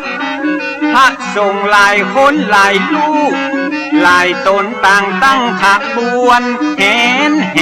ขบวนพระสงฆ์องค์เน้นนับไปเส้นตามลำน้ำเมบอกว่าตุนหนุ่มตุนเกเลเหลืองอลามเหลืองลงยาวไปถึงเมืองลาปุญย้ำลุงอรุณเต็มถึงฝั่งสองถึงวัดใหญ่มงคลเดืองนองพี่น้องมีสองฝากฝั่งบอกว่าบนบกในน้ำลายล้ำปากันไหลหลังบ่มีไผ่ปังขับสั่งมาด้วยจิตใจศรัทธาน้อมถวายการต้อนรับครูบามาด้วยยศถาได้เป็นประมุขสังฆาคงเขตล้านนาเจียงใหม่สังฆราชานายกะคนคารวะกลับไปศาสนาล้านนาจะได้น่าเจริญรุ่งเรืองกว่าเดิมโตอายุของพุทธศาสตร์ละอันใดมันขาดก็เสริมปริยัติปฏิบัติต่อเติมจะเพิ่มคนมาไว้กล้าในด้านคันธทุระวิปัสสนาทุละบ่ขาดผู้นำผู้มีบทบาทเสริมสร้างวัดวาอารามวิหารศาลากุฏิบ่มีที่ติเกียรติยามวัดวาเจริญงอกงามสมนามเวียงพิงยิ่งใหญ่ศาสนาเจริญที่สุดและบ่มีจำยุดมองใหม่เมตตาประมุขสงฆ์ใดแลดูใจใสอย่างดีพอโส2457นาสิริอายุ83ปีชราภาพแล้วเต็มที่สิ้นปารมีบุญญาพระอาภัยสารทะที่คารวะมรณภาพทิศยานุสิทธิ์หลายหลากสร้างอนุสาวรีย์ไว้ที่วัดฝ่ายหินเป็นถิ่นดินแดนสักกี่วันกี่เดือนกี่ปีบ่มีวันสูญสิ้นจืดวันที่21เดือนเมษายนลูกศิษย์ผู้คนเปิ้นเมตตา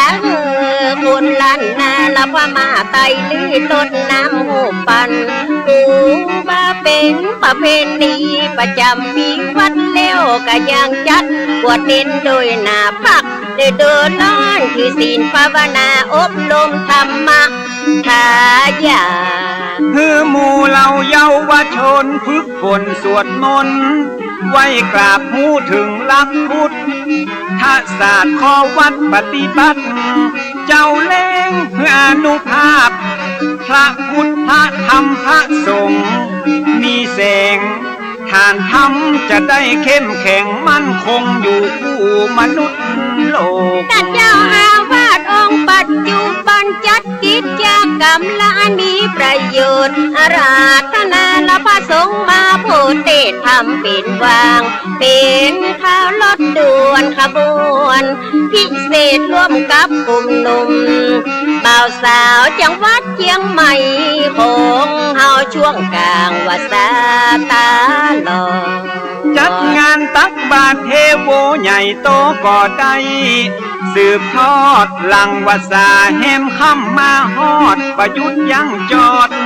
ขาดเลยวันสำคัญรอบปีบ่เว้นบำเพ็ญบุญบ่นิ่งเฉยตั้งกลุ่มหนุ่มสาวบ่ละเลยพุทธมามะกะหลายลุ่นญาติพำนักพาส่งหลายองค์พระน้อยตุ้งหนุ่มต่างประเทศเข้ามาลุ่มเพื่อมาศึกษาพระ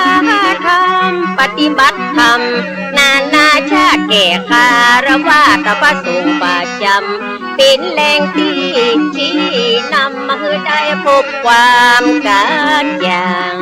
ดัชธานีวิทยุโทรทัศน์เผยแพร่เอ่ยอ้างพระสงฆ์จากวัดต่างๆได้ร่วมพลังจุ่มนุ่มฝึกพูดพลังอังกฤษแก่ผู้มีจิตใจห่มอู้ไทยอู้เมืองเป็นจุ่มบ่เคยตอดตุ่มละขวาง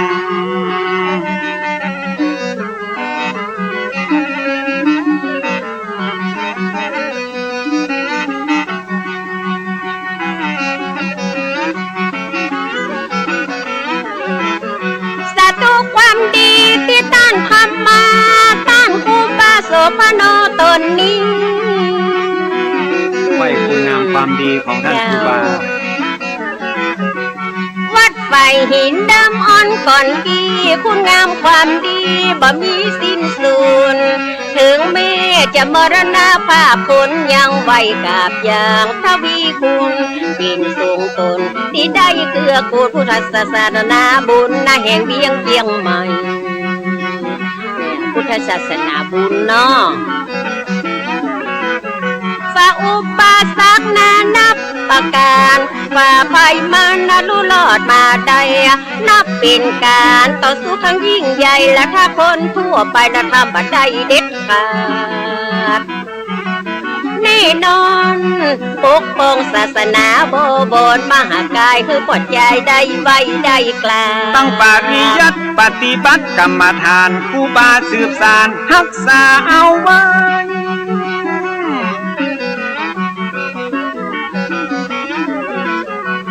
ถ่ายทอดให้ลูกหลานไกลๆได้นำเผยแพร่ขยายจากอดีตจนถึงปัจจุบันมีคุณอนันต์ต่อสงฆ์ล้านนาไทย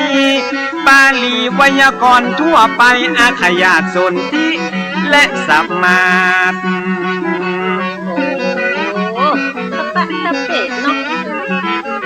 มูลกระจายพระไตรปิฎกครูบาท่องจบหือได้วิดขาดจบนิรุตและอักษรศาสตร์ครูบาเป็นศาสตร์ล้านนาคนหนึ่ง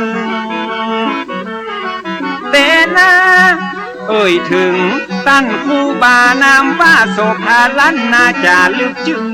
วัดไฟหินประสูติสิ้นคนดีได้พระสงฆ์ผู้มีภูมิธรรมและความรู้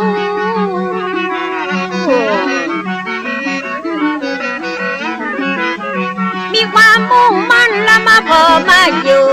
ได้เชิดชูพุทธศาสนาท่านพระครูปริยัติยานุศาสตร์เป็นเจ้าอาวาสได้พัฒนาเอาวัดไฟหินเป็นแหล่งศึกษาสำหรับสังฆาแห่งนานาชาติท่านพระครูปริยัติยานุศาสตร์เผยแผ่ธรรมะปฏิบัติธรรมะได้น้อมนำหลักพุทธศาสตร์คือศาสนาได้มีบทบาทช่วยเหลือชาติสังคมหักทุกส่วนอย่างดีปั๊บเปลี่ยนและก็ตั้งวิธีศาสนานั้นมีคุณประโยชน์อนุโมทนาในบุญปาลมีพระสงฆ์ผู้มีคุณความดีพร้อมเดี๋ยวนี้มันเสียงดูแล ศาสนาด้วยความนอบน้อมช่วยกันปกป้องไตรรัตน์ตั้งสามคือศาสนามีอายุยืนยาวเป็นห่มเงาคือคนใจมีงามงามเจ้าแม่งามบ่ได้มืดมัวดำพบแต่ความสว่าง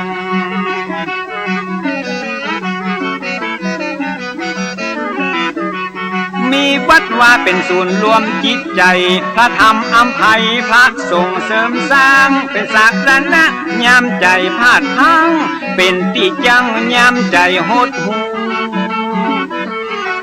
อ่อนแอกิเลสมันตาตัณหาคอยแน่ปัจจัยปวนแปรต้องแลหาที่เปิงตุเจ้าตาดีนำสักลาตาบอดตายแล้วไปเกิดบนสวรรค์จันทร์ฟ้า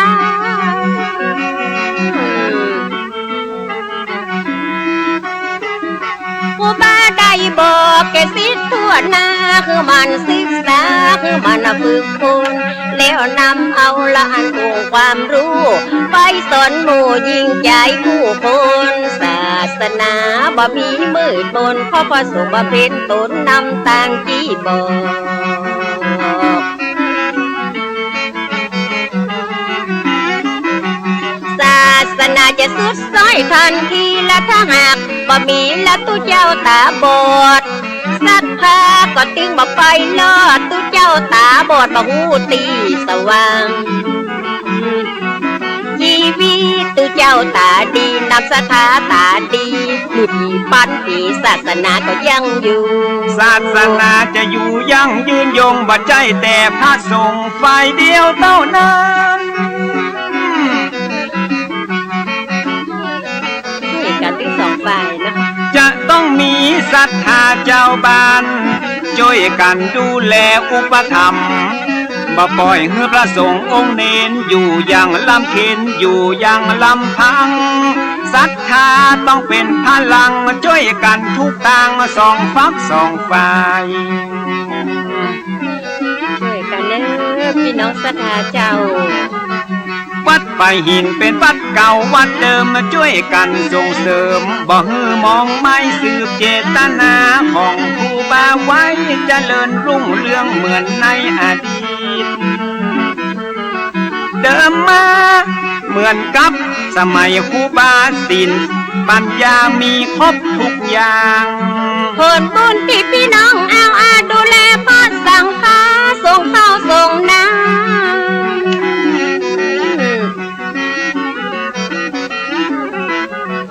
อุปถากวัดว่าช่วยกรรมได้ช่วยกันดูแลศาสนาคือผลบุญละมาตอบสนองมีเงินมีทองทรัพย์สินนานาคือกาดแก้วจากโลกโลกาอย่าไปยาเหลวไหลต่างๆ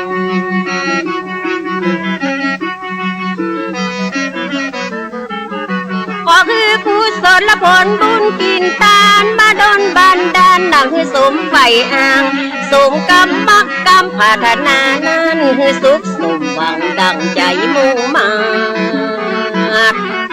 คันเน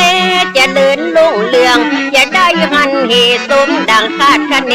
กูอันปัญญังบุญได้กำจูพุทธศาสนาสะต้อนปิกมารักษาพี่น้องสุขสบายเหมือนกันทุกคนนะเจ้า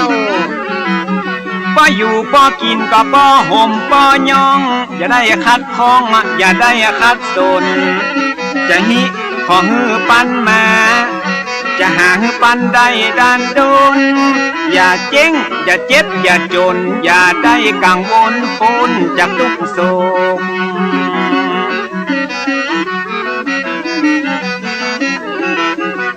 แม้นจะอยู่ขอฮือมีใจแม้นจะไปฮือมีโช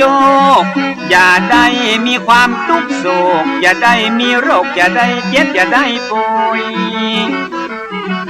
แต่นะบุญที่ได้ดูแลวัดว่าโบราณเปิ้นว่าอานิสงส์ยิ่งใหญ่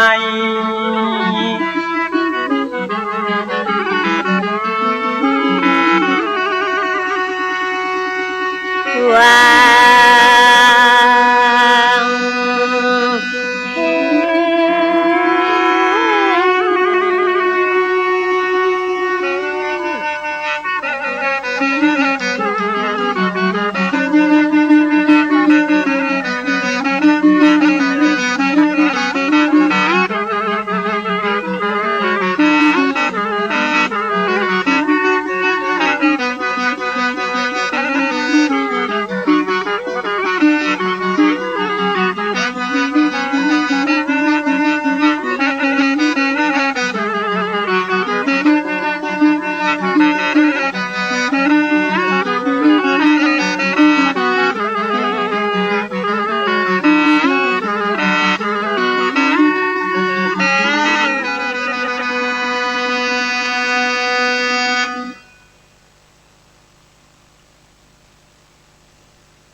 เทระประวัติ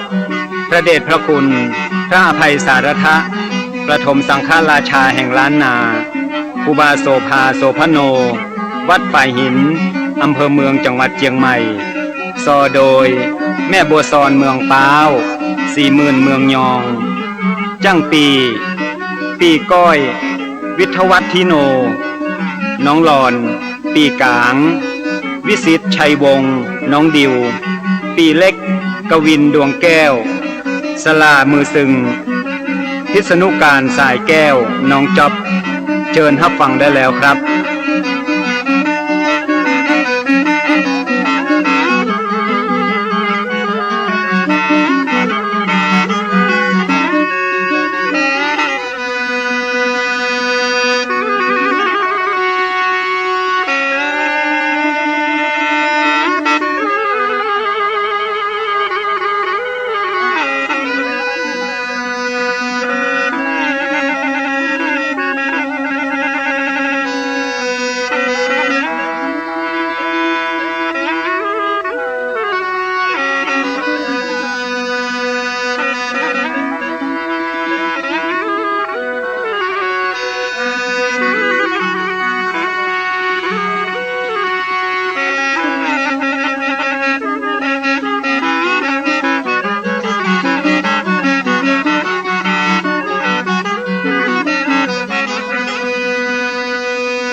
น้อมลำลึกบุญญาบารมีคุณงามความดีพระมหาเถระพระเดชพระคุณพระอภัยสารทะคนคารวะอยู่ตลอดกา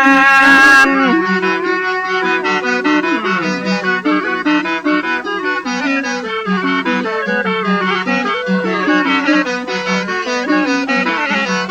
เจ้าเฮ้ยกับครูบาตนผู้ยิ่งใหญ่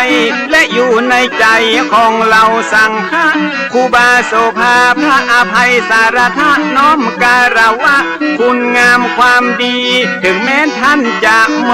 รณภาพไปเมินขนาด179 ปีเป็นดวงดาวที่แผ่วพราวสีงดงามบ่มีวันล่นจากฟ้า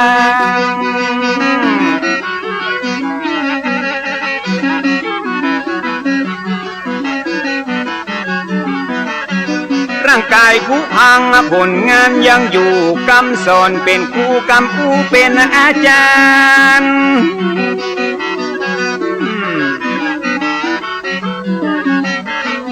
ไปนะชีวิตคนเฮามนุษย์บ่ได้สิ้นสุดก็เพียงแค่ความตายเพราะว่าความดีมันบ่สูญสลายไปกับร่างกายยิ่งใจเฮานั้นยิ่งเมินก็ยิ่งทวีคุณงามความดียืนยงคงมันเหมือนท่านครูบาผู้อดทนอดกลั้นต่อสู้ฝ่าฟันผ่านมาได้ต่อสู้เพื่อเราสังฆะ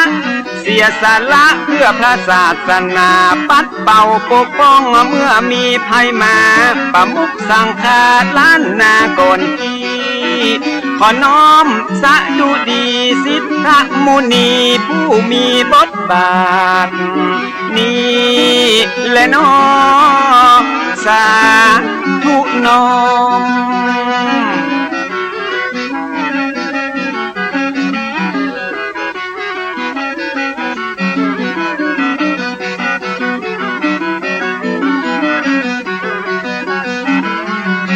นายมนต์ได้จะลึกเป็นประวัติศาสตร์ผู้คนไว้กราบอย่างภาคภูมิใจการต่อสู้เพื่อคนหลวงหลายสมควรที่ได้ยกย่องอวดอ้างเหมือนเป็นผู้แบ่งต่างให้คนรุ่นหลังก้าวย่างเตียวต่อนี่แหละน้อไว้ดีเลิศล้ำวันนี้จะมาปลายแม่บัวซอนไปอ ปูประวัติของหลวงพ่อครูบาตนเก่าตนแก่ของเมืองเชียงใหม่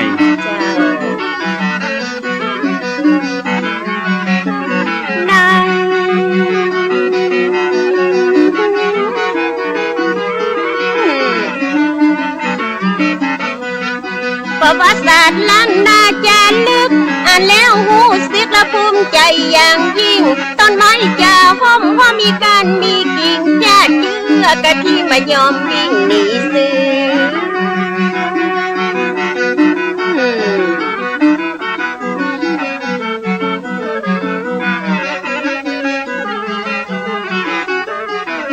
เจ้าเอ่ยการทำดีและพวกคนส่วนมากและมันยากแสนยากเหลืออะอย่างทุกสิ่งวันว่าต้นไม้และมันมีหลายกิ่งมนุษย์ใจหญิงมีหลายชาติพันธุ์ต่างพ่อต่างแม่ทุกสารทิศฉะนั้นความคิดมันถึงต่างกันนะอุทุชนธรรมดาสามัญปัจจัยพระอรหันต์มันถึงเป็นแบบนี้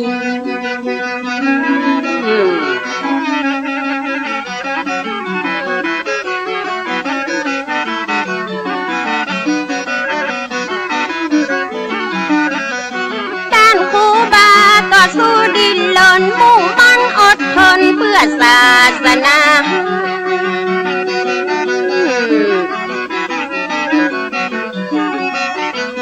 อย่างมาอีนานาจิตตังละนานาทัศนะของกายกับพระใจบรรละตัณหามีโลกกดหลงอยู่ตลอดเวลาโยมจะนำพาเราไปสู่ความขัดแย้งบอกว่าไปนอกบอกว่าไปในหาเรื่องใส่ไฟคอยจะกันเก่งเปิ้นว่ามาแล้วมันหันตรงเฮงปล่อยมันเห่าสุดวันสุดคืนเหมือนพาพุทธขาดเป็นกอมละครูบาแล้วก็พร้อมเอามาโตปิดเพนคืนตุเจ้าสั่งทานและถ้าบ่มีจุดยืนและศรัทธาแตกตื่นแยกกันกาบไฟตัดบัวยังเหลือเยื่อใยทิศต่างไปเตะใหญ่ได้เตะนี่เลยน้องยายเลยน้อง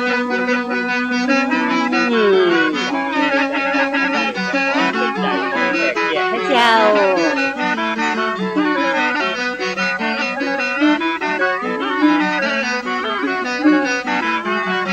นายมนต์ครูบามีจุดยืนและว่าสิทธาคตย่อมบักโคดและบอกว่าคือไผ่มันขึ้นอยู่กับความเชื่อและจิตใจไผ่จะเลื่อมใสฝ่ายใดก็ได้ขอคือได้เป็นคนไทยมีรัตนะไตนั้นเป็นที่ปึงนี่เลยน้อไว้เลยน้อ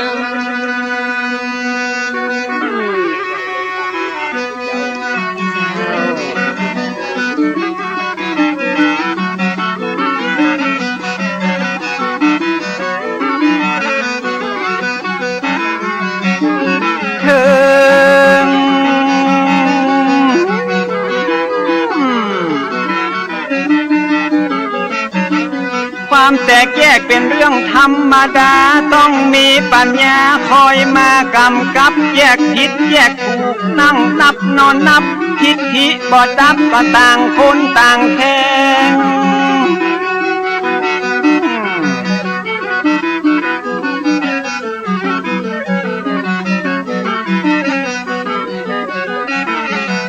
แจ่มแจ้งความขัดแย้งเกิดได้ทุกเวลาต้องมีปัญญาเป็นตัวกำกับต่างฝ่ายต่างถอยตั้งนึกนอนนับต้องยอมรับพร้อมฮืออาภัยครูบาได้ทำไว้เป็นแบบอย่างครูบาได้สร้างเพื่อพระสงฆ์ทั้งหลายได้ชี้แจงฮือคนเข้าใจได้อธิบายฮือคนได้หูครูบาหลวงปู่ได้ชี้แจงเนาะ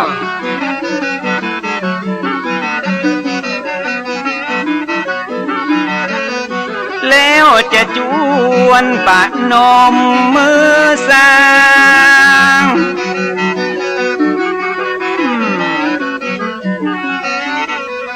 ครูบาโสภาผู้ดู ละนางมาเมือง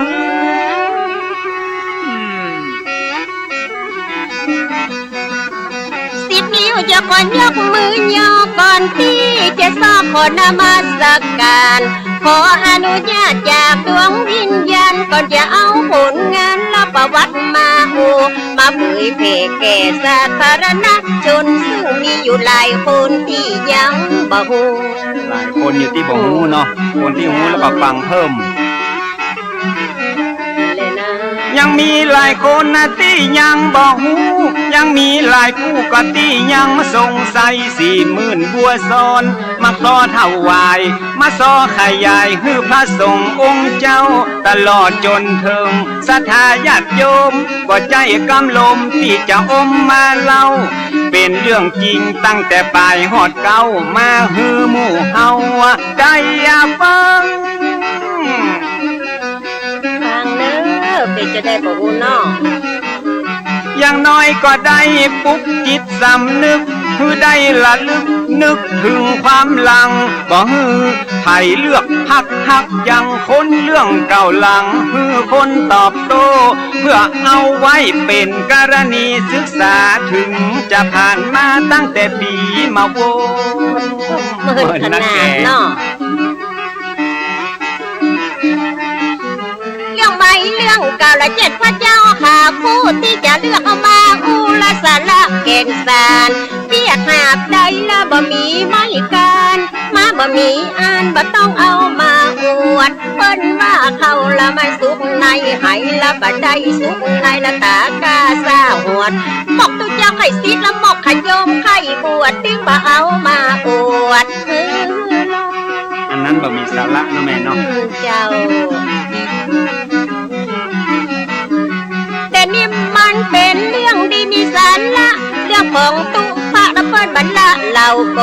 ประวัติของเปิ้นแล้วก็มีพี่น้องเอาเล่เอามาสอนละคือพี่น้องยาวบ้านปฐุมสังฆนายกะโสภาประวัติมีมาแต่เดิมอ่อนก่อนนั้น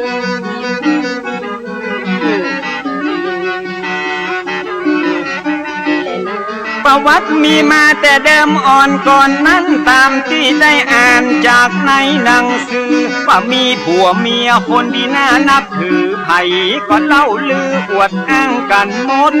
ผัวชื่อว่าป้อนานอินตะเคยบวชเป็นพระใจสะอาดหมดจดเมียชื่อสอนใจบ่หอนกดบ้านอยู่ตั้งวันตกงาของงาเวียงเมียเปิดกับเจ้าบัวซอนที่จะนอกกับเจ้าบัวซอนนี้นะเจ้า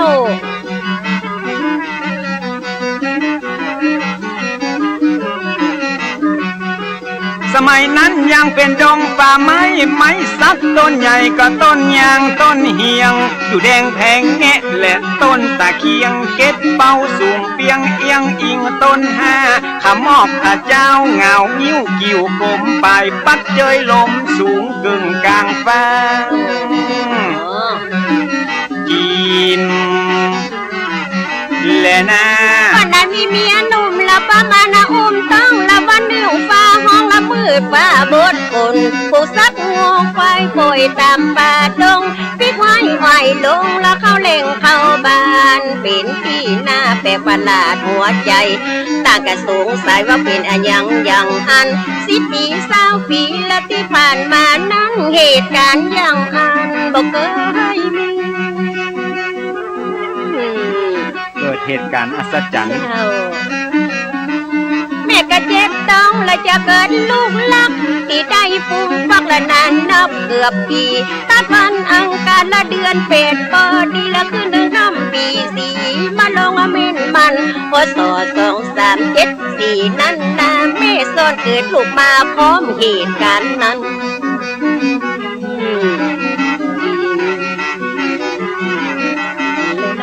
ใกล้แจ้งก่อนหันแสงสุริยะก็ป้อนานอินตั้งแม่สอนดีใจ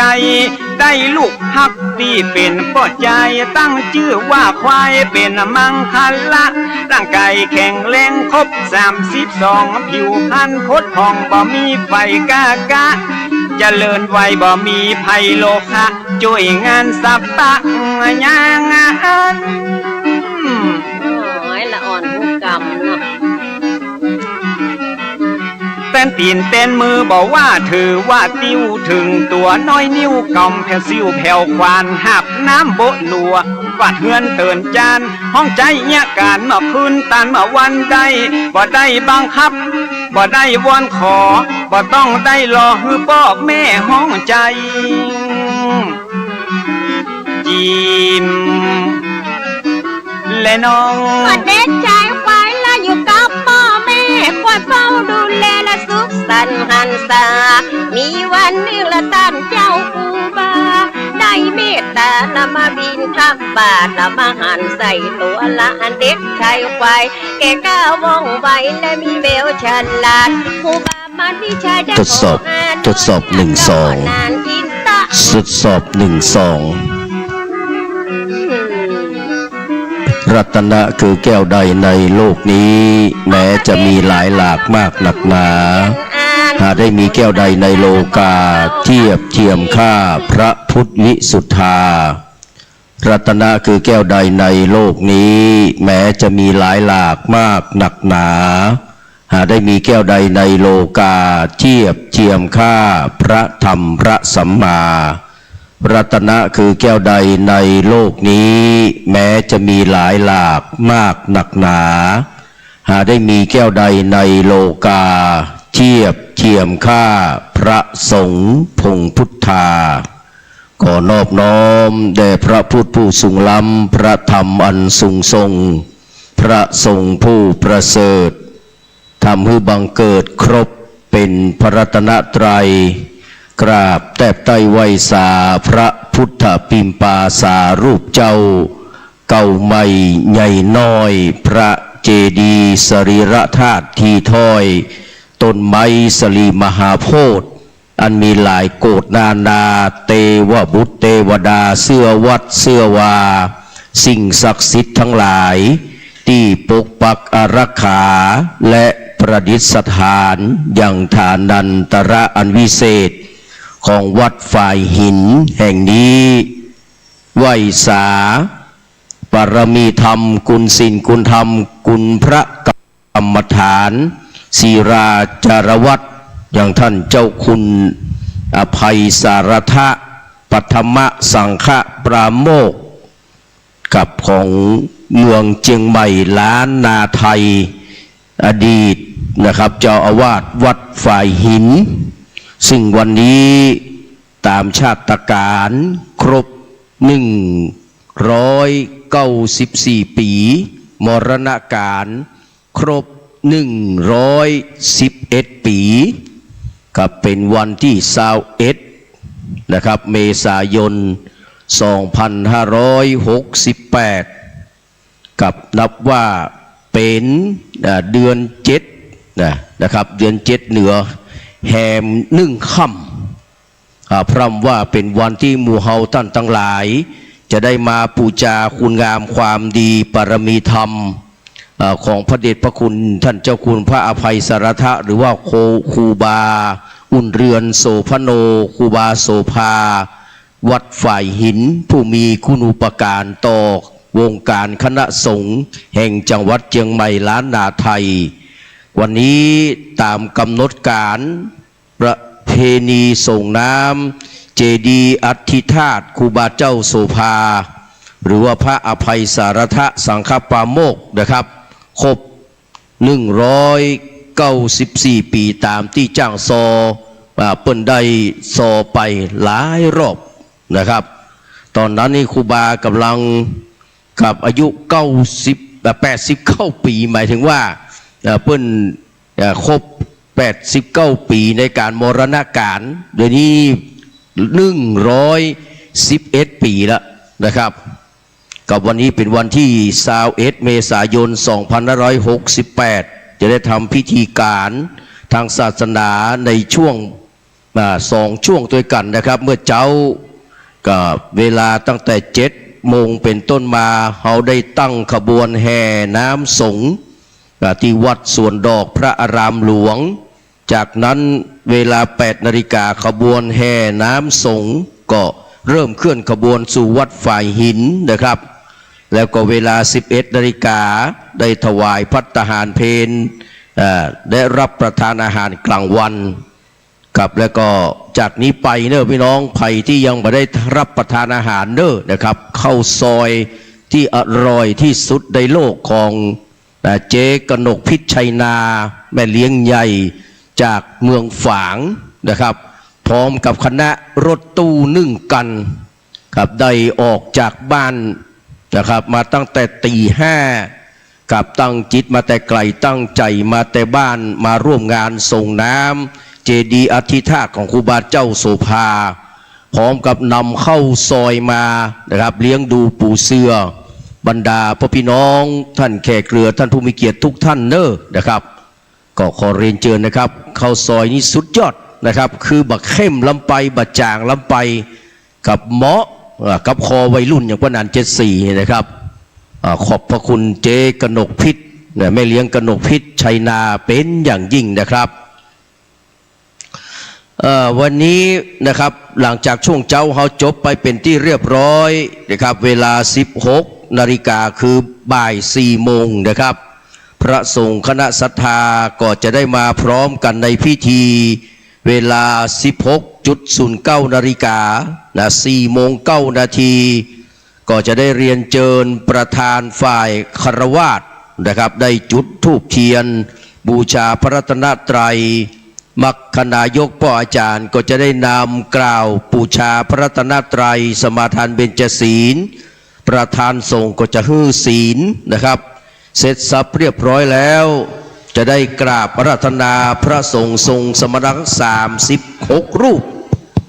ได้เมตตาสวดพระพุทธมนต์มาติกานะครับมหาปฐานเสร็จแล้วก็จะได้ทำพิธีนะครับทอดผ้า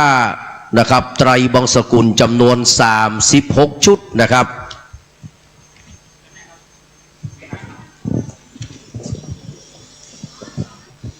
กับจำนวน36 ชุด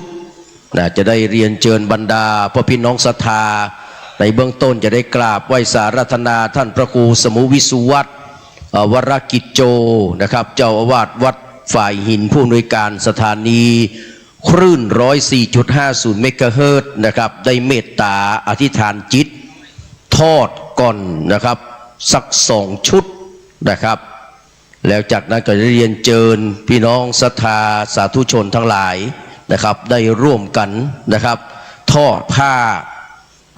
ไตรบังสกุลซึ่งเป็นหัวใจของการทำพิธีทักษิณานุปทานทุกครั้งนะครับ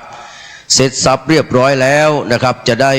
กล่าวคำถวายน้ำทรงอธิธาตุและเครื่องทายธรรมทั้งหมดทั้งมวลกับแล้วก็จะน้อมเรียนเชิญบรรดาพระพี่น้องเข้ามาถวายเครื่องทายธรรมแด่พระสงฆ์จะได้อนุโมทนาหมู่เฮาจะได้กรวดน้ำหมายตาลนะครับจากนั้นก็จะได้ส่งน้ำรูปปั้นนะครับของครูบาเจ้าโสภา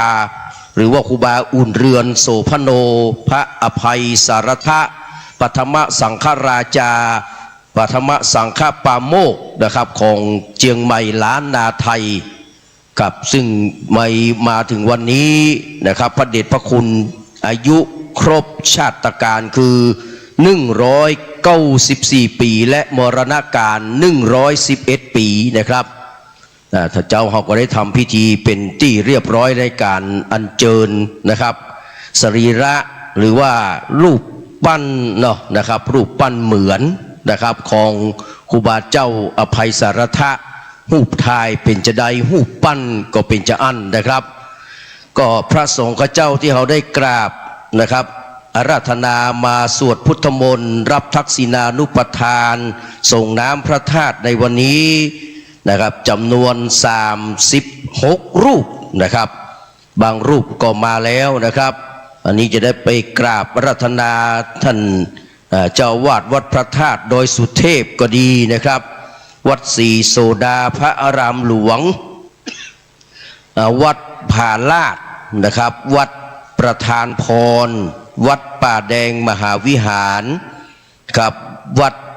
อุโมงค์สวนพุทธธรรมวัดใหม่ห้วยทรายวัดโป่งน้อยวัดช่างทองนะครับแล้วก็สำนักสงฆ์ลิงห้าครับแล้วก็สำนักศูนย์ปฏิบัติธรรมวัดปันเสานะครับแล้วจากนั้นก็มีท่านพระครูสังฆบริหารธรรมนูญธรรมคุณโนจากวัดสันทรายหลวงนะครับอำเภอสันทรายท่านพระครูโสพลปริยัตินะครับผู้ช่วยเลขานุการนะครับผู้ช่วยเลขานุกา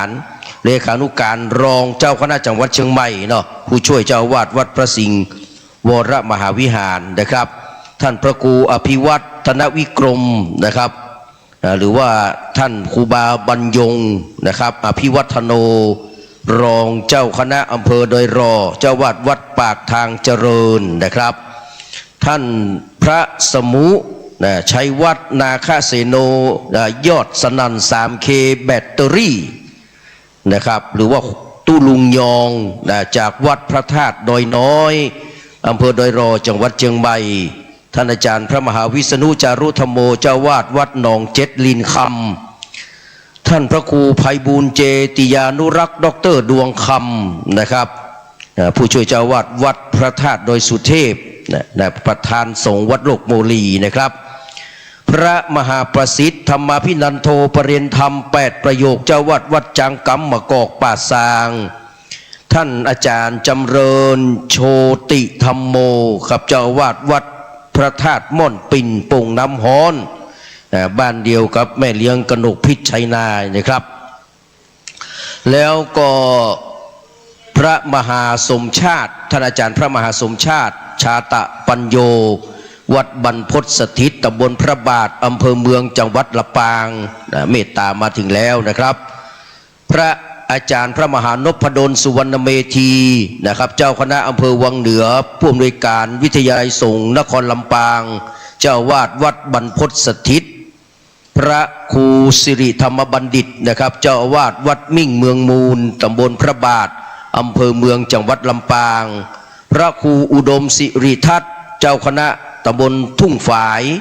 นะครับเจ้าอาวาสวัดศรีภูมิมาตำบลทุ่งฝายอำเภอเมืองจังหวัดลำปางนะครับซึ่งเป็นบ้านเกิดเมืองนอนของท่านพระครูสมุวิสุวัตวรกิจโจนะครับท่านอาจารย์วรรณชัยชยานันโทเจ้าวาดวัดพุทธศรีกิรีบ้านแปะอำเภอจอมทองจังหวัดเชียงใหม่พระครูกัลยาณปราโมทย์อาจารย์สมหวังนะครับเจ้าคณะตำบลดอยหล่อเขตหนึ่งเนาะนะครับเจ้าอาวาสวัดม่อนห้วยแก้วจังหวัดเชียงใหม่นะครับพระครูปลัดจำนันนะครับจำนันสุจีโรเจ้าอาวาสวัดกุฏิทองกุฏิทองนะครับอันนี้มาจากปุ้นแม่เจดีเวียงปับเป้านะครับท่านพระอาจารย์ธนัชชา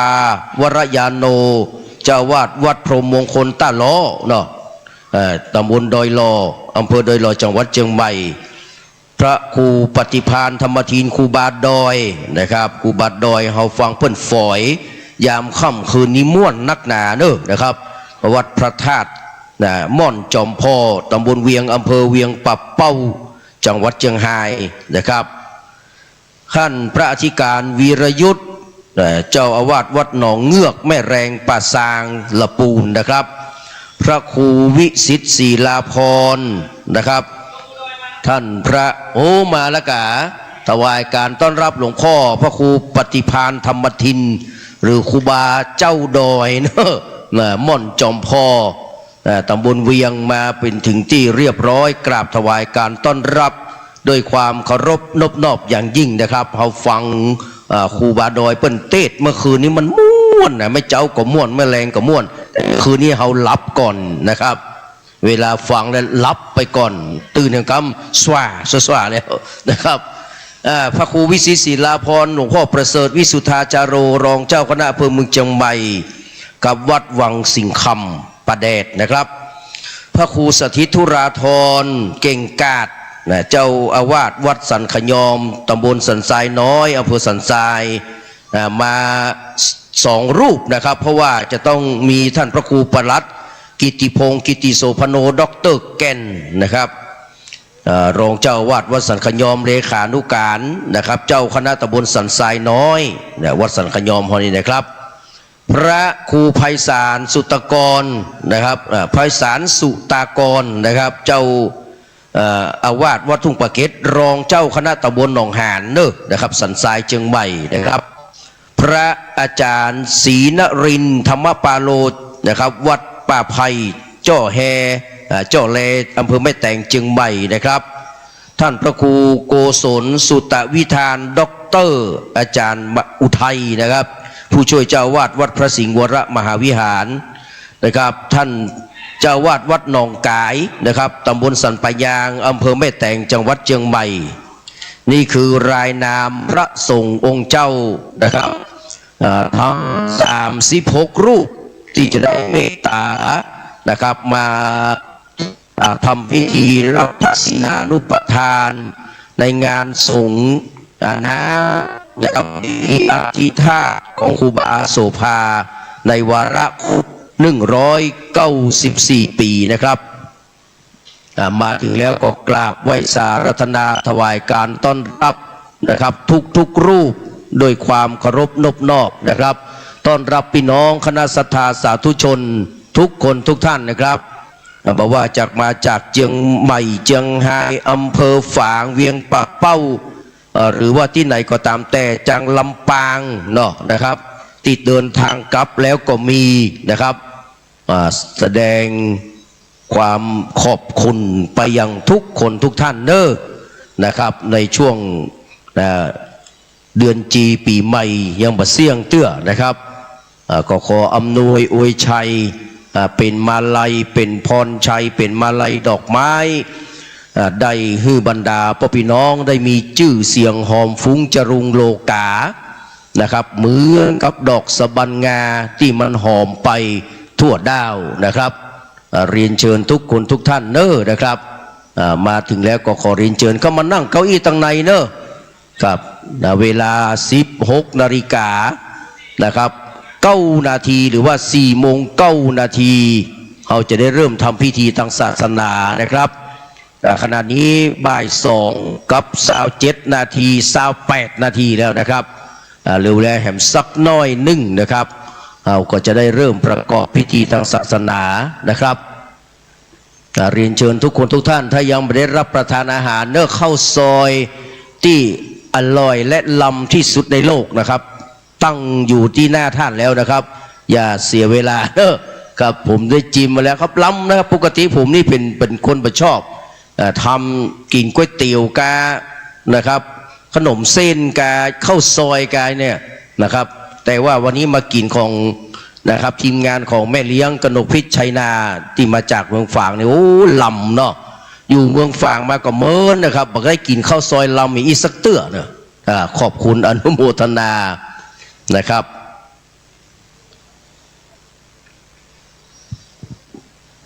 พี่นานธรรมเนอะอาจารย์มหาธรรมจะมามาจ่ายอย่างก็ขอเรียนเชิญเนอะแต่เจ้าบหันแน่เฮ้ยใครจะมาลุกจะนี่ กับเรียนเชิญทุกคนทุกท่านเนอะนะครับมาถึงแล้วก็ขอเรียนเชิญนะครับมานั่งตั้งในเพื่อนกันเนอะตั้งพูดมันฮ้อนนะตั้งเต็นท์บนน่ะแต่ก็มีน้ำนะพี่น้องเนอะนะครับน้ำคอยต้อนรับขับสู้บรรดาพี่น้องนะครับแก้กระหายคลายร้อนจะเอากินน้ำหวานน้ำเย็นน้ำบาดาลกับในช่วงนี้ก็รักษาสุขภาพร่างกายเนอะนะครับฮือแข็งแรงสมบูรณ์นะครับปราศจากโรคภัยไข้เจ็บอากาศมันเปลี่ยนแปลงบ่อยยังโชคดีที่ว่าฝนตกลงมา PM 2.5 นี่หายไปนะครับเฮาได้หันนะครับพระธาตุดอยสุเทพก็ยังเป็นสีประเพณีก็ยังเป็นสง่าบุพชาติก็ยังงามตานามล้ำค่ามันก็ยังจื้อนครพิงอยู่นะครับแต่ถ้าว่ามันอยู่กับเฮาเมินเหมือนเขาเป็นแชมป์เมื่อ 3-4 เดือนก่อนนี้บักให้ไหวเนอะนะครับโรคทั้งลมหายใจหอบหืดกาภูมิแพ้กานี่มันกำเริบนะครับตอนนั้นรักษาสุขภาพของหมู่เฮาคือดีเนอะนะครับก็อย่างที่เฮาได้ฟังประวัติของครูบาเจ้า อภัยสารทะครูบาอุ่นเรือนโสพโนนี่นะครับตั้งแต่แรกเริ่มเกิดมานี่นะครับมันก็เป็นความอัศจรรย์ละนะครับป่นนานเนาะป่นนานแล้วก็แม่อย่างแม่บัวซอนนี่กันนะครับซึ่งเป็นพ่อเป็นแม่ของท่านเป็นเจ้าเขินนะเนาะเป็นเจ้าเขินได้เกิดลูกมาในวันนั้นนี่งัวควายโดยเฉพาะควายนะครับที่ไม่ได้ล่ามนะป่นปล่อยเอาไว้นะครับไปกินหญ้าตามที่ต่างๆตามต้งตามนาตามสวนพอครูบาเจ้าเพิ่นจะเกิดนี่ครับวัดก็ปรากฏว่าควายทั้งหลายอยู่ที่ไหนล่นพลิกบ้านหมดแต่ล่องเล่งใส่หอกเนี่ยเราอ่อนมาเดียวนี้สัก30 ปลายลงไปมาหูจักหอกนี่มาหูจักแล้วหอกมันเป็นจะใดแหวเป็นจะใดนะมาหูจักแล้วนะครับต้องคนแค่10 ปลายขึ้นไปถ้าสนใจในวัฒนธรรมประเพณีชีวิตของท้องถิ่นนี่นะก็จะรู้ว่าหอกมันคืออะไรนะครับแล้วก็มันหอกนี่มีตึงหอกเล็กหอกไม้หรอแต่ก่อนนี้คงจะเป็นหอกไม้สมัยครูบานี่น่าจะเป็นหอกไม้นะครับล่นปิกบ้านมดนะครับโอ้เป็นที่อัศจรรย์พ่อแม่ทั้งสองท่านก็เลยตั้งนามของครูบาเนี่ยว่าควายเป็นมงคลนะพี่น้องเนอะเป็นละอ่อนรุ่นนี้นะมันจะไปหับได้หับบ่ได้ละล่าขอกินยาลาตายเด้อมาใส่จื้อล่าเป็นควายนะโอ้ล่าที่บ่เอาแล้วเนอะนะครับอันนี้เพิ่นบอกว่าอย่างนะครับแต่ก่อนนี้โคนทางภาคกลางนี่จะใส่จื้อหมามันมีหลายอย่างนะที่ใส่จื้อหมาเนี่ยนะครับเพิ่นกลัวเนาะพูดผีปีศาจสิ่งเลวร้ายทั้งหลายจะมาตวยเอาไปก็เลยใส่ชื่อมาไอ้มาน้อยก็น่าฮักไปแหมอย่างหนึ่งไอ้ควายนะครับไปถึงอย่างบ่ได้ละมาถึงบ่เอาไปละนะครับมันเป็นกุศโลบายเป็นเคล็ดลับนะครับครูบาก็เลยได้ชื่อว่าควายตั้งแต่วันนั้นเป็นต้นมาจนกระทั่งใหญ่หน้าแก้บานนะครับสนใจเรื่องศาสนาเนื่อตั้งแต่เราอ่อนนะมาศึกษามาเข้าวัดเข้าวาโดยพ่อหนานเนาะแล้วก็กับแม่มาเข้าวัดเข้าวาตลอดได้ปลูกฝังเป็นพุทธศาสนิกชนที่ดีจนกระทั่งมีครูบามารวิชัยได้ไปบิณฑบาตไปแปะเขาใส่เปิงอกเปิงใจและเพื่อก็พยากรณ์โดยว่านะครับละอ่อนคนนี้เนี่ยต่อไปจะได้บวชเป็นสามเณรเป๊กเป็นตู้เจ้าแล้วจะได้เป็นสังฆราชานะครับปัทมสังฆราชาปัทมสังฆยานายกะของเมืองเชียงใหม่ของล้านนาไทยนะครับก็เป็นเช่นนั้นนะครับเมื่ออายุ11 ปีนะครับครูบามารวิชัยเพิ่นก็บวชบวชฮือกับเด็กชายควายนะครับแล้วก็ถึงอายุ22 ปีก็ฮือเป๊กอุปสัมปทาเป๊กขะเป๊กเป็นตู้เจ้านะครับมีตู้เจ้าหลายวัดหลายว่าเป็นพระอุปชาส่วนพระมารวิชัยนี่ครูบานี่เป็นพระอนุสาวนาจารย์เนอะนะครับเป็นอนุสาวนาจารย์มีหลายวัดผมมาแน่ใจว่าวัดป่าแพ่งนี่จะเป็นป่าแพ่งที่นี่หรือว่าป่าแพ่งเพราะป่าแพ่งนี่อายุมาถึง100ใช่นะครับ90 ปลายนะครับป่าแพ่งเนี่ยป่าแพ่งที่เขาอยู่นี่นะน่าจะเป็นป่าแพ่งโดยสเก็ตนะน่าจะเป็นป่าแพ่งโดยสเก็ตหรือว่าป่าแพ่งที่ไหนสักตีแต่ปัจจัยป่าแพ่งที่ของวัดท่านมหาประเสริฐนี่ปัจจัยแน่นอนนะครับดูแล้วเพราะว่าอายุนี่แก่กว่าพระครูอุปถัมภ์มากี่ปีเปิ้นสร้างในพระครูอุปถัมภ์ยังเตียวแอวยังคอหันเปิ้นสร้างอยู่นะครับในวัดนี่นะที่วัดป่าแพ่งนี่นะครับแต่ก่อนศรัทธาตั้งป่าแพ่งนี่เปิ้นมาเข้าตั้งวัดใช่หรอแสนฝางเนาะวัดชมพูหรอนะครับเพราะฉะนั้นพระที่เป็นกรรมวาจาจารย์นี่มันน่าจะวัดป่าแพ่งนี่ได้ปัจจัยน่าจะเป็นป่าแพ่งที่อื่นนะครับน่าจะเป็นป่าแพ่งที่อื่นป่าแพ่งโดยสเก็ตนี่แหละน่าจะแม่นนะครับเพราะว่าก่อนตู้เจ้านี่ก็เขียมพอสมควรเหมือนกันนะครับที่จะเป็นพระอุปชาพระกรรมวาจาจารย์พระอนุสาวนาจารย์ก็ได้ฉายานะครับว่านะครับโสพโนโสพโนแปลว่างามงดงาม นะงามทั้งนอกงามทั้งในงามทั้งกายงามทั้งใจนะครับในที่สุดต่อมานี่ครับได้ศึกษาเล่าเรียนศิลปศาสตร์ต่างๆภาษาศาสตร์แล้วก็บาลีมูลกัจจายมีความแตกฉานในพระธรรมในวินัยในพระสูตรนะครับจนหาตัวจับยากแล้วก็ได้เป็นเจ้าอาวาสวัดฝ่ายหินในเวลาต่อมาและก็เมื่อพระเจ้าอินทวิชยานนท์เนี่ยเปิ้ลได้แต่งตั้งนะครับฮือกับครูบาเจ้าได้เป็นปฐมสังฆนายกะก็คือเป็นผู้นำส่งประมุขส่งองค์แรกของจังหวัดเชียงใหม่ในรุ่นนั้นนี่นะครับเพื่อให้ย้ายไปที่วัดเจียงมั่นวัดเจียงมั่นวัดแห่งแรกของนพบุรีศรีนครพิงค์นะครับมันสะดวกแก่การปกครองอย่างที่ผมบอกว่าวัดฝ่ายหินนี่ถ้าอาจารย์พระครูสมุวิสุวัตเกิดสมัยนั้นเตียวขึ้นมาบ่ได้แน่เนาะถ้ามาหายวันที่เตียวจากสวนดอกที่เขาเดินขบวนในกี้นะมันน่าจะใช้เวลาบัดต่ำกว่า2 วันเนอะแต่บัดนี้โหนต่างมันสะดวกสบายนะครับดังนั้นนะครับในเมื่อเป็นสังฆราชในเมื่อเป็นเจ้าคณะจังหวัดแล้วในช่วงนั้นเนี่ยนะครับจะมาอยู่ที่วัดฝ่ายหินนี่จะมีคนขึ้นมาหาตู้เจ้าพระนายขึ้นมามันลำบากมันใช่โหนต่างอย่างนี้เนอะมันจะมีล้อมันจะมีรถมันจะมีอย่างเนาะ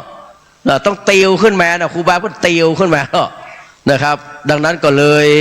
นะครับเพิ่นได้ให้ย้ายไปอยู่ที่วัดเจียงมั่นเนาะไปดูแลปกครองคณะสงฆ์และอยู่ต่อมาแห่งมาเมินเพิ่นบอกว่า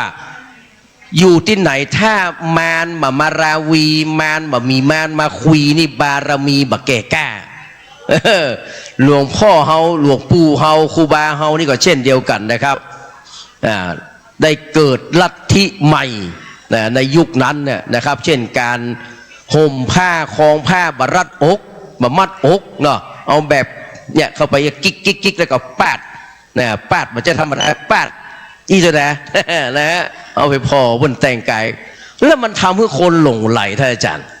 คนหลงไหลได้ปลื้มกับลัทธิใหม่นี้กำสอนกำอู้ใช้วิธีใหม่นี่คนหลงไหลได้ปลื้มโดยเฉพาะเจ้านายจากส่วนกลางนะครับหลงไหลได้ปลื้มเพราะว่าท่านพระคุณเจ้าองค์นี้รูปนี้เนี่ยเพิ่นไปเฮียนพุ่นมาเนาะเพิ่นไปเฮียนได้เป็นมหาปรริญญานะครับแล้วลงไปแห่งกรรมปิกมาได้เป็นเจ้าคุณได้เป็นเจ้าคุณแต่ถ้าอันสำคัญว่ามันมีการเกิดความโกลาหลความแตกแยกความแปลกแยกทางด้านความคิดนะครับบางคนถามว่าสู่จะไหว้ตุเจ้าวัดป่าหรือว่าจะไหว้ตุเจ้าวัดบ้านเถียงกันไปเถียงกันมาเหมือนก็เป็นละอ่อนเนี่ยก็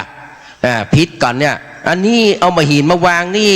อันนี้หัวป้อแฮอันนี้หัวป้อคิงเนี่ยย่ำหัวป้อกันตีกันก็มีสมัยนั้นน่าจะเป็นอย่างนั้นนะครับมีการทะเลาะเบาะแว้งกันเนาะพนิดาเนาะเป็นสมัยนั้นเป็นทะเลาะกันแบบนั้นนะปัดต่อบางคนก็ถือห่างตั้งครูบาและใจจารีตแบบเก่าๆซึ่งเป็นจารีตที่สงบเรียบง่ายนะแต่ของใหม่มันหวือหวานะหวือหวากำสอนหวือหวานะครับในที่สุดก็ความทราบไปถึงพระกันพระเนตรพอบ่ได้ครับอยู่กรุงเทพนี่อย่างใดก็บหันเชียงใหม่เนาะพระเนตรบหันแต่พระกันได้ยินนะพระเนตรไม่หันแต่พระกันได้ยินนะครับก็เลยมีบัญชาเนาะนิมนต์ครูบาเพิ่นไม่ได้ไปองค์เดียวนะเพิ่นไป2 รูปกับวัดเชตุพนเนาะไปเชตุพนไปเฝ้าพุทธะโอ้ก่อนนี้จะลงไปกรุงเทพกับนี่มันจะเรื่องง่ายๆเนาะพุทธะไปขึ้นเหือนะตีตาวัดชัยมงคลพุทธะตาวัดชัยมงคลนะวัดท่อไปแล้วก็ไปเลยมามีไผมาส่งข้าวอย่างแล้วมามีโอ้โทรเลขก็บ่มีโทรศัพท์ทำให้นะมามีต้องเดาเอาอย่างเดียวบางคนก็เดาไปต่างๆนานาแต่ก่อนจะไปเนี่ยครูบาว่าสู่เขาบ่ต้องเป็นกังวลทุกสิ่งทุกอย่างจะเรียบร้อยด้วยดีแต่กันนั้นก็ตามแต่นะครับคนที่นักแน่นเพื่อนก็เชื่อ แต่คนที่บันนักแน่นี่ก็โอ้ใจปั่นเบวนนะครับบางคนก็ปล่อยข่าวนะจ๊ะเนาะปล่อยข่าวว่าครูบาเนี่ยโดนประหารชีวิตไปละไม่ได้ปิกละเหลือแค่กระดูกโอ้โหจะได้แม้เมื่อใดโห่ปากันเดือดร้อนไปถึงทั่วบ้านทั่วเมืองในสมัยนั้นนะครับแต่ในที่สุดนะครับหลังจากที่พระบาทสมเด็จพระจุลจอมเกล้าเจ้าอยู่หัวพระพุทธเจ้าหลวงพระปิยมหาราชได้ทรงตรัสถามและก็ได้ฟังคำตอบของครูบาเจ้าศรีวิจัยครูบาอภัยสารธาเนี่ยถึงขั้นตกสะเกิดเป็นว่าบ้านเมืองเขากำเมืองเขาว่าตกสะเกิดนึกมาถึงว่าพระที่อยู่บ้านนอกคอกนาแบบนี้จะสามารถตอบคำถามได้ฉาดฉานเป็นเรื่องเป็นราวนะครับเป็นอัฏฐะเป็นประโยชน์เป็นธรรมะทั้งนั้นที่ครูบาเปิ้นอู้ออกมาจนในที่สุดนะครับครูบาได้ปิกมาพร้อมกับตำแหน่งสังฆปราโมกข์เนาะเป็นอันนี้เป็นสังฆราชเลยเป็นผู้นำเป็นเจ้าคณะจังหวัดนะปกครองมณฑลพายัพเขาเนี่ยจนทั่วหมดเลยทุกคนทุกรูปทุกวัดทุกวาอันบ่ายสามกึ่งจะมีฟ้อนต้อนรับพระสงฆ์ฟ้อนเปิดต้อนรับครูบา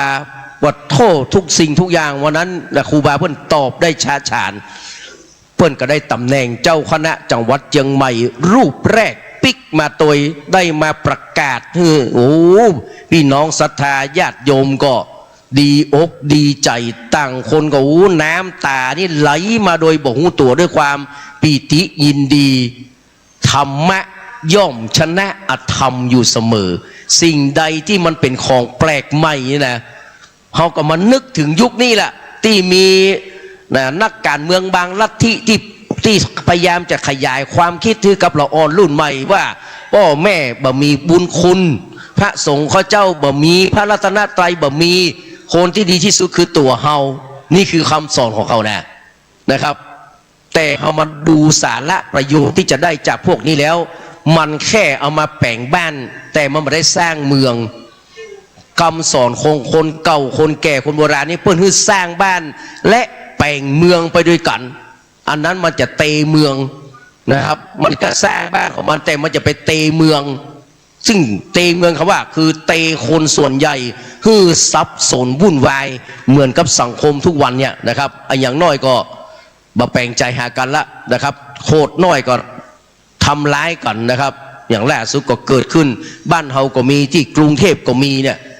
ถ้าใจวิธีของครูบาเจ้าอภัยสารทะหรือว่าครูบาโสภานะครับครูบาอุ่นเรือนเขาเนี่ยนะครับมันมีทางที่จะเกิดขึ้นเหมือนสมัยนี้เพราะครูบาเปิ้ลบ่เอาเรื่องบ่เอาราวบ่มีน้ำใจคุณข้องอย่างซักอย่างครูบาว่าจ้างมันเตอะปล่อยมันไปในที่สุดมันก็จะแพ้ภัยตัวเก่าไปคะแนนว่าตัวของเขาเนี่ยศีลธรรมบ่ซึ่งปักหลักแน่นกับพระรัตนตรัยกับคำสอนขององค์สมเด็จพระสัมมาสัมพุทธเจ้าที่เปิ้นฮื้อมากับในที่สุดครูบาก็ชนะภัยทั้งหมดทั้งมวลและก็ได้มีเวลาพัฒนาปรับปรุงกิจการคณะสงฆ์จนรุ่งเรืองไพบูรณ์มั่นคงมาจนถึงทุกวันนี้นี่คือปัทมสังฆราชาวันนี้นะครับมีสองอย่างก็คือ194 ปีชาตการและก็111 ปีมรณการของครูบาเจ้าหมู่เฮาได้ทำพิธีตั้งแต่แม่เจ้าในการอัญเชิญครูบานะครับแห่รูปปั้นเหมือนครูบาขึ้นมาด้วยกันนี่ครับตั้งแต่7 โมงครึ่งมาถึงนี่ประมาณ9 โมงปลายประมาณ2 ชั่วโมงเรียบร้อยแล้วนะครับ11 โมงถวายภัตตาหารเพลนในช่วงบ่ายคือเวลานะครับ16 นาฬิกา 9 นาทีคือบ่าย 4 โมง 9 นาทีจะได้เริ่มประกอบพิธีการทางศาสนาในวันนี้เรียนเชิญบรรดาพ่อพี่น้องทุกคนทุกท่านขอต้อนรับเข้าสู่อารามข่วงแก้วนะครับของวัดฝ่ายหินนะครับถิ่นอันอุดมถิ่นธรรมพินที่ครูบาเจ้าอภัยสารทะครูบาโสภา หรือว่าครูบาอุ่นเรือนโสพโนวัดฝ่ายหินได้แปลงได้สร้างนะครับเพื่อเกิดความเจริญรุ่งเรืองมาจนถึงทุกวันนี้ผ่านมาหลายป่านนาวเนิ่นเนอะและปีนี้เจียงใหม่เฮาก็ครบ729 ปีนับแต่พระยาภูมิมังลายมหาราชที่เพิ่นสร้างอาณาจักรล้านนาอาจลือจาสร้างนพบุรี4นครพิงเจียงใหม่เฮา729 ปีแล้วพี่น้องนะครับก็เป็นปีที่เฮาได้ทำบุญสุนทานหลายสิ่งหลายอย่างดินฟ้าอากาศอาจจะมีความแปรปรวนในเบื้องต้นตั้งแต่วันที่28มิถุนาที่ผ่านมาบางคนนี่2-3 วันนะจ๊ะเนื่องมันหายมึนนะผมนี่2 วันกึ่งนะครับขณะนั้นอยู่ที่วิหารของวัดป่าเป้าในเปิ้นเอาศพท่านพระครูอรุณศรีโลภาสนี่ลงนอนไม้ประสาทยังบัตันได้ลงด้วยนะตาลประสาทเรียบร้อยหมดแล้วนะครับเวนตรงเวนตาลกล่าวคำถวายมัตตกะพัตตาหาร กล่าวคำถวาย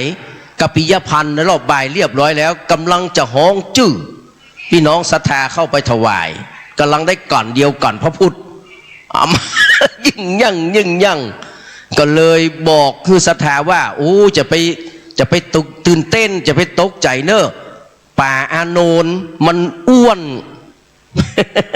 ป่าอาโนนมันอ้วนปีนี้มันอ้วนมันเลยดิ้นแหงขึ้นนะครับศรัทธาก็เลยเชื่อบ่ไปไหนเพราะเขาบ่ลุกไปถ้าผู้จานล่นไปหาโคนนี่ให้บ่เหลือ ตึงทุดเจ้าตึงคนบ้านน่ะแต่ว่าขณะที่เขาล่นน่ะมันจะเกิดบาดเจ็บนักหรือเก่าดีแหละที่เขานั่งอยู่ที่เก่าก็ถือว่าจากนั้นมันก็มีอัปเตอร์ช็อกมาเทเล็กน้อยแต่ที่หนักที่สุดไปเกิดที่ตึกสตงเนาะอย่างที่เราได้ฟังข่าวกันนะ47 ท่านวันนี้เสาะหายังแบบปะเตื้อนะครับก็วันนี้เนี่ยครับ15:30 นาทีจ้างฟ้อนทั้งหลายจะได้ต้อนฟ้อนถวายเป็นอาจาริยปูจาและถวายการต้อนรับพระสงฆ์ข้าเจ้าตุยนะครับเวลาบ่าย3 กึ่งเนอะคือจ้างฟ้อนเฮาได้เตรียมตัวคือเรียบร้อยจะฟ้อนตรงไหนจะเอาแฮนดี้ไดรฟ์นะครับจะเอาอย่างต่างๆมาให้เจ้าหน้าที่ที่เพิ่นดูแลก็เอามาเลยเนอะมาตกลงเห็นว่าเฮาจะฟ้อนเมื่อใดก็ตามที่ตกลงไว้คือ3 โมงครึ่งนะครับดังนั้นก็ขอบคุณและอนุโมทนาเนอะนะครับอย่างฟ้อนทุกท่าน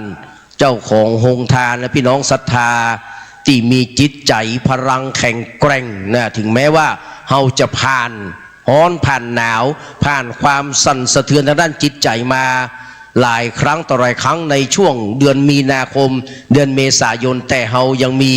สภาวะจิตใจที่เข้มแข็งอยู่เพราะเฮามีพระรัตนตรัยเป็นที่จังที่ปึ้งนะครับเฮาหูจักบุญหูจักคุณของพระรัตนตรัยหูจักบุญคุณพ่อแม่ครูบาอาจารย์โดยเฉพาะในเดือน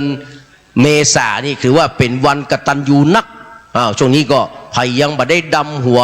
ครูบาอาจารย์เจ้าสังฆเถระพ่อแม่ครูบาอาจารย์ของเขาแล้วก็ผู้มีอุปการะคุณของเขาไปได้ตลอดจนถึงวันที่30เนอะและวันที่30ก็มาร่วมกันล้ำนึกถึงการที่ครูบาเจ้าสรีวิจัยซึ่งครูบาอภัยสารทะเปิ้นเป็นคนทำนายไว้ว่า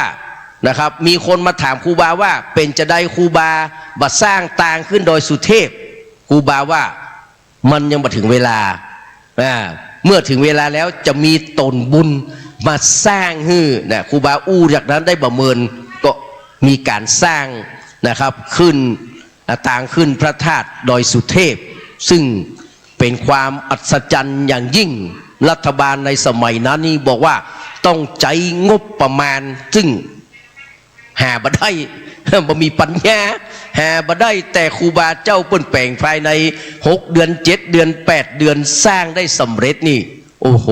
นะครับเพราะอย่างเพราะบารมีคนเฮานี่บารมีเฮาบ่สามารถจะแข่งกันได้แข่งบุญแข่งนะแข่งจ้างแข่งม้า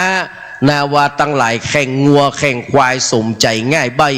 บุญวาสนาแข่งตาบ่ได้เพราะกรรมนำไปเติกค้างถ้าเขาอยากจะสั่งอาจจะแข่งกันเนี้ยคือแข่งกันสร้าง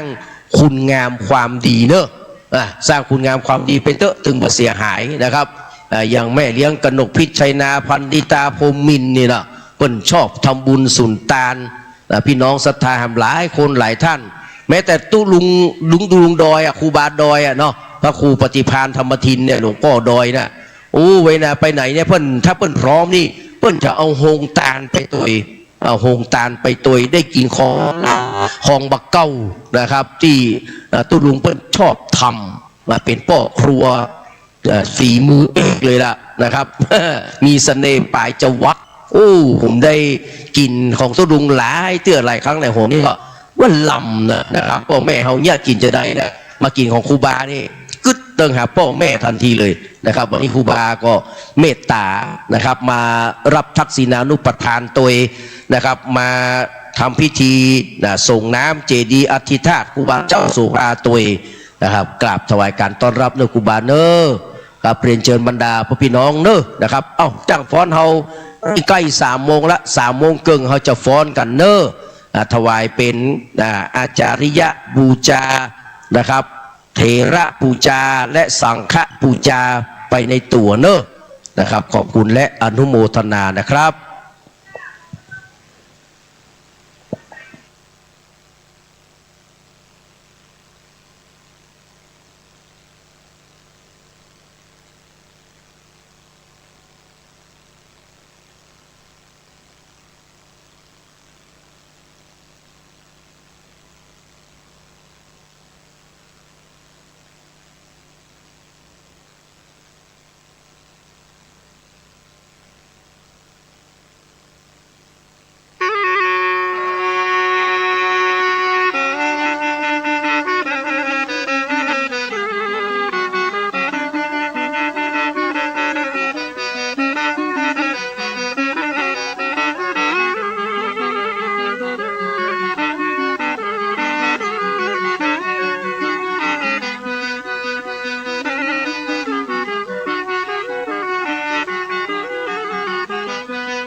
ซอเทระประวัติพระเดชพระคุณพระอภัยสารทะประถมสังฆราชาแห่งล้านนาครูบาโสภาโสพโนวัดฝ่ายหินอำเภอเมืองจังหวัดเชียงใหม่ซอโดยแม่บัวซอนเมืองป้าว40,000เมืองยองจังปีก้อยวิทวัฒทิโนน้องหลอนปีกางวิสิตชัยวงศ์น้องดิวปีเล็กกวินดวงแก้วสลามือซึงพิษณุการสายแก้วน้องจ๊อบเชิญรับฟังได้แล้วครับ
ภัยสารทะคนคาราวะ คนที่สอนนี่ชื่อปีนานเวท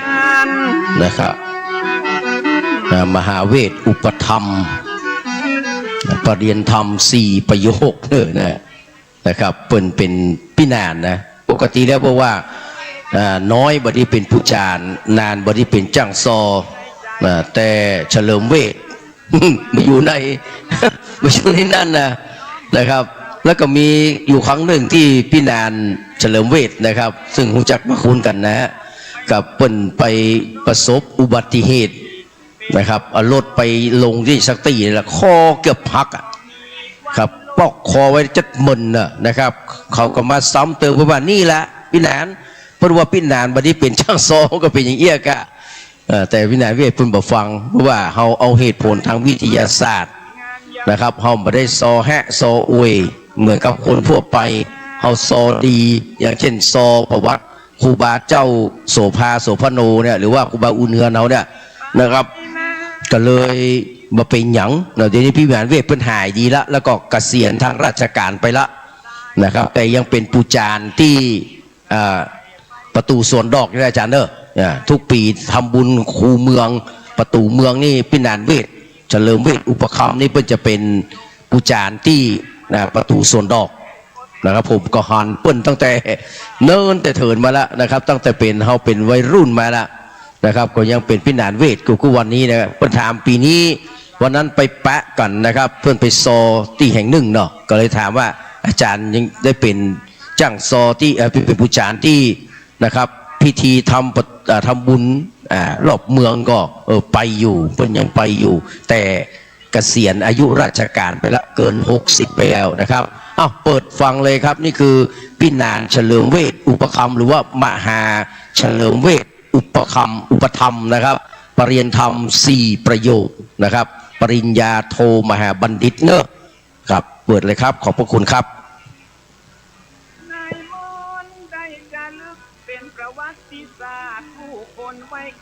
ยังภาคภูมิใจ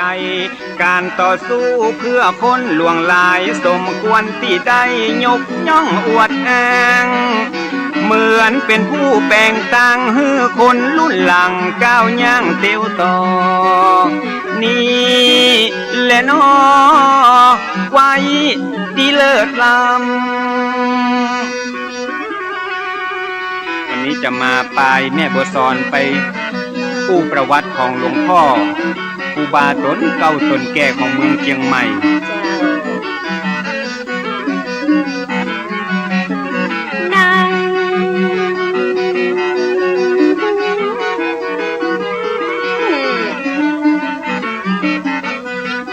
ประวัติศาสตร์ล้านนาจะลึกอ่านแล้วหูสึกและภูมิใจอย่างยิ่งต้นไม้จะห้อมว่ามีการมีกิ่งญาติเชื่อกะที่มายอมวิ่งหนีซื้อ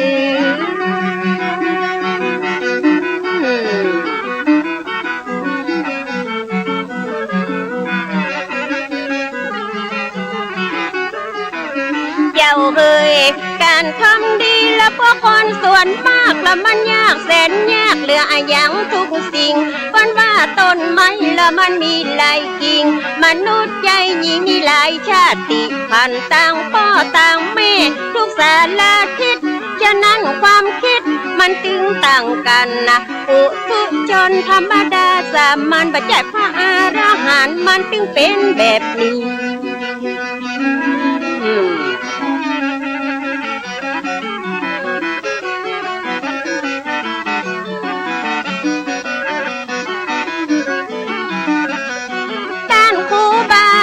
สู้ดิ้นรนมุ่งมั่นอดทนเพื่อศาสนา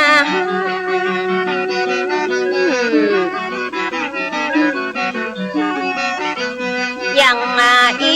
นานาจิตตังละนานาทัศนะห้องกายกับพระใจบัลละตัณหา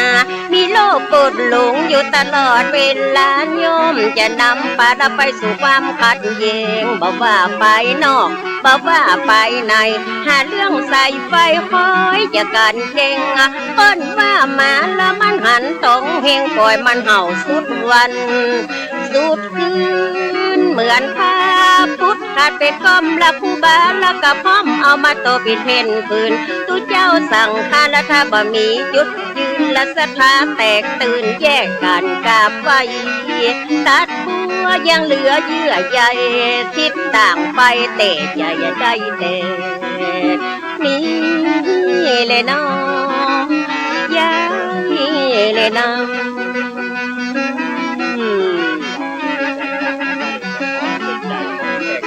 เจ้า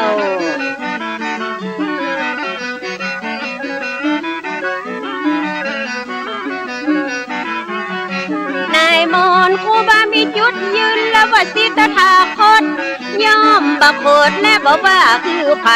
มันขึ้นอยู่กับความเชื่อและจิตใจไผจะเลื่อมใสฝ่ายใดก็ได้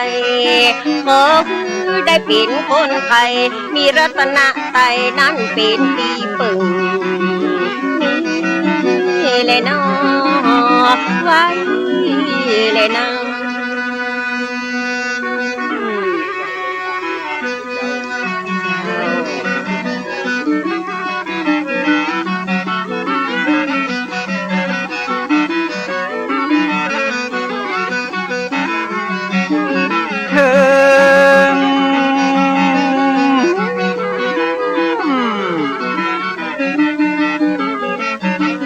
ความแตกแยกเป็นเรื่องธรรมดาต้องมีปัญญาคอยมากำกับแยกผิดแยกถูกนั่งนับนอนนับทิฏฐิบ่ดับก็ต่างคนต่างแท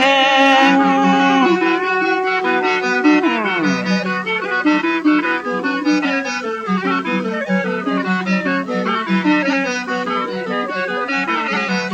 แจ่มแจ้งความขัดแย้งเกิดได้ทุกเวลาต้องมีปัญญาเป็นตัวกำกับต่างฝ่ายต่างถอยตั้งนึกนอนนับ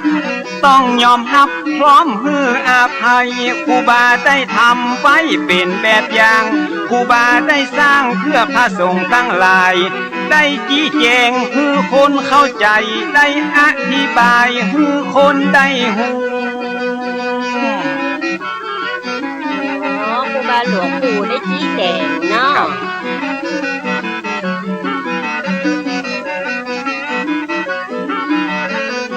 แล้วจะจวนปะนมมือสร้าง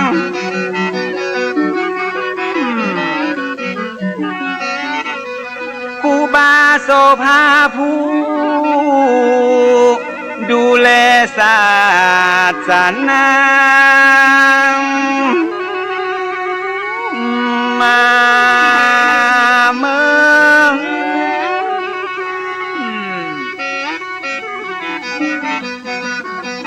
10 นิ้วจะก่อนยกมือย่อก่อนที่จะซอกขอนมัสการขออนุญาตจากดวงวิญญาณก่อนจะเอาผลงานและประวัติมามาเผยแผ่แก่สาธารณชนซึ่งมีอยู่หลายคนที่ยังบ่ฮู้หลายคนอยู่ที่บ่ฮู้เนาะคนที่ฮู้แล้วก็ฟังเพิ่มยังมีหลายคนนะที่ยังบ่ฮู้ยังมีหลายผู้ก็ที่ยังสงสัย40,000บัวซ้อนมาขอถวายมาซอขยายฮือพระสงฆ์องค์เจ้าตลอดจนถึงศรัทธาญาติโยมบ่ใจกำลมที่จะอมมาเล่าเป็นเรื่องจริงตั้งแต่ปลายฮอดเก้ามาฮือหมู่เฮาได้ฟังเป็นจะได้บ่ฮู้เนาะอย่างน้อยก็ได้ปลุกจิตสำนึกคือได้ละลึกนึกถึงความหลังก็ฮือไผเลือกฮักอย่างคนเรื่องเก่าหลังคือคนตอบโต้เพื่อเอาไว้เป็นกรณีศึกษาถึงจะผ่านมาตั้งแต่ปีมาโวเมื่อขนาดเนาะเ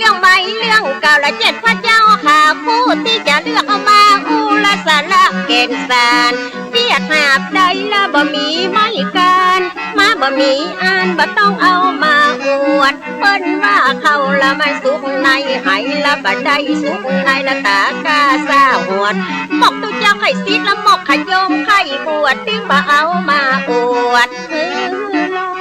อันนั้นบ่มีสาระนะแม่เนาะเจ้าแต่นี่มันเป็นเรื่องดีมีสาระเรื่องของตุพระและเปิ้นบรรละเหล่าโกประวัติของเปิ้นแล้วก็มีพี่น้องเอาเล่เอามาสอนละคือพี่น้องยาวบ้านปฐุมสังฆนายกะโสภาประวัติมีมาแต่เดิมอ่อนก่อนนั้น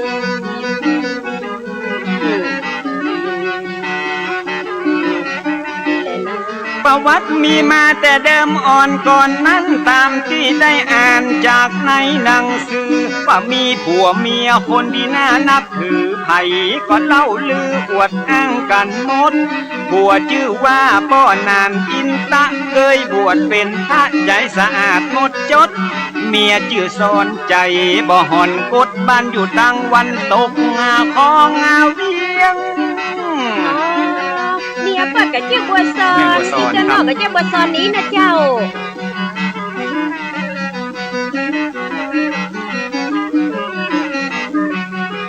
สมัยนั้นยังเป็นดงป่าไม้ไม้สักต้นใหญ่ก็ต้นยางต้นเฮียงอยู่แดงแพงแงะและต้นตะเคียงเก็ดเป้าสูงเปียงเอียงอิงต้นห้าขมอกข้าเจ้าเงานิ้วกิ่วกลมปลายปัดเจยลมสูงกึ่งกลางฟ้ากินและนะวันนั้นมีเมียหนุ่มละประมาณอุ้มต้องละวันหนึ่งฟ้าห้องละมืดฟ้าบดคนผู้ซักงวงควายป่วยตามป่าดงพี่ควายไหวลงแล้วเข้าเล่งเข้าบ้านเป็นที่หน้าแปลกประหลาดหัวใจต่างกันสงสัยว่าเป็นอะไรอย่างอัน10 ปี20 ปีและที่ผ่านมานั้นเหตุการณ์อย่างอันบอกเคยมีเกิดเหตุการณ์อัศจรรย์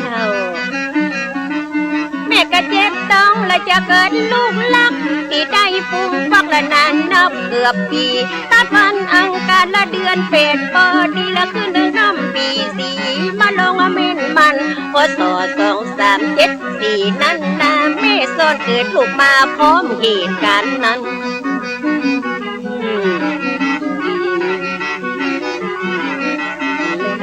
ใกล้แจ้งก่อนหันแสงสุริยะก็ป้อนานอินตั้งแม่สอนดีใจได้ลูกฮักที่เป็นพ่อใจตั้งชื่อว่าควายเป็นมังคัลละร่างกายแข็งแรงครบ32ผิวพรรณพดผ่องบ่มีไฟกากะเจริญไวบ่มีภัยโลคะช่วยงานสับปะยางอันละอ่อนผู้กรรมเนาะเต้นตีนเต้นมือบอกว่าถือว่าติ้วถึงตัวน้อยนิ้วกำแผ่วซิวแผ่วควานหับน้ำโบลัวกวาดเฮือนเตือนจานห้องใจเนี่ยการมาพื้นตันมาวันใดบ่ได้บังคับบ่ได้วอนขอบ่ต้องได้รอฮือบอกแม่ห้องใจจิ้มและน้องเด็กชายควายละอยู่กับพ่อแม่คอยเฝ้าดูแลและสุขสันต์หันษามีวันหนึ่งละท่านเจ้าครูบาได้เมตตานำมาบินทับบาทนำมาหันใส่ตัวละเด็กชายควายแก่ก้าวว่องไวและมีแววฉลาดครูบามันวิชัยได้ขออนุญาตกับพ่อนานอินตะทันที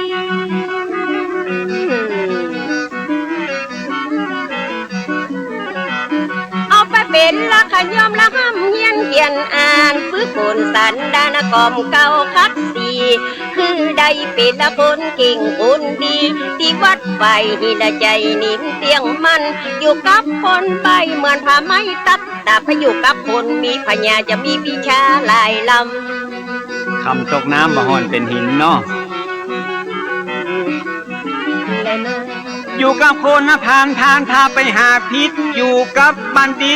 ตพาไปหาผลอยู่กับครูบาได้ศึกษาฝึกฝนมุ่งมั่นอดทนจนอายุ15 เขียนตัวเมืองอ่านแถวตัวไทยอ่านออกเขียนได้ชะฉานเก่งกล้าครูบาพอหันอนาคตวันหน้าเลยบรรพชาเป็นสามเณร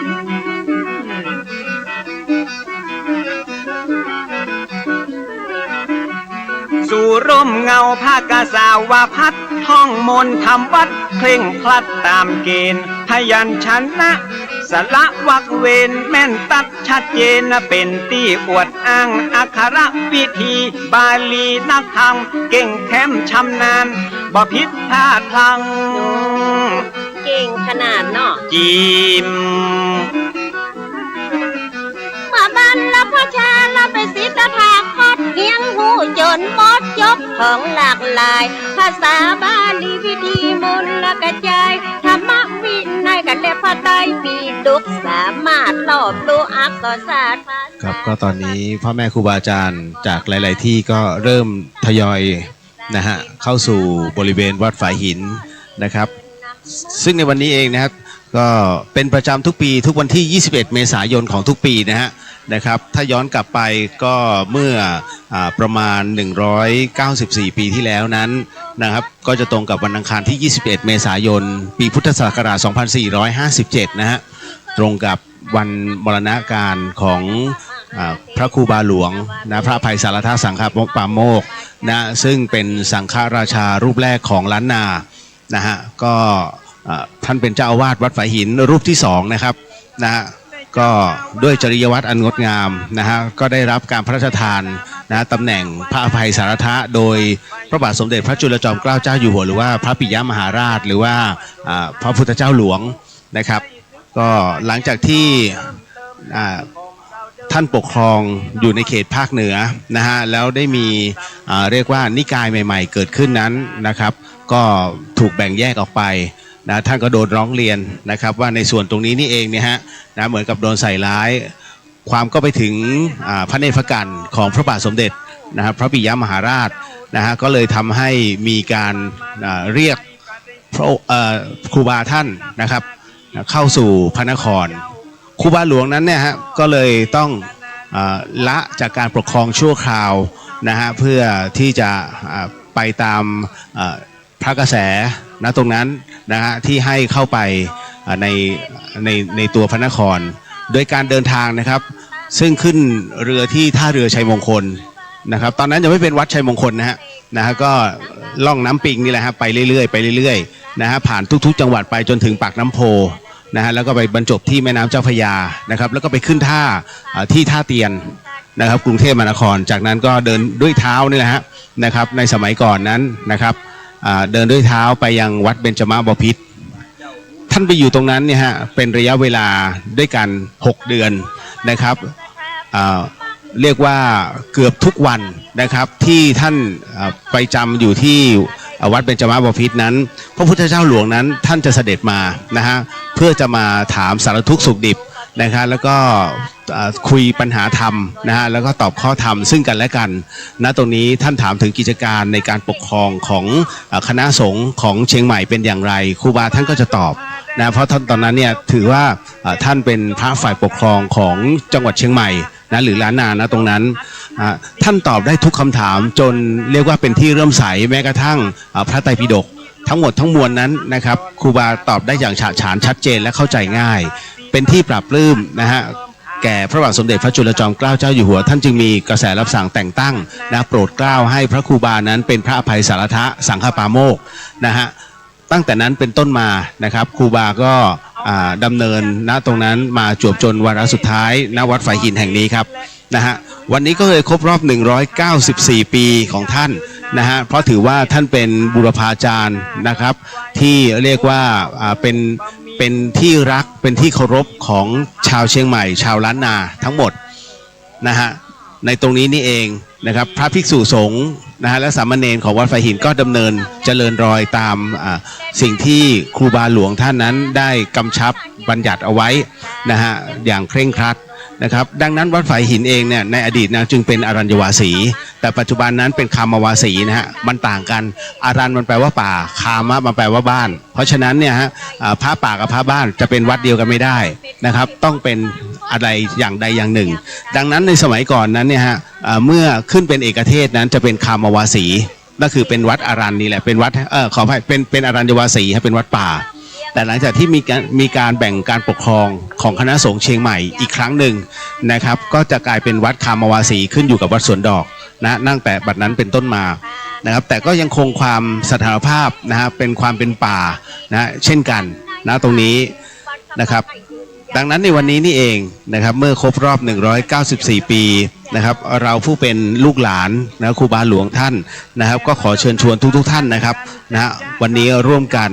นะเข้ามาในส่วนของวัดฝ่ายหินซึ่งตอนเช้านั้นมีไปแล้วครับเป็นการเป็นขบวนส่งน้ำนะครับรูปเหมือนครูบาหลวงท่านซึ่งเราแห่กันตั้งแต่วัดสวนดอกเป็นต้นมานะครับมาเรื่อยๆจนกระทั่งถึงวัดฝ่ายหินนะครับพร้อมกันนั้นก็ได้อัญเชิญนะฮะพระบรมสารีริกธาตุซึ่งท่านพระครูสมุวิศวัตรวรกิจโจนั้นนะท่านเจ้าอาวาสนั้นได้ให้อัญเชิญมาทุกปีนะครับ1ปีมี1ครั้งเท่านั้นนะซึ่งพระบรมสารีริกธาตุพระบรมสารีริกธาตุตรงนี้นะเป็นส่วนของพระอุรังคธาตุนะฮะแล้วก็เป็นส่วนหนังนะฮะขององค์พระสัมมาสัมพุทธเจ้าซึ่งตรงนี้นะครับหลายๆท่านก็เกิดความสงสัยว่าเป็นไปได้หรือต้องบอกว่าเป็นไปได้ครับเพราะว่าอันนี้เราได้รับมอบจากคุณลุงทองดีหันษาคุณารมณ์ผู้เป็นประธานมูลนิธิชมรมพระธาตุแห่งประเทศไทยในสังฆราชูปถัมภ์นะในสมเด็จพระสังฆราชนะครับและพระธาตุพระบรมสารีริกธาตุของคุณลุงทองดีนี่เองเนี่ยฮะถูกอัญเชิญไปยังประเทศภูฏานนะบรรจุทั้งประเทศเลยนะฮะ300 กว่าวัดรวมไปถึงศรีลังกานะแล้วก็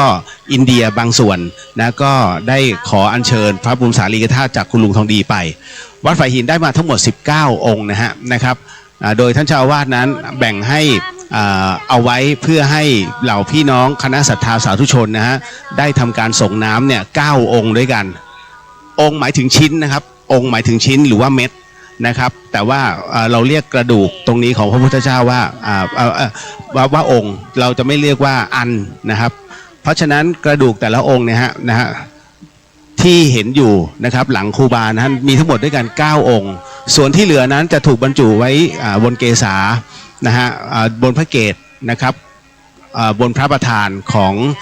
อุโบสถวัดฝายหินนะครับเพราะฉะนั้นณตรงนี้นี่เองนะครับได้รับอันนี้ต้องบอกว่าได้รับการรับรองและได้รับการยอมรับเป็นที่เรียบร้อยนะครับนะฮะวันที่อัญเชิญมานั้นนะครับก็ได้มีการตั้งขบวนแห่นะครับในส่วนของตรงนี้นะอย่างยิ่งใหญ่เลยทีเดียวนะฮะเมื่อก็หลังจากหมดในช่วงนี้แล้วท่านเจ้าอาวาสก็สั่งเก็บนะครับก็จะไม่ให้อันนี้ท่านเห็นท่านสามารถถ่ายรูปได้เลยนะว่ามีองค์ท่านจริงๆนะเพราะก่อนที่องค์พระสัมมาสัมพุทธเจ้า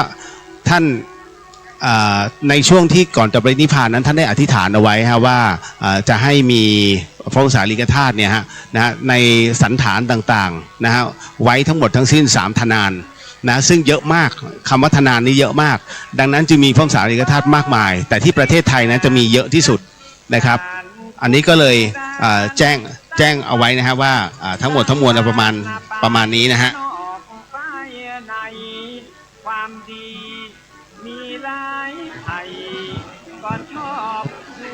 ครับถวายการต้อนรับท่านพระครูโคสิทธิ์ปริยตยาพรนะครับหลวงพ่อ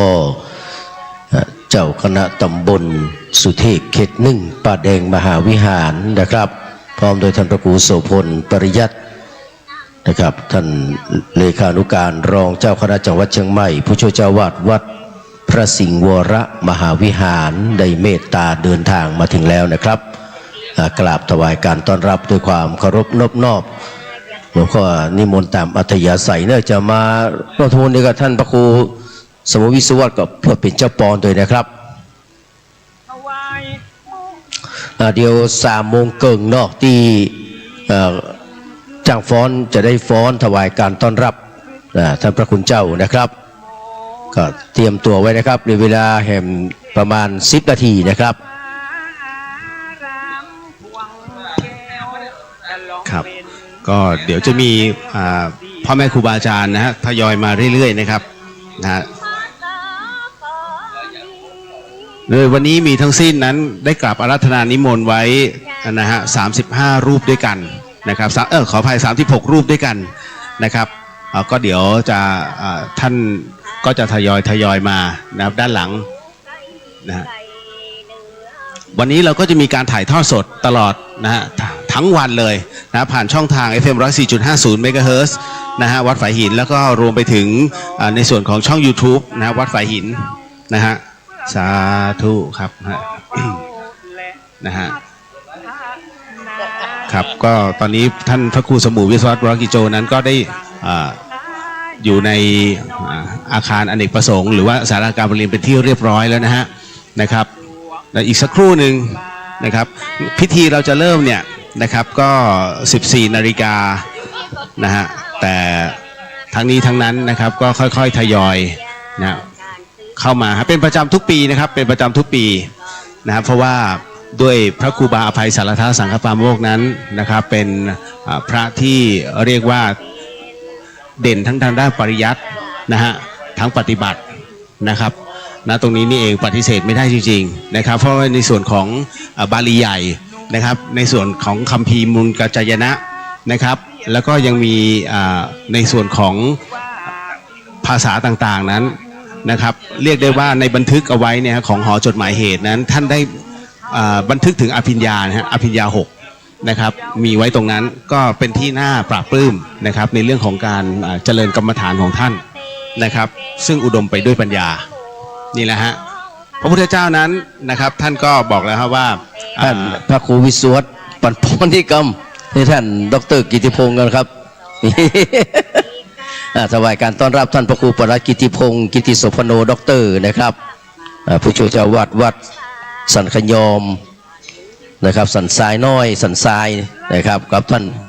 นะครับครูบาฟุก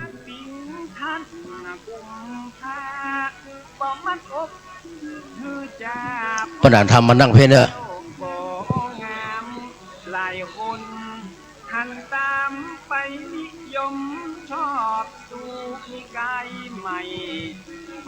ครับกราบนมัสการขอบพระคุณหลวงพ่อทั้ง3 รูป 4 รูปเนาะที่ได้เมตตานะครับมาเป็นผู้รับทายธรรมตัวแล้วก็มาทำบุญตัวนะครับกราบนมัสการขอบคุณปรมีธรรมเป็นอย่างยิ่งนะครับครับเหลือเวลาแห่ง7 นาทีเนอะจ้างฟ้อนจะได้ฟ้อนนะครับก็เตรียมกับผู้ดำเนินรายการที่ดังนอนดอกนะครับดูจำเครื่องเสียงนะครับคือพร้อมเนอะกับตอนนี้พระสงฆ์เจ้าก็เริ่มทยอยกันมานะครับที่เราได้กราบอาราธนามานะครับ36 รูปมีวัดพระธาตุดอยสุเทพมีวัดศรีโสดาพระรามหลวงวัดผาล่ากับวัดประธานพรนะครับวัดป่าแดงมาแล้วนะครับป่าแดงนะครับวัดอุโมงค์สวนพุทธธรรมวัดใหม่ห้วยทรายวัดโป่งน้อยอยู่ในตำบลเดียวกันนะครับวัดช่างทองกับวัดสำนักสงฆ์หิงห้านะครับแล้วก็ศูนย์ปฏิบัติธรรมปันเสาเนาะนะครับและจากนั้นก็จะมีนะครับท่านพระครูสังฆบริหารธรรมนูญธรรมคุณโน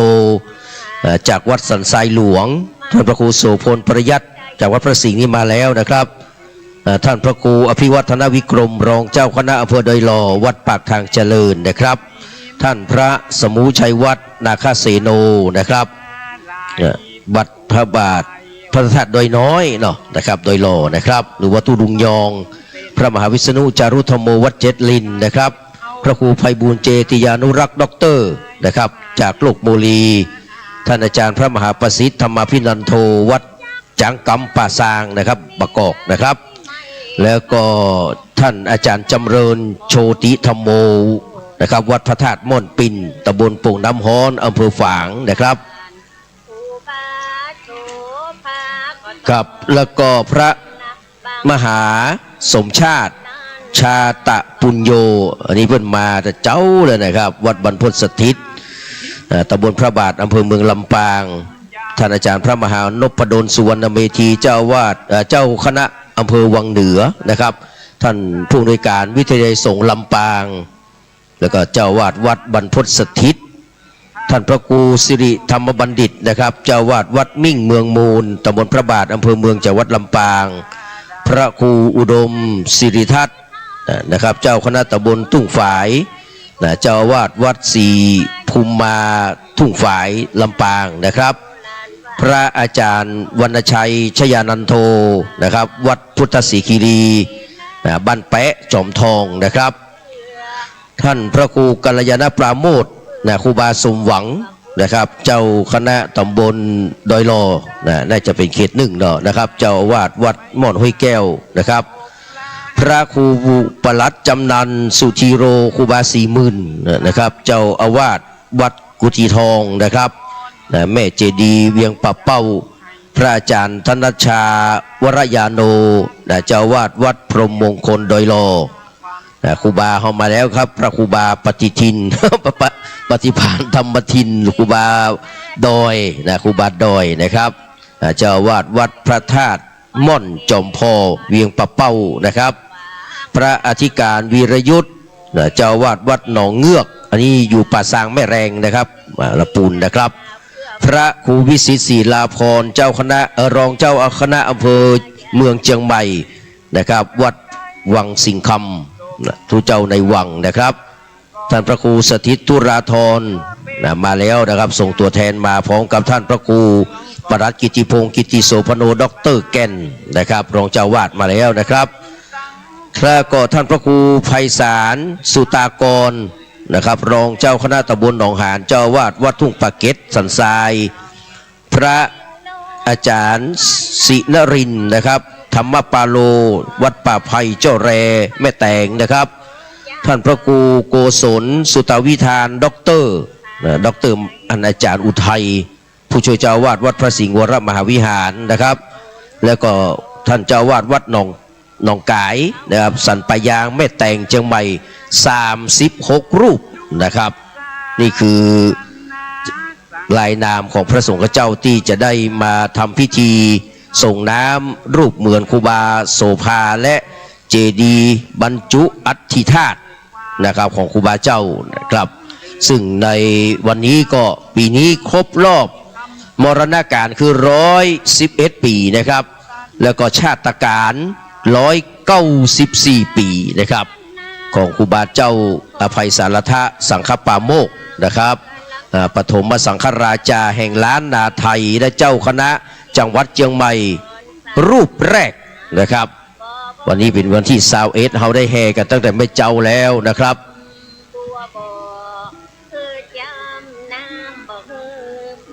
เรียนเชิญบรรดาพ่อพี่น้องคณะศรัทธาสาธุชนขึ้นมาตั้งบนเนอะแม่เลี้ยงกนกพิชัยนาขึ้นมาตั้งบนให้กันได้เนอะนะครับละหงทานไว้ก่อนมาต้องกลัวมันหายเนอะนะครับบ้านที่ฝั่งก็บ่หายง่ายๆนะเรียนเชิญเลยเนอะขึ้นมานั่งตั้งบนให้นะครับเดี๋ยวจะได้จุดเทียนด้วยกันอยู่เนอะนะครับเรียนเชิญครับพ่ออาจารย์มคณายกมานั่งตั้งเพะเดี๋ยวจะได้นำไหว้พระสมทานเบญจศีลนะครับ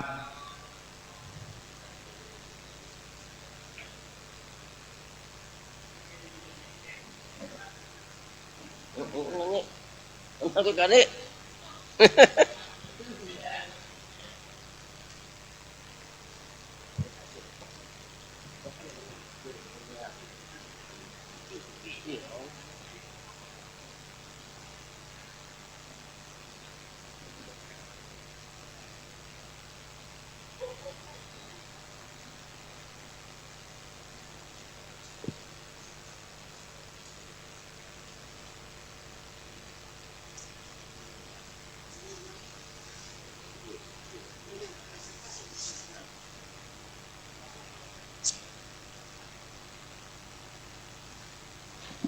ตามกำหนดการในช่วงบ่ายนะครับวันนี้เวลา 16:09 นาทีนะครับประธานฝ่ายคฤหัสถ์จะได้จุดธูปเทียนบูชาพระรัตนตรัยนะครับท่านพระครูสมุวิสุวัตวรกิจโจจะได้จุดเทียนเครื่องทองน้อยหน้านะครับรูปของครูบาเจ้าอภัยสารทะครูบาโสพโนนะครับหรือว่าครูบาฝ่ายหินนิมนต์เนอร์ครับท่านหลวงพ่อเนอร์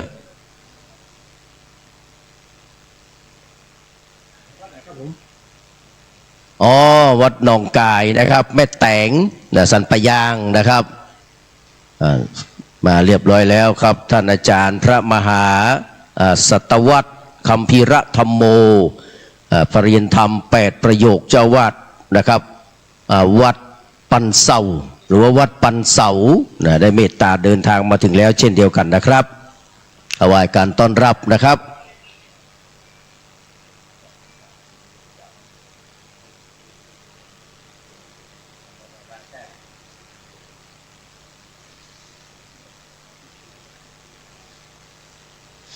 วันนี้ก็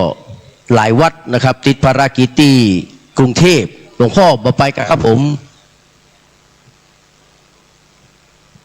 หลวงพ่อไป5 โมง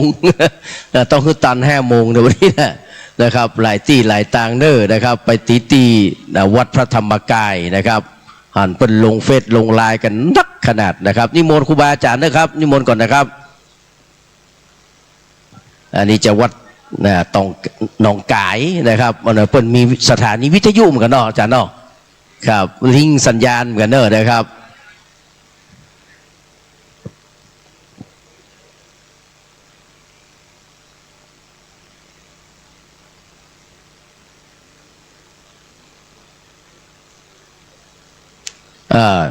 ฟ้อนได้แล้วจ้างฟ้อนนะครับเรียนเชิญจ้างฟ้อนเนอะเดี๋ยวตอนนี้ได้เวลาฟ้อนแล้วนะครับ15:32 นาทีที่กิ๊กแจ้งไว้30 นาทีนะเรียนเชิญเลยเนอะพร้อมหรือยังเรียนเชิญเลยครับพร้อมแล้วครับจากนี้ไปเชิญชมการแสดงฟ้อนนะครับที่นำมาโดยคุณพนิตาพรหมมินเนอร์ครับเดี๋ยวจะได้ฟ้อนเอาที่ไหนที่มันง่ายๆเรียนเชิญเลยนะครับก่อนที่พระสงฆ์ข้าเจ้าจะได้มาแล้วเราจะได้ประกอบพิธีนะครับเพราะว่าท่านพระคุณเจ้าบางวัดบางรูปจะมีศาสนกิจต่อนะครับ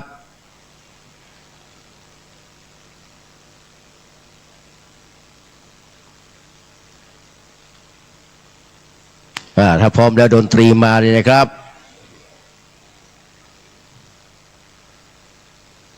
นี่ฟ้อน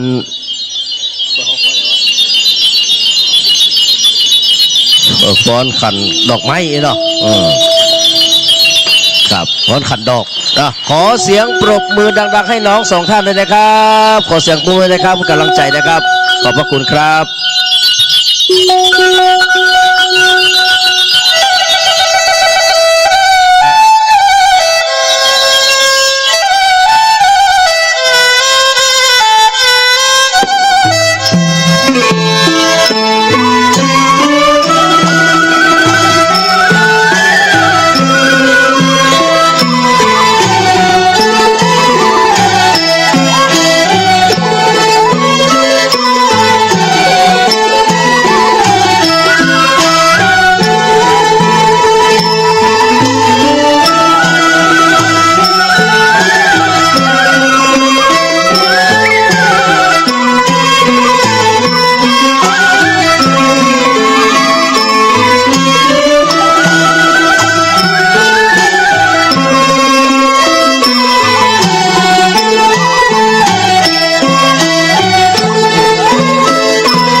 สดงดงามนะครับโอ้เสียงปรบมือเนอ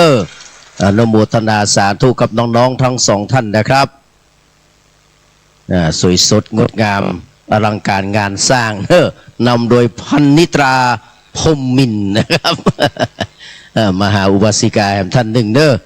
ครับตอนนี้ก็พระสงฆ์ข้าเจ้าเขาเริ่มทยอยมาแล้วเนอท่านพระคุณเจ้าจากวัดประธานพรนะครับตัวแทนของท่านพระครูนะครับได้เมตตาเดินทางมาถึงแล้วนะครับ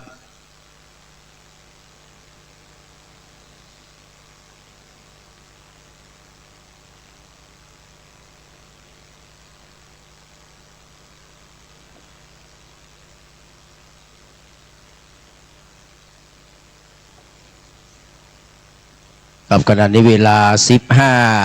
15.38 นาฬิกาก็คือบ่าย38 นาทีตามกำหนดการคือนิมนต์พระสงฆ์ข้าเจ้าก็4 โมงเนาะก็คงจะเริ่มทยอยมาช่วงเวลานี้ก็คงจะมีพ่องครับที่รถจะติดแถวหน้ามอนะครับแต่หลังมอกับผ่านมาตังมชนี่ก็คงจะต้องมีน้อยนึงเนาะรถติดนะครับ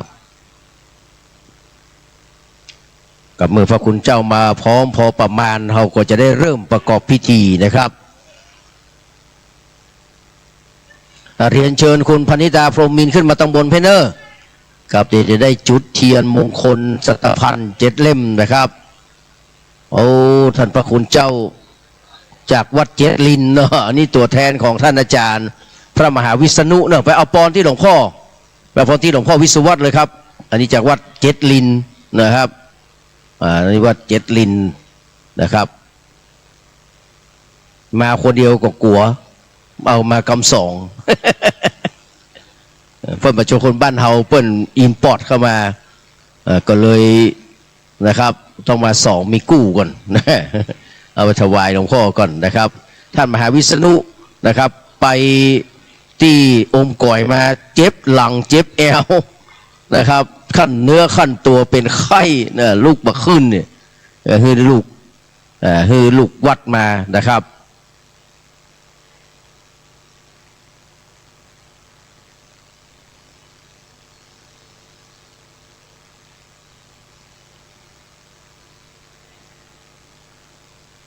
เดี๋ยวเจิญเสาะหาที่นั่งเน้อนะครับเดี๋ยวถ้าพระคุณเจ้าพร้อมแล้วจะได้นิมนต์พระเดียงส่งนะครับสัก4 โมง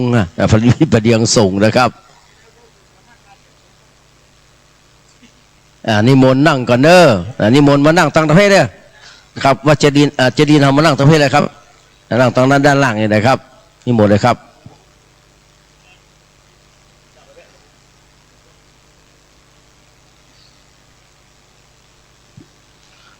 พี่น้องก็ได้ยินเสียงก็สามเณรปีโป้กับสามเณรดีโด้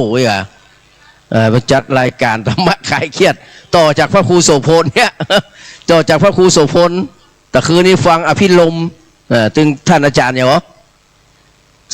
สามรูปเนาะเป็นจัดรายการนั้นแล้วก็สามเณรก็เอาต่อเนี่ยจัดรายการต่อจากท่านพระครูโสพลปริยัติเนี่ย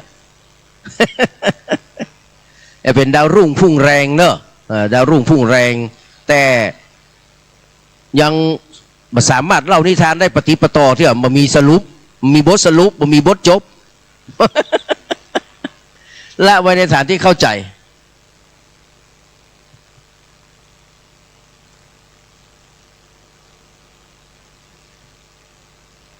กับถวายการต้อนรับหลวงพ่อพระครูโกศลสุตวิธานนะครับด็อกเตอร์นะครับท่านอาจารย์อุทัยผู้ช่วยเจ้าวาดวัดพระสิงห์วรมหาวิหารนะครับได้เมตตาเดินทางมาถึงแล้วนะครับ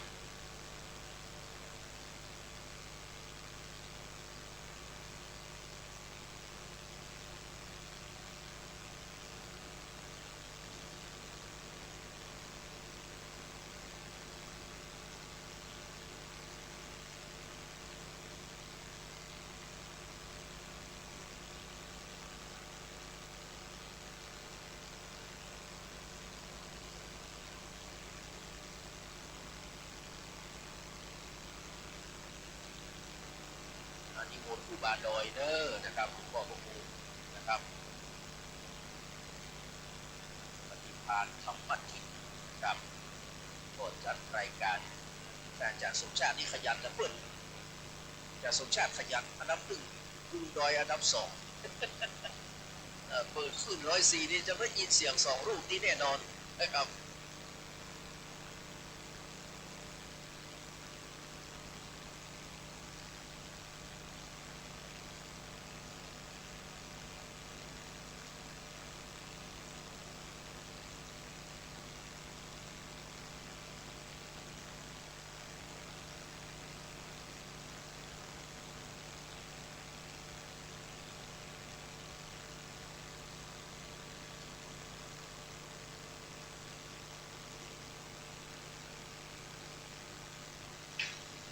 วัดแล้วไปแล้วก็นี่แน่เ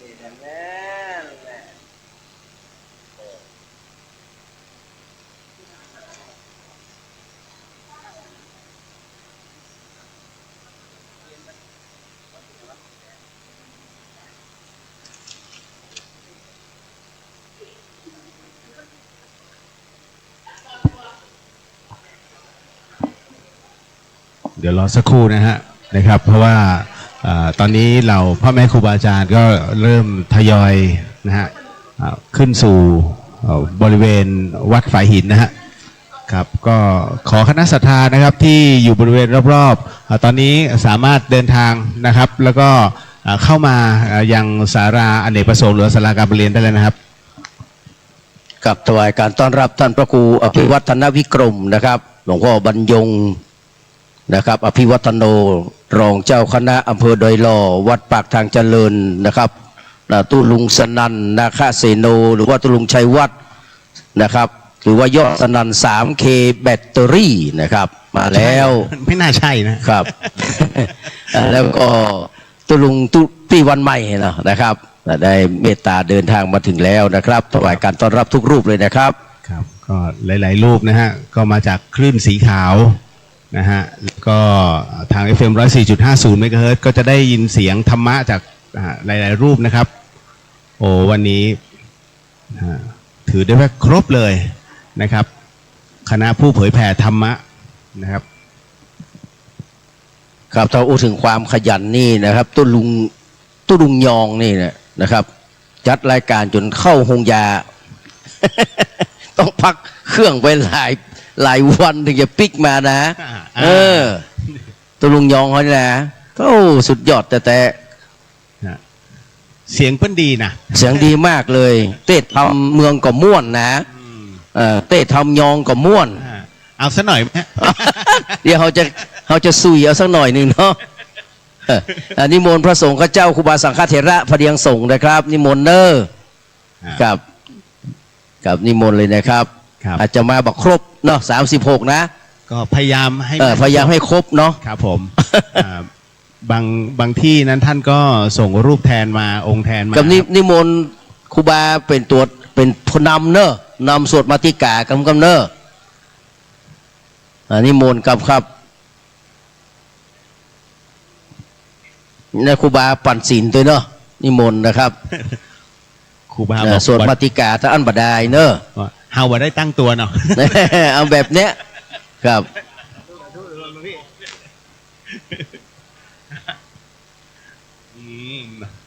ครูบาดอยนี่ก็ออกช่วง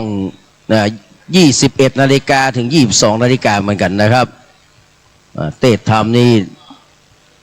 ที่ว่าเพิ่นตอบได้เพิ่นก็ตอบเพราะว่าตอบไม่ได้ไปเสาะหาคำตอบก่อนนี่ฮะเดี๋ยวขอเชิญคณะสัตยามารวมตรงกลางดีกว่านะเพราะว่าหลายๆท่านก็ไปหลบมุมตามสวนของบนวัดฝายหินเนาะมาเข้ามาเดี๋ยวรอรอเรื่อย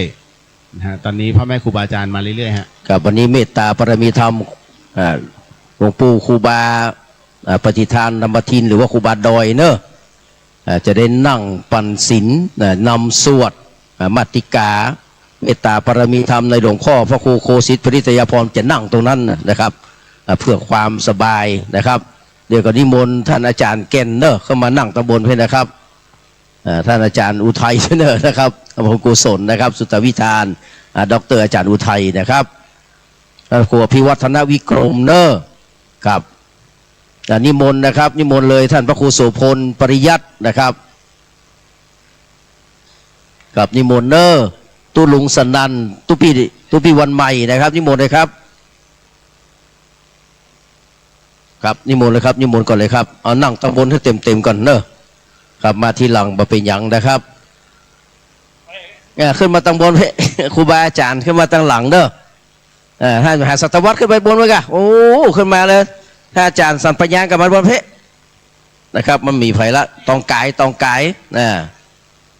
ครับนิมนต์เลยครับแต่ตุลุงยองก็นึกว่ากำลัง15อยู่ก้าแต่ตรงไปน้องตั้งลุ่มวะครับนิมนต์ครับ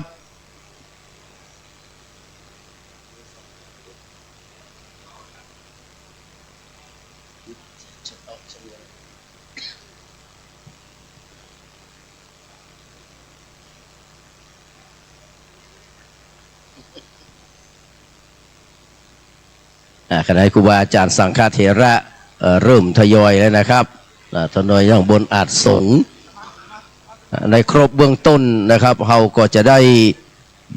เริ่มประกอบพิธีนะครับเรียนเชิญเนอะญาติโยมนะครับมาตั้งบนเพมากระนกพิษมาตั้งเพนะครับมานั่งตั้งเพเนี่ยนี่แม่เลี้ยงกระนกพิษชัยนามาไก่เนาะพานิตานี่แค่แม่แต่งนี่บ่ได้อันนี้เปิ้นอยู่ปุ่นฝางปุ่น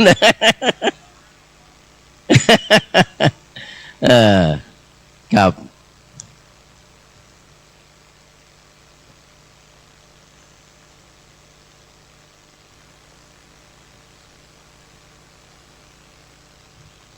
นิมนต์ขยับมานะครับครูบาอาจารย์สังฆเถระเนอครับนิมนต์เลยครับก็นั่งใกล้ๆกันที่มาที่หลังก็นั่งไปแล้วมันเป็นอย่างเนาะเก้าอี้ตรงพุ่มกว่านี้นะครับถ้าพระเถระผู้ใหญ่มาเขาจะได้นั่งตัวหลวงพ่อนะครับไหว้สาท่านพระครูอภิวัฒนวิกรมเนอะท่านอาจารย์บรรยงนะครับ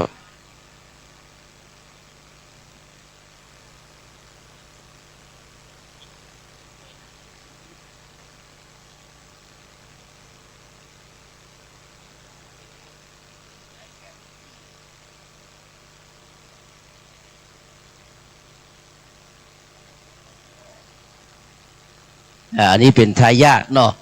เป็นทายาทเป็นลิ้นเนาะรุ่นที่4ของครูบาโสพโนนะครับครูบา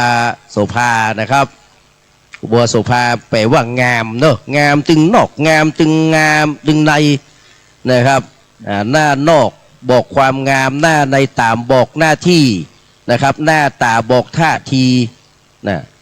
แต่หน้าที่บอกความเป็นนะความเป็นสังฆราชาองค์แรกนะครับของล้านนาไทยเนอร์หลวงปู่ครูบาเจ้าคุณอภัยสารทะนะครับ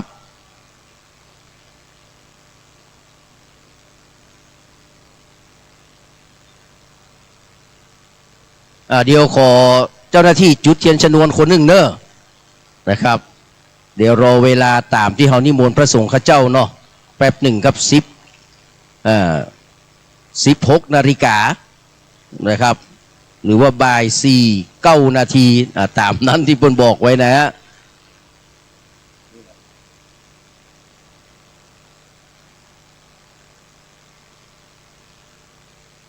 กับเอาน้ำมาถวายท่านพระคุณเจ้าก่อนเนอะขอเชิญนิดนึงนะฮะแม่จากบ้านฝายหินฮะขอเชิญด้านบนนิดนึงนะครับเพราะว่าพื้นที่ยังเหลือฮะขอเชิญนะครับแล้วก็สาวฮะส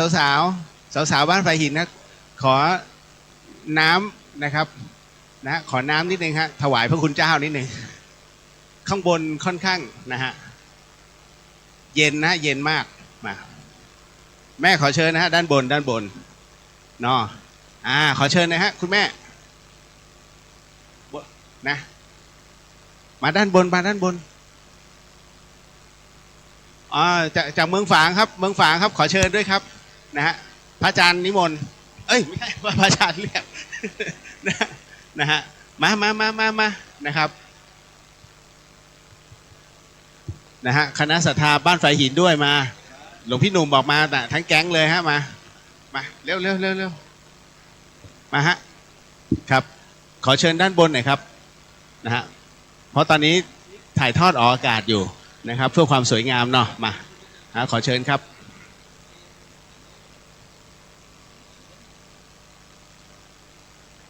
ก็เกือบจะได้เวลาแล้วนะครับ เกือบจะได้เวลา 16:09 นาทีนะครับ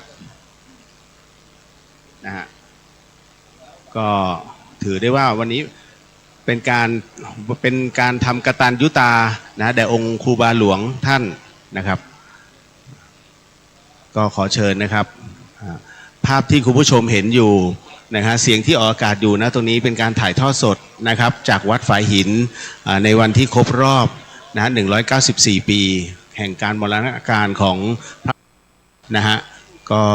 วันนี้ถือว่าลูกหลานบุตรหลานรวมถึงคณะศรัทธานะครับพระพุทธศาสนิกชนทั้งหลายนะครับก็ได้มาร่วมการทำกตัญญูตานะฮะอีกสักครู่หนึ่งจะเป็นพิธีทางสงฆ์นะฮะแล้วจากนั้นจบเมื่อเสร็จพิธีแล้วก็เป็นการส่งน้ำนะรูปปั้นท่านนะครับก็ตอนนี้ขอเชิญนะครับด้านในนะฮะจะมีพ่อแม่ครูบาอาจารย์หลั่งไหลมาเรื่อยๆนะฮะนิมนต์นะครับนิมนต์ด้านในครับครับนะฮะสาธุครับอาจารย์ข้างในเลยครับฮะ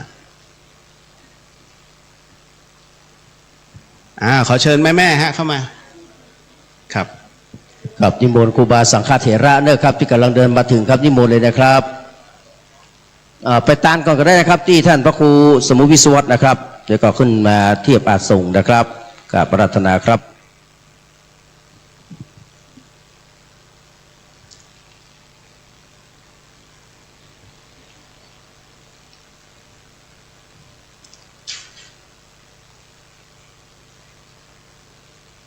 ก่อนในการนี้เราเริ่มกันมาตั้งแต่ตอนเช้าเลยนะฮะตอนเช้านะครับก็อุ่นหนาฝาคลั่งไปด้วยคณะศรัทธานะฮะแล้วก็เว้นระยะไว้พอสมควรก็มาเริ่มพิธีกันช่วงเย็นนะครับเดี๋ยวอีกสักครู่หนึ่งนะครับประธานฝ่ายคฤหัสถ์นั้นก็จะจุดเทียนบูชาพระรัตนตรัยเนาะนะฮะแล้วก็เป็นการกล่าวนำสมทานศีลแล้วจากนั้นก็เป็นการสวดพุทธมนต์มาติกานะครับนะฮะแล้วก็จากนั้นก็จะเป็นการถวายทายทานแล้วก็ร่วมกันส่งน้ำรูปปั้นครูบาโสภานะฮะอันนี้ก็เป็นการเสร็จพิธีอันนี้คร่าวๆนะครับขอเชิญนะครับข้างในฮะยังว่างอยู่นะครับเพราะภาพที่ออกไปนี่ก็ไปยังทั่วโลกนะครับก็เลยอยากให้เกิดภาพที่สวยงามนะแล้วพ่อแม่ครูบาอาจารย์นั้นก็มากันนะครับในวันนี้นะครับก็ต้องออกตัวไว้ล่วงหน้านะฮะสิ่งหนึ่งสิ่งใดที่ขาดตกบกพร่องไปทางวัดฝายหินก็ต้องขออภัยมาณที่นี้ด้วยนะฮะอาจจะติดขัดไปบ้างนะครับแต่เพื่อความเรียบร้อยทั้งหมดทั้งมวลก็นะฮะเราก็จะชี้ว่าตรงไหนเป็นอะไรยังไงห้องน้ำห้องท่ามีนะฮะทั้งซ้ายและขวานะฮะครับในส่วนตรงนี้นี่เองนะครับก็ถือได้ว่าเรามาทำกตัญญูตาหรือว่าการกตัญญูกับพ่อแม่ครูบาอาจารย์นะฮะแล้วก็พระสงฆ์อีก30นะกว่ารูปนั้นเราไม่เรียกว่าโอกาสที่จะมาพบเจอท่านมากราบไหว้ท่านนะไม่ค่อยจะมีวันนี้นะครับท่านได้มางานตรงนี้แล้วก็สามารถที่จะนะฮะเข้ามากราบแล้วก็ขอพรท่านได้เดี๋ยวหลังจบพิธีแล้วเนาะครับขอกราบพระรัตนนิมนต์นะครับนิมนต์เลยครับ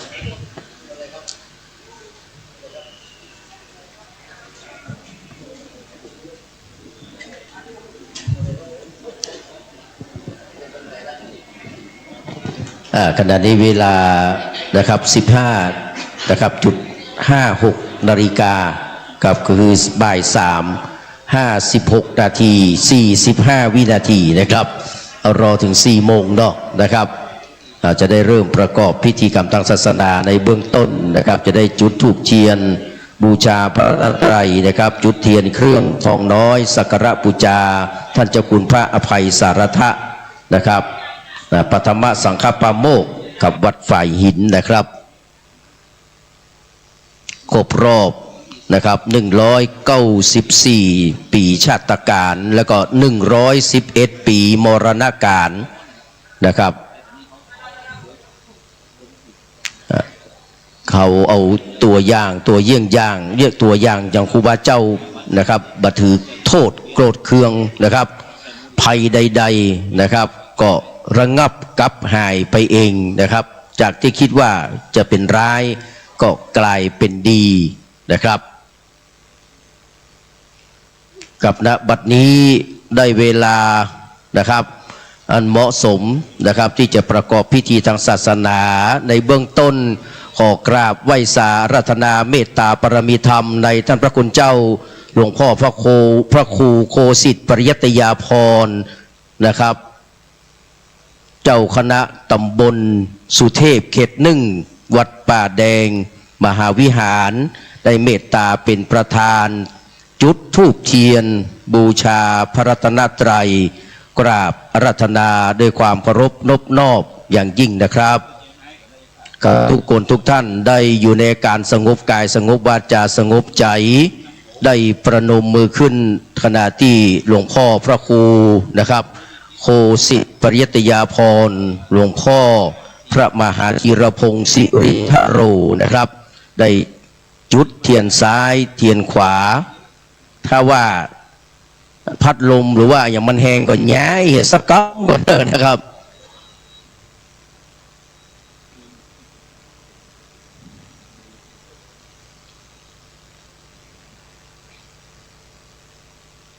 หลวงพ่อจะได้เริ่มจุดเทียนซ้ายคือพระธรรมอันเป็นคำสอนกับเทียนขวาพระวินัยอันเป็นคำสั่งธูป3 ดอกพระวิสุทธ์นะครับพระปัญญาและพระมหากรุณาธิคุณขององค์สมเด็จพระสัมมาสัมพุทธเจ้าดอกไม้ในแจกันอันสวยสดได้สมมุติว่าเป็นพระสงฆ์องค์เจ้านะครับมาโดยการมากมายหลายพัน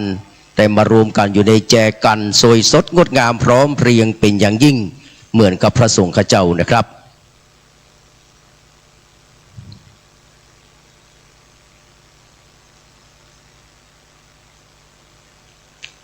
กับกราบนมัสการขอบพระคุณในเมตตาปรมีธรรมของหลวงพ่อพระครูโคสิทธิ์ปริยัตยาภรณ์หลวงพ่อนะครับเจ้าคณะตำบลสุเทพเขต1เจ้าวาดวัดป่าแดงมหาวิหารที่ได้เมตตาเป็นประธานจุดธูปเทียนปูชาพระรัตนตรัยแล้วท่านจะได้ปิกไปนั่งที่รับรองนะครับหลังจากที่หลวงพ่อปิกไปนั่งที่รับรองแล้วท่านพระครูสมุวิสุวัตวรกิจโจเจ้าวาดวัดฝ่ายหินผู้อำนวยการสถานี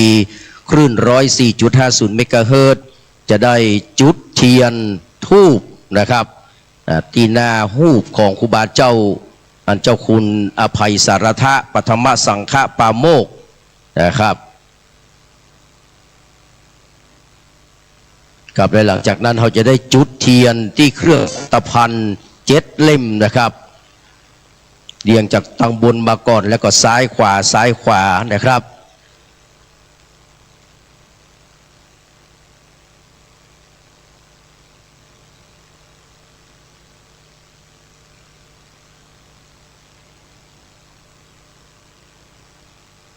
กับกราบนมัสการขอบพระคุณท่านพระครูสมุวิสุวัตวรกิจโจครับท่านเจ้าวาดวัดฝ่ายหินนะครับที่ได้เมตตาจุดเทียนธูปหน้ารูปของท่านเจ้าคุณพระอภัยสารทะหรือว่าครูบาโสภาปฐมสังฆราชาปฐมสังฆนายกะของจังหวัดเชียงใหม่นะครับครับนิมนต์ท่านได้นั่งที่รับรองจากนี้ไปจะได้จุดเทียน7 เล่มที่เครื่องสัตพันธ์เล่มแรกก็ได้รับเกียรติจากคุณกนกพิษชัยนากับจากเมืองฝางนะครับ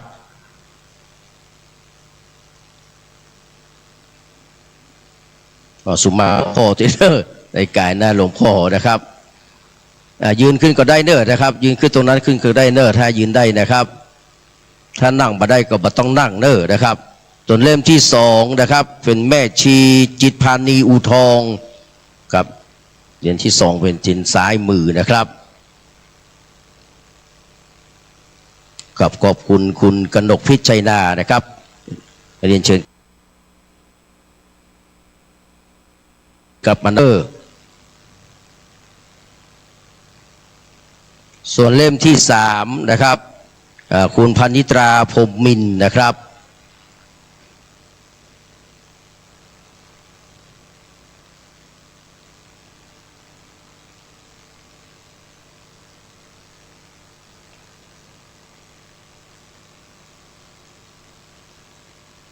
กับคุณปณิธาพรหมมินทร์เล่มที่3เล่มที่4ก็เตรียมตัวไว้นะครับแม่หลวงพินทุออนวงเฉลิมไทยถ้าบ่มีก็ส่งตัวแทนมาเด้อนะครับ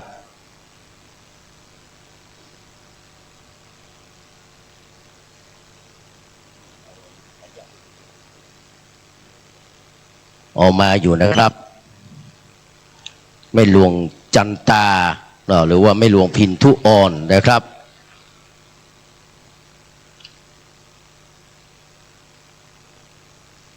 กับส่วนเล่มที่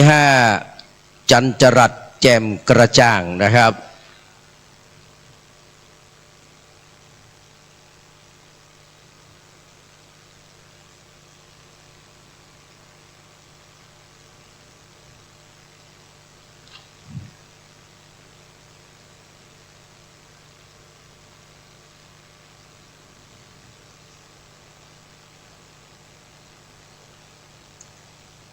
กับเล่มที่5จันจรัสแจ่มกระจ่างส่วนเล่มที่6นะครับพุทธิสิทธิ์รัตนสมบูรณ์นะครับเล่มที่7สุกันธาดวงมณีนะครับ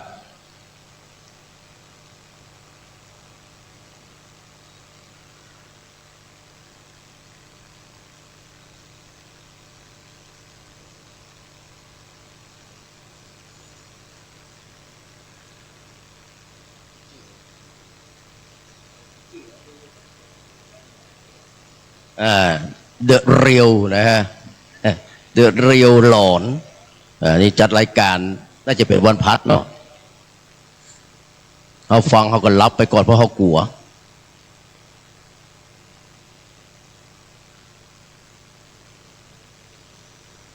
ขอบคุณทั้ง7ท่านนะครับ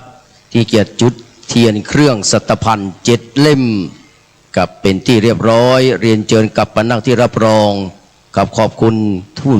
จุดเทียนชนวนซึ่งได้บุญเต้าเดียวกันกับคนจุดเทียนนะครับกับจากนี้ไปพ่ออาจารย์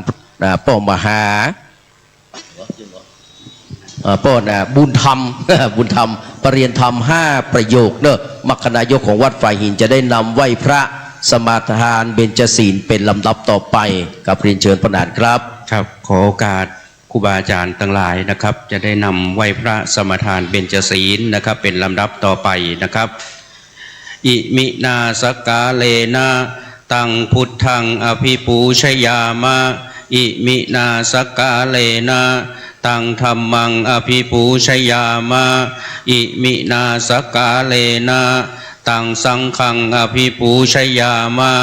อะระหังสัมมาสัมพุทโธภควาพุทธังภควันตังอภิวาเทมิสวากาโตภควตาธัมโมธัมมังนัมสสามิสุปฏิปันโนภควโตสาวกสังโฆสังฆังนะมามิต่อไปจะได้สมทานเบญจศีลนะครับมะยังพันเตวิสุงรักขณทายาติสรเนนะสหปัญจศีลานิยาจามาทุติยัมปิมะยังพันเตวิสุงรักขณทายาติสรเนนะสหปัญจศีลานิยาจามาตติยัมปิมะยังพันเตวิสุงรักขณทายาติสรเนนะสหปัญจศีลานิยาจามาขอโอกาสนะท่านครูบาอาจารย์ทุกรูปทุกองค์นะโมตัสสะภะคะวะโตอะระหะโตสัมมาสัมพุทธัสสะนะโมตัสสะภะคะวะโตอะระหะโตสัมมาสัมพุทธัสสะนะโมตัสสะภะคะวะโต อะระหะโตสัมมาสัมพุทธัสสะ นะโมตัสสะภะคะวะโตอะระหะโตสัมมาสัมพุทธัสสะนะโมตัสสะภะคะวะโตอะระหะโตสัมมาสัมพุทธัสสะนะโมตัสสะภะคะวะโตอะระหะโตสัมมาสัมพุทธัสสะพุทธังสรณังคัจฉามิพุทธังสรณังคัจฉามิธัมมังสรณังคัจฉามิธัมมังสรณังคัจฉามิสังฆังสรณังคัจฉามิสังฆังสรณังคัจฉามิตุติยัมปิพุทธังสรณังคัจฉามิตุติยัมปิพุทธังสรณังคัจฉามิตุติยัมปิธัมมังสรณังคัจฉามิตุติยัมปิธัมมังสรณังคัจฉามิตุติยัมปิสังฆังสรณังคัจฉามิตุติยัมปิสังฆังสรณังคัจฉามิตติยัมปิพุทธังสรณังคัจฉามิตติยัมปิพุทธังสรณังคัจฉามิตติยัมปิธัมมังสรณังคัจฉามิตติยัมปิธัมมังสรณังคัจฉามิตติยัมปิสังฆังสรณังคัจฉามิตติยัมปิสังฆังสรณังคัจฉามิปานาติปาตาเวรมณีสิกขาปะทังสมาธิยามิปานาติปาตาเวรมณีสิกขาปะทังสมาธิยามิอาตินนาตานาเวรมณีสิกขาปะทังสมาธิยามิอาตินนาตานาเวรมณีสิกขาปะทังสมาธิยามิกาเมสุมิจฉาจาราเวรมณีสิกขาปะทังสมาธิยามิกาเมสุมิจฉาจาราเวรมณีสิกขาปะทังสมาธิยามิมุสาวาตาเวรมณีสิกขาปะทังสมาธิยามิมุสาวาตาเวรมณีสิกขาปะทังสมาธิยามิสุราเมรยะมัจจปมาตถานาเวรมณีสิกขาปะทังสมาธิยามิสุราเมรยะมัชฌะปมาทฐานาเวรมณีสิกขาปะทังสมาธิยามิอิมานิปัญจสิกขาปทานิสีเลนะสุขติงยันติสีเลนะโภคสัมปทาสีเลนะนิพุติงยันติตัสมาสีลังวิโสทะเยสาธุสาธุสาธุกับจากนี้ไปพระสงฆ์ทั้งนั้นนะครับจะได้เมตตาสวดพุทธมนต์นะครับมาติกามหาปัฏฐานเป็นลำดับต่อไปนะครับกราบพระรัตนาด้วยความเคารพครับ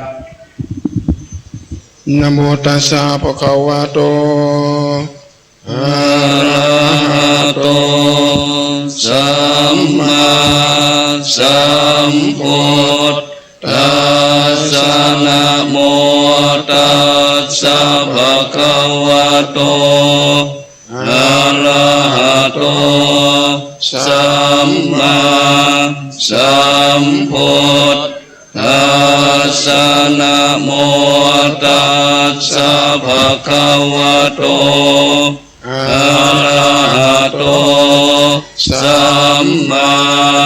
สัมพุทธัสสะสลาธรร มมา อกุศลธรรมะอภยกตาธรรมะสุขายเวทนายสัมปยุตตาธรรมะทุกขายเวทนายสัมปยุตตาธรรมะทุกขมสุขายเวทนายสัมปยุตตาธรรมะวิปากธรรมะวิปากธรรมะธรรมะเนววิปากวิปากธรรมะธรรมะอุปาทินุปาทานิยธรรมะอนุปาทินุปาทานิยธรรมะอนุปาทินานุปาทานิยธรรมะสังกิเลสสังกิเลสิกาธรรมะสังกิเลสสังกิเลสิกาธรรมะสังกิเลสสังกิเลสิกาธรรมะสวิตากสวิจาราธรรมะวิตากวิจารมัตตาธรรมะวิตากวิจาราธรรมะปิติสหคตาธรรมะสุขสหคตาธรรมะอุเบกขาสหคตาธรรมะทัสสะเนนะปหาตาภาธรรมะวนายปหาตาภาธรรมะวัฏสะเนนะนะภาวนายปหาตาภาธรรมะทัสสะเนนะปหาตาภาเหตุกาธรรมะภาวนายปหาตาภาเหตุกาธรรมะเทวทัสสะเนนะนะภาวนายปหาตาภาเหตุกาธรรมะอาจยคามิโนธรรมาอปัจจยคามิโนธรรมาเนวะจยคามิโนนาปัจจยคามิโนธรรมาเสกขาธรรมาเสกขาธรรมาเนวะเสกขานาเสกขาธรรมาปริตตาธรรมาคตาธรรมาอัปปมานาธรรมาปะเล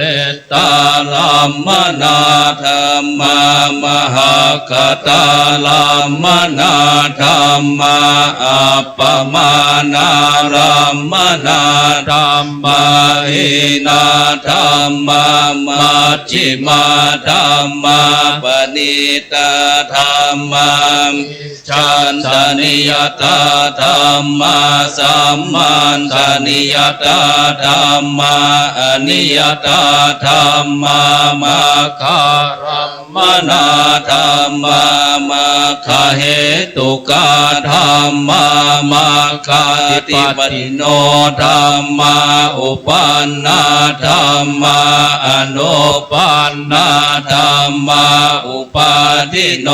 ธรรมาอติตาธรรมาอนาคตาธรรมาปัจจุปันนาธรรมาอติตาลัมมนาธรรมาอนาคตารัมมนาธรรมาปัจจุปันนาลัมมนาธรรมาอัจจตาธรรมาปหิทาธรรมาอัจจตาธรรมาอัจจตรัมมนาธรรมาปหิทารัมมนาธรรมาอัจตปะหิทารัมมนาธรรมาสนิทัสสนะสัพปติกาธรรมาอเนตัสสนะสัพปติกาธรรมาอเนตัสสนะปฏิกาธรรมาเหตุปัจจโยอารัมมณปัจจโยป ฏิปัจจโยอนันตระปัจจโยสมนันตระปัจจโยสหชาตปัจจโยอัญญมัญญปัจจโยนิสยปัจจโยอุปนิสยปัจจโยปุเรชาตปัจจโยปัจจาชาตปัจจโยอาเสวนปัจจโยกัมมปัจจโยวิภากปัจจโยอาลปัจจโยอินทรียปัจจโยฌานปัจจโยมรรคปัจจโยสัมปยุตตปัจจโยวิปยุตตปัจจโยอัตถิปัจจโยนัตถิปัจจโยวิคัตปัจจโยอวิคัตปัจจโยสาธุกับบัดนี้พระสงฆ์ทั้งนั้นได้เมตตาสวดพุทธมนต์มาติกานะครับมหาประธานจบลงไปแล้วนะครับจากนี้ไปจะได้กราบพระราธนาท่านพระคุณเจ้าที่มีผ้านะครับและก็พี่น้องศรัทธาที่มีผ้าได้เข้ามาทอดผ้าเนิ่นพระไตรนิมนต์ท่านพระครูสมุวิโสตมามีเนาะเรียนเชิญท่านที่มีผ้าเลยครับเรียนเชิญเลยครับมาเลยครับขับมาตั้งแต่แรกๆไปเลยครับเรียนเชิญเลยครับมาเลยครับกับทอดไปเรื่อยๆนะครับทอดลงยาวเนอะกับทอดลงยาวนะครับผ้าจะได้จับชายผ้าได้นะครับกับทอดลงยาวเลยเนอะนะครับวันนี้จะมีชื่อนะครับแต่ว่าทุกคนได้รับการแจกผ้านะครับถ้าว่ามันหมดตรงบุญแล้วก็เอาซ้ำกันได้นะครับเอาวางทับกันได้นะวางเลยครับวางเลยครับตรงแน่พระคุณเจ้าเลยครับเอาวางลงยาวครับวางลงยาวครับวางลงยาวครับต้องวางลงยาวเนอะเรียนเชิญอีกแม่เลยครับถ้าว่ามันนี้แบบนี้ก็นะครับเอาทับกันได้เนอะครับเสร็จแล้วก็ปิกไปนั่งที่รับรองนะครับพระสงฆ์จะได้พิจารณาต่อไปเนอะครับเดี๋ยวเขาจะได้กล่าวคำถวายนะครับเอาวางได้ก็ได้ครับครับครับขอบพระคุณครับจากนี้พระสงฆ์จะได้พิจารณานะครับนิมนต์ครับอานิจจาวัตสังขาราอุปาทวายธัมมิโนอุปาทิตวานิรุจจันติเตสังอุปสโมสุโขกับกราบนมัสการขอบพระคุณท่านพระคุณเจ้าทุกรูปนะครับที่ได้เมตตาอธิษฐานจิตพิจารณานะครับผ้านะครับบางสุกุลพระไตรวงศ์สุกุลนะครับกับขอบพระคุณพี่ท่านผู้มีเกียรติทุกท่านคือเกียรติทอดผ้าไตรบางสกุลนะครับ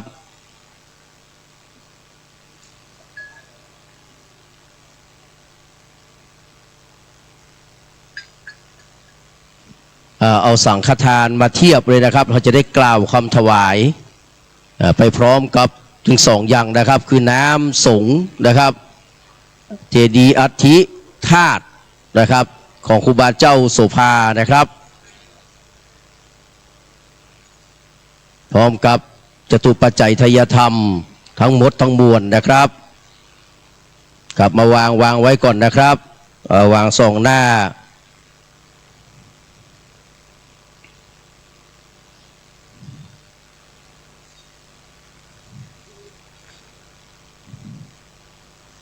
ครับใจเย็นๆเนอะครับ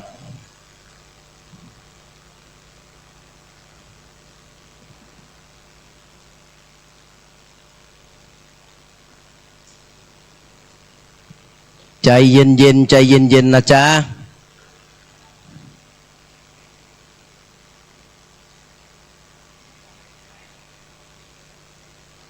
ท่านที่ได้พระไตรแห่งกำลุกแห่งกำเนอะ เดี๋ยวฟังทีกะเดี๋ยวบริกรรมคำถวายเดี๋ยวก่อนมานั่งก่อนมานั่งเปิ้นบอกไว้บ่ได้ว่าเป็นไกด์ไลน์ไว้ว่าถ้าเปิ้นห้องแห่งกรรมเนี่ยคือบ่ต้องบอกแล้วว่าไผ่นะฮะคนที่ได้ผ้าไตรจะขี้เนี่ยเข้ามาถวายเลยนะครับเดี๋ยวกล่าวคำถวายก็ใจเย็นๆญาติโยม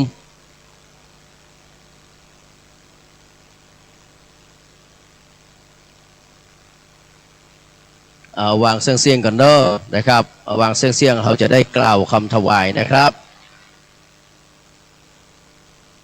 ต้อนรับท่านพระครูไพบูลย์เจติยานุรักษ์ดร.อาจารย์ดวงคำเนอนะครับเป็นนั่งลบตั้งหลังบนนะครับมาแล้วนะครับเพิ่นมาตะกี้ละนะครับ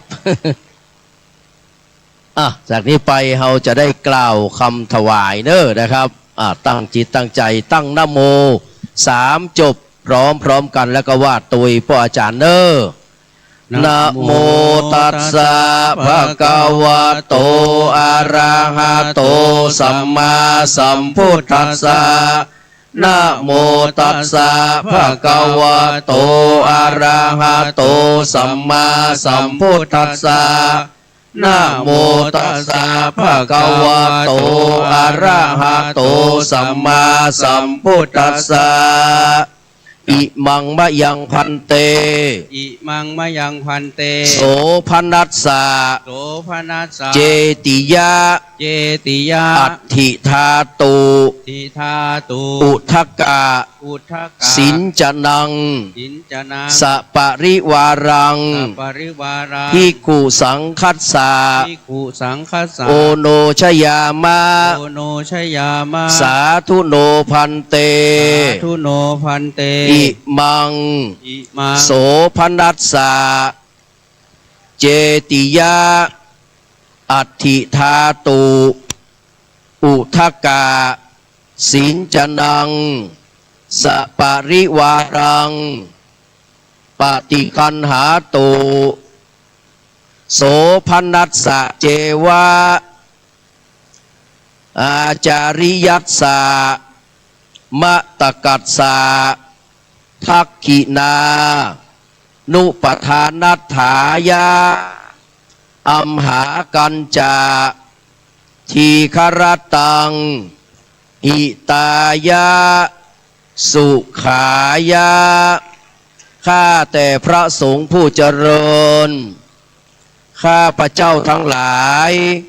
ขอน้อมถวายน้ำสงฆ์เจดีย์อัฐิธาตุครูบาเจ้าโสภาพระอภัยสารทะปฐมสังฆปาโมกข์ผู้เป็นบุรพาจารย์ได้มรณภาพไปแล้ว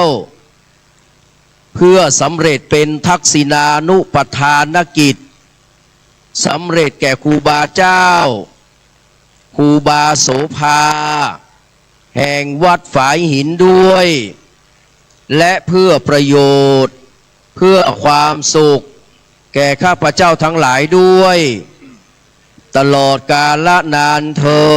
ญสาธุเอาละท่านที่มีได้วางผ้าตะกี้นะเรียนเชิญเลยครับตอนนี้ได้ละเพราะว่าเราได้กล่าวคำถวายแล้วนะครับเรียนเชิญเลยครับเรียนเชิญเลยครับได้กล่าวคำถวายแล้วนะครับเรียนเชิญเลยครับกลับมาเลยครับมาเลยครับหลวงปู่บุญเพ็งปิยธรรมโมเนาะมาแล้วนะครับวัดใหม่ห้วยทรายนะครับ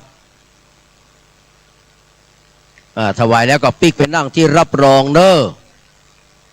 เราจะได้รับเมตตาบารมีธรรมจากท่านพระครูโคสิทธิ์ปริยัตยาภรณ์นะครับเจ้าคณะตำบลสุเทพเขต1จะได้กล่าวสัมโมทนียคาถาเล่าความเป็นไปเป็นมาเหตุสักน้อยหนึ่งนะครับและอนุโมทนาบุญกับพี่น้องศรัทธาครับกราบอาราธนาด้วยความเคารพครับหลวงพ่อครับ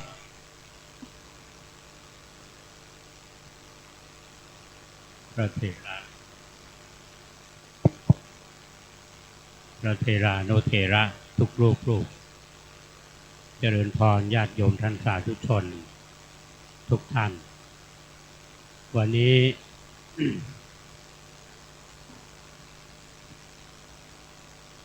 พวกเราท่านทั้งหลายซึ่งมีท่านพระครูสมงวิศวัตรบรกิจโจท่านผู้ท่านเจ้าวาดวัดป่าหินพร้อมคณะศรัทธาได้จัดทำบุญทักษิณานุปทานกิจถวาย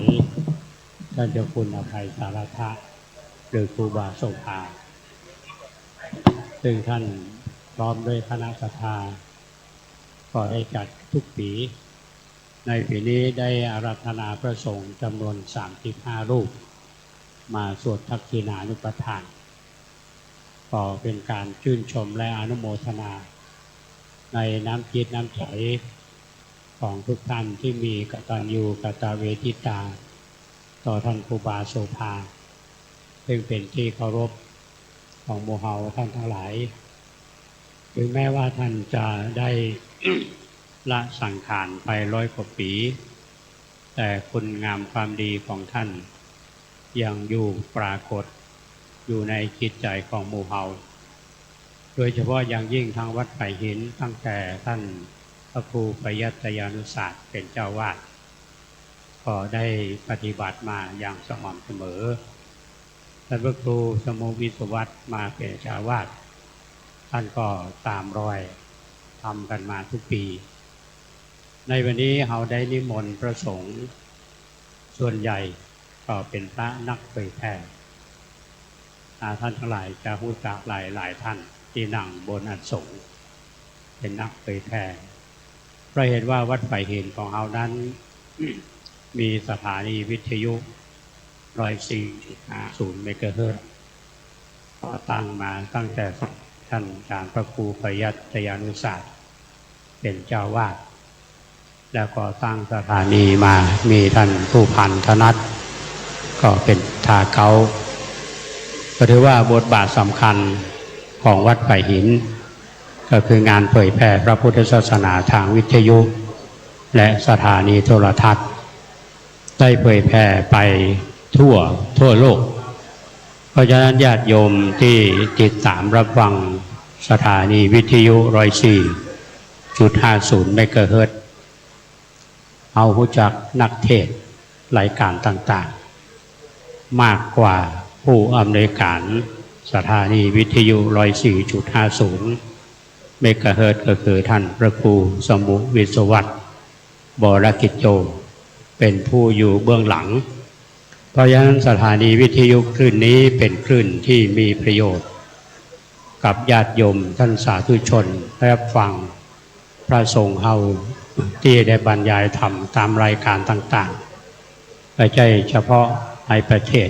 แม้แต่ต่างประเทศพระญาณมาชื่นชมในผลงานของท่านพระครูสมุวิศวัตรวรกิจโจท่านผู้บริการสถานีน้อยคนจะได้ฟังเสียงท่านหลายท่านมารู้จักด้วยซ้ำไปเพราะฉะนั้นงานเผยแพร่ผู้อยู่เบื้องหลังงานสำคัญ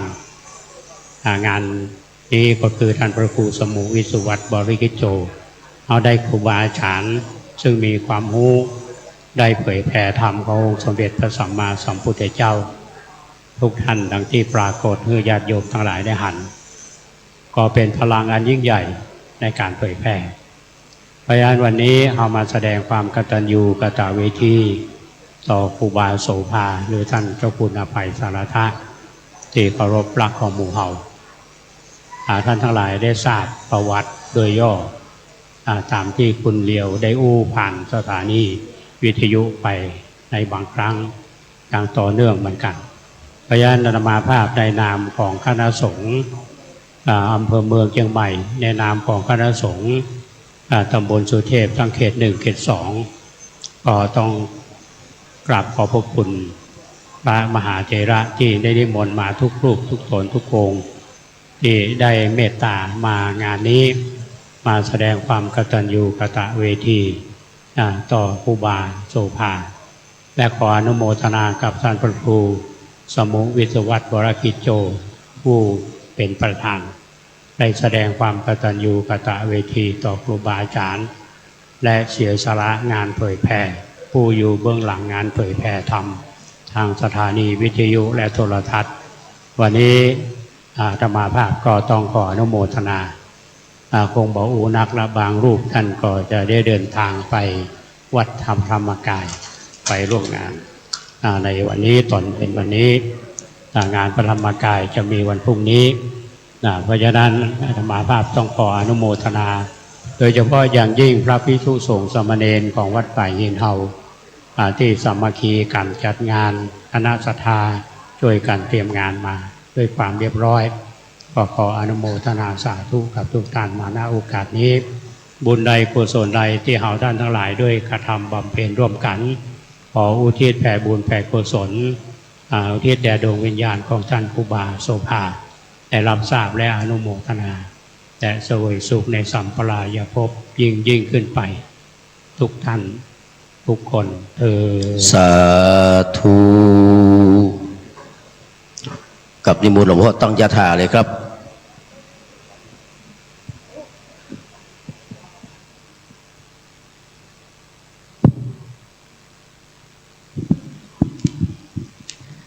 ยะถาวาริวหาปุราปาริปุเรนติสากรังเอวเมวะอิโตทินังเปตานังอุปกปปติอิจิตังปฏิตังตุมหังคิปะเมวะสมิจจตุสัพเพปุเรนตุสังกปาจันโทปนาระโสยะถามณิโชติราโสยะถาสัพพิติโยเอวาจันโตสัพพะโลกเวนัสตุมา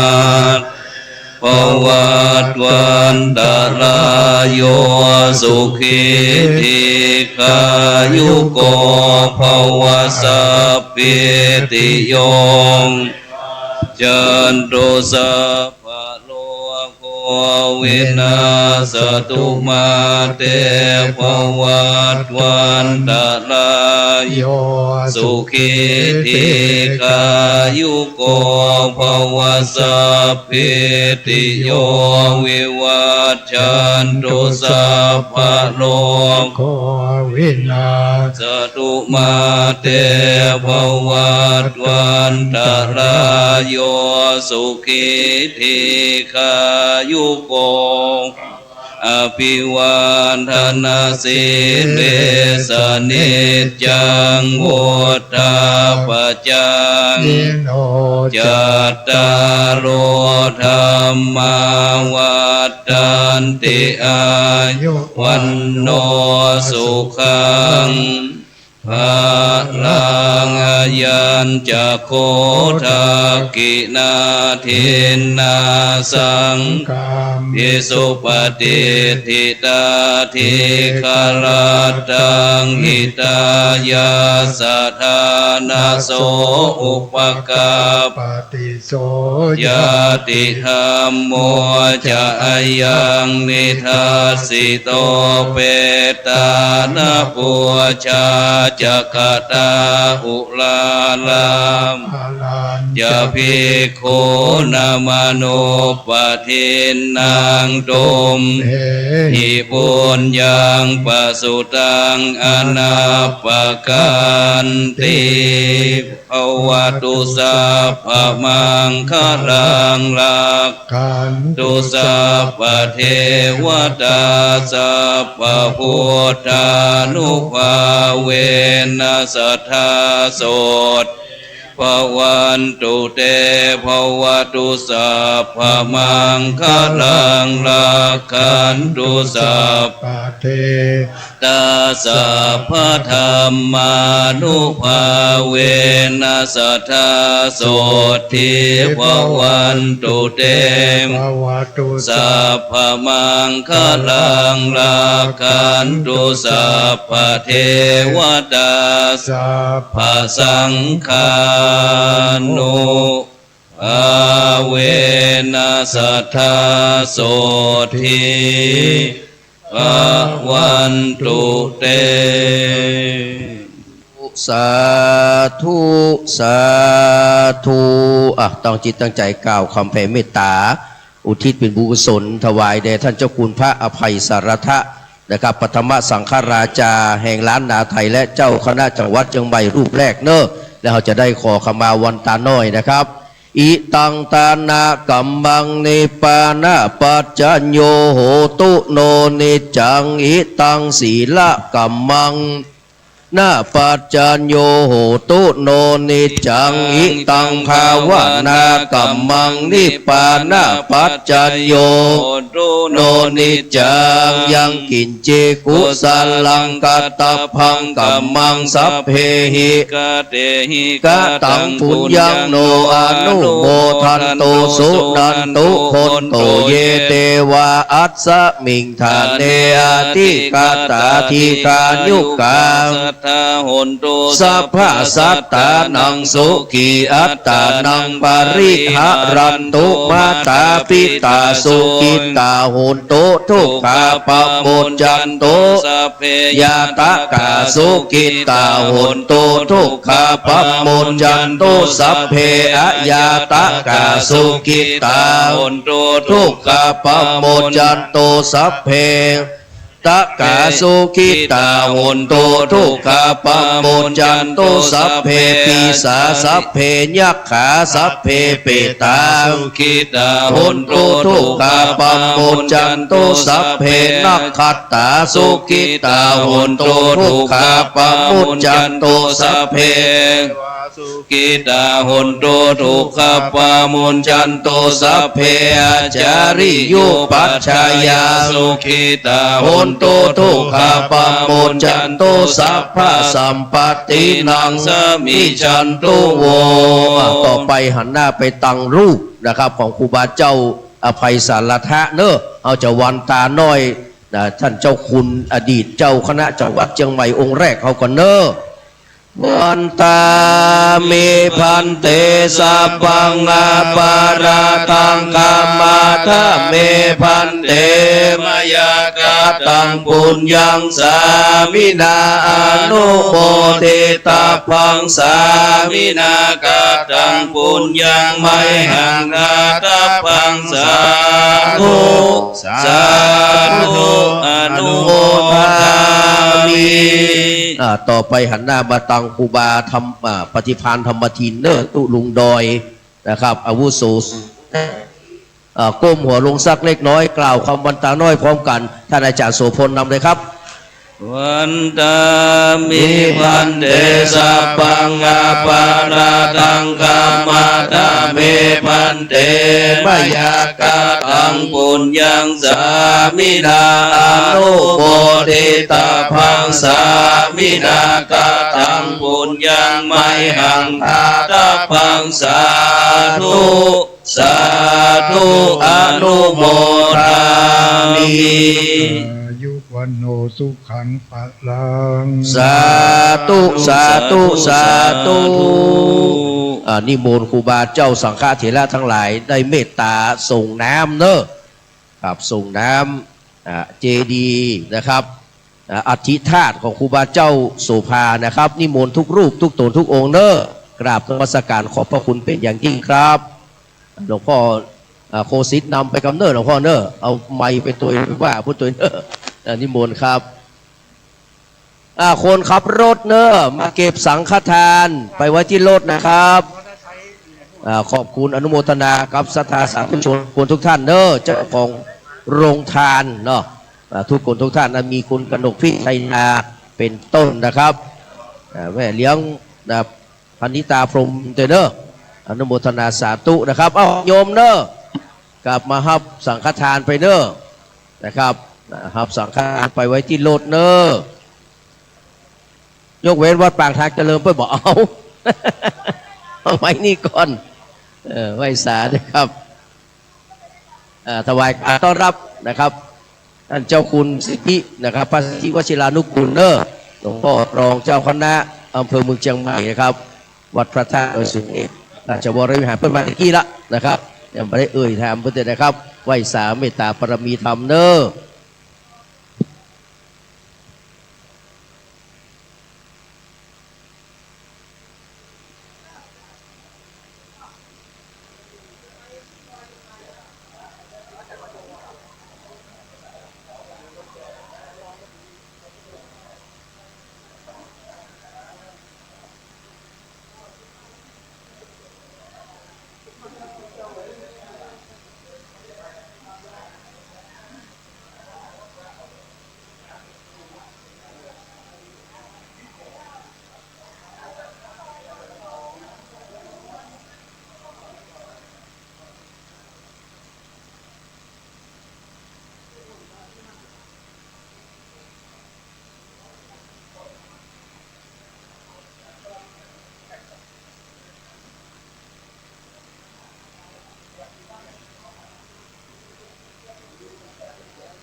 ครูบาอภัยสารธาสังฆปาโมกข์นะครับ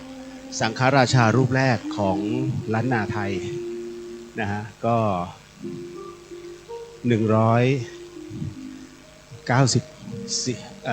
97 ปีนะฮะสำหรับนับแต่วันที่ท่านได้กำเนิดขึ้นมาจนถึงวันมรณภาพเมื่อวันที่ 21 เมษายน พุทธศักราช 2457 ครับด้วยจริยวัตรอันงดงามของครูบานะฮะท่านตั้งใจศึกษาเล่าเรียนนะครับแล้วก็ได้มาเป็นสามเณรดูแลครูบามาลวิชัยในช่วงอายุตั้งแต่14 ปีนะจวบจนท่านมีอายุ15 ปีนั้นก็ได้อุปสมบทเป็นสามเณรนะฮะแล้วจากนั้นอยู่ปฏิบัติครูบามาลวิชัยณวัดไฝ่หินแห่งนี้จนกระทั่งจบได้1 ปีนะฮะก็หลังจากที่ครูบามาลวิชัยนั้นได้มรณภาพลง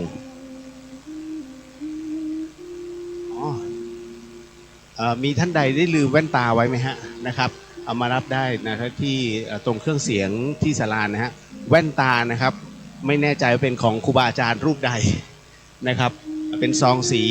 กรมท่านะครับเป็นซองสีกรมท่านะครับลองสำรวจนิดนึงแล้วกันนะฮะ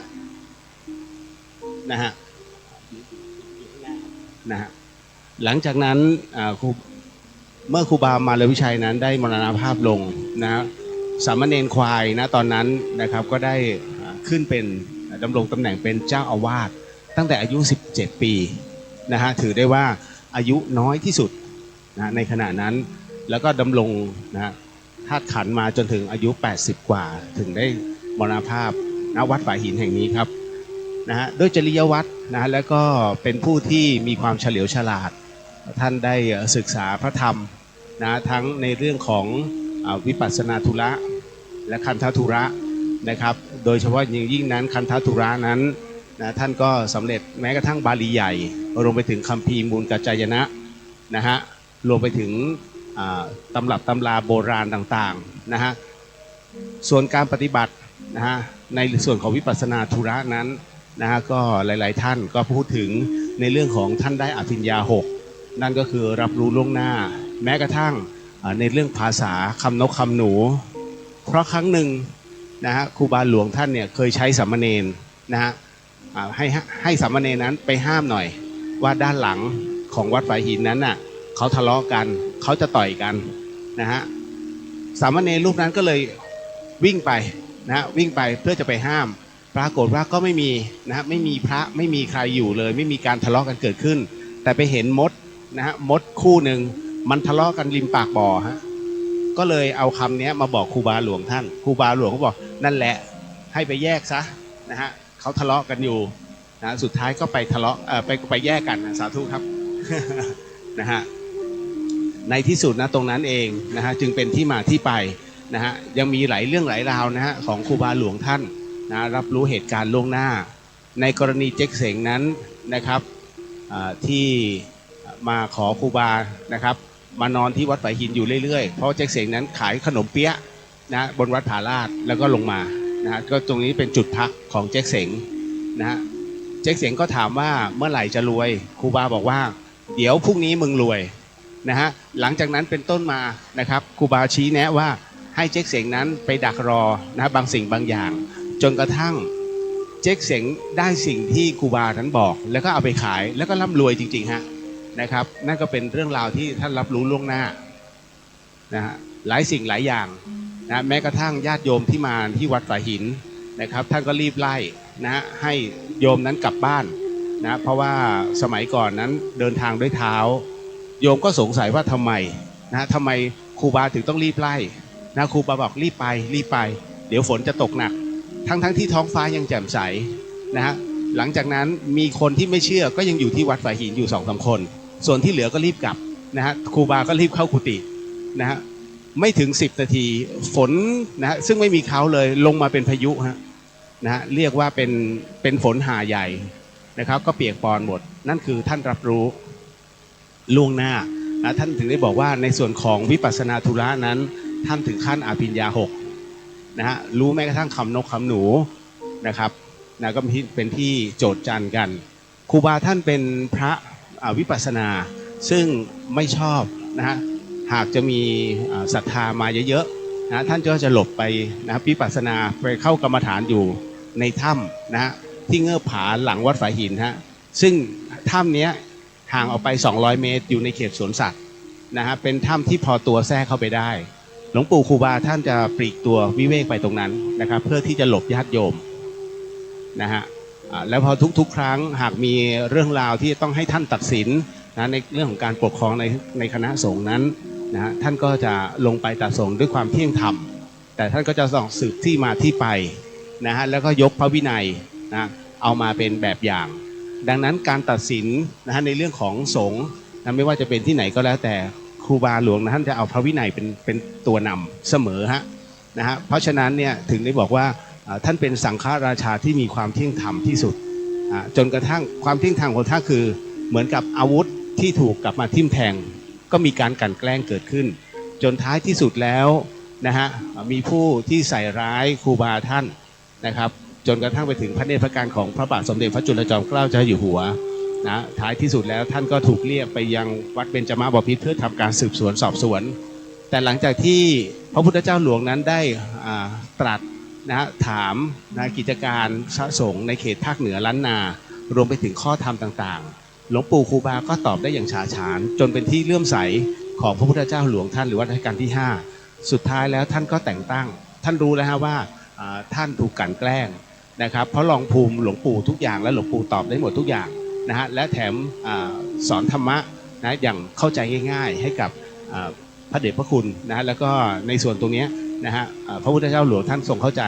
นะดังท่องแท้ก็เลยแต่งตั้งท่านให้เป็นพระครูบาอภัยสารทะสังฆาปาโมกข์นั่นเองตำแหน่งนี้มีมาถึงจวบจนปัจจุบันครับนะฮะก็เป็นที่เรียกว่าคณะศรัทธาต่างๆมีความยินดีมากๆครับเพราะถือได้ว่าท่านเป็นเจ้าคณะจังหวัดรูปแรกนะคือเทียบเท่านะฮะตำแหน่งเทียบเท่านะแต่ว่าเราก็จะเรียกว่าเป็นสังฆราชานะฮะโต๊ะแรกเลยฮะนะปฐมสังฆราชานะพระสังฆานายกะนะครับก็คือนั่งหัวโต๊ะรูปแรกมีทั้งหมด7รูปนะครับนะฮะก็เป็นเรียกว่าเป็นประวัติคร่าวๆนะที่เล่าให้กับคุณผู้ฟังทุกท่านได้รับฟังนะว่าความเป็นมายังไงทุกๆวันที่21นะครับชาวฝายหินนะฮะแล้วก็พระภิกษุสามเณรวัดฝายหินนั้นนะฮะก็จะมีความยินดีแบบนี้ฮะก็นำเอารูปเหมือนของครูบาท่านนะครับนำไปแห่นะเพื่อให้เหล่าพี่น้องประชาชนคณะศรัทธานั้นได้ร่วมส่งน้ำเป็นประจำนะครับทุกๆวันที่21ของทุกปีเมษายนนะฮะเมษายนของทุกปีแล้ววันนี้ก็เช่นกันนะเวียนมาบรรจบอีกครั้งหนึ่ง197ปีนะฮะอีก3ปีก็จะ200นะฮะ200ปีนะฮะท่านพระครูสมุวิศวัตรวรกิจโจว่าเมื่อไหร่ก็ตามที่ครบ200ปีนะก็จะจัดงานใหญ่นะเพื่อเรียกว่าเป็นทำการกตัญญูตาแด่หลวงปู่ครูบาท่านนะครับก็ณตรงนี้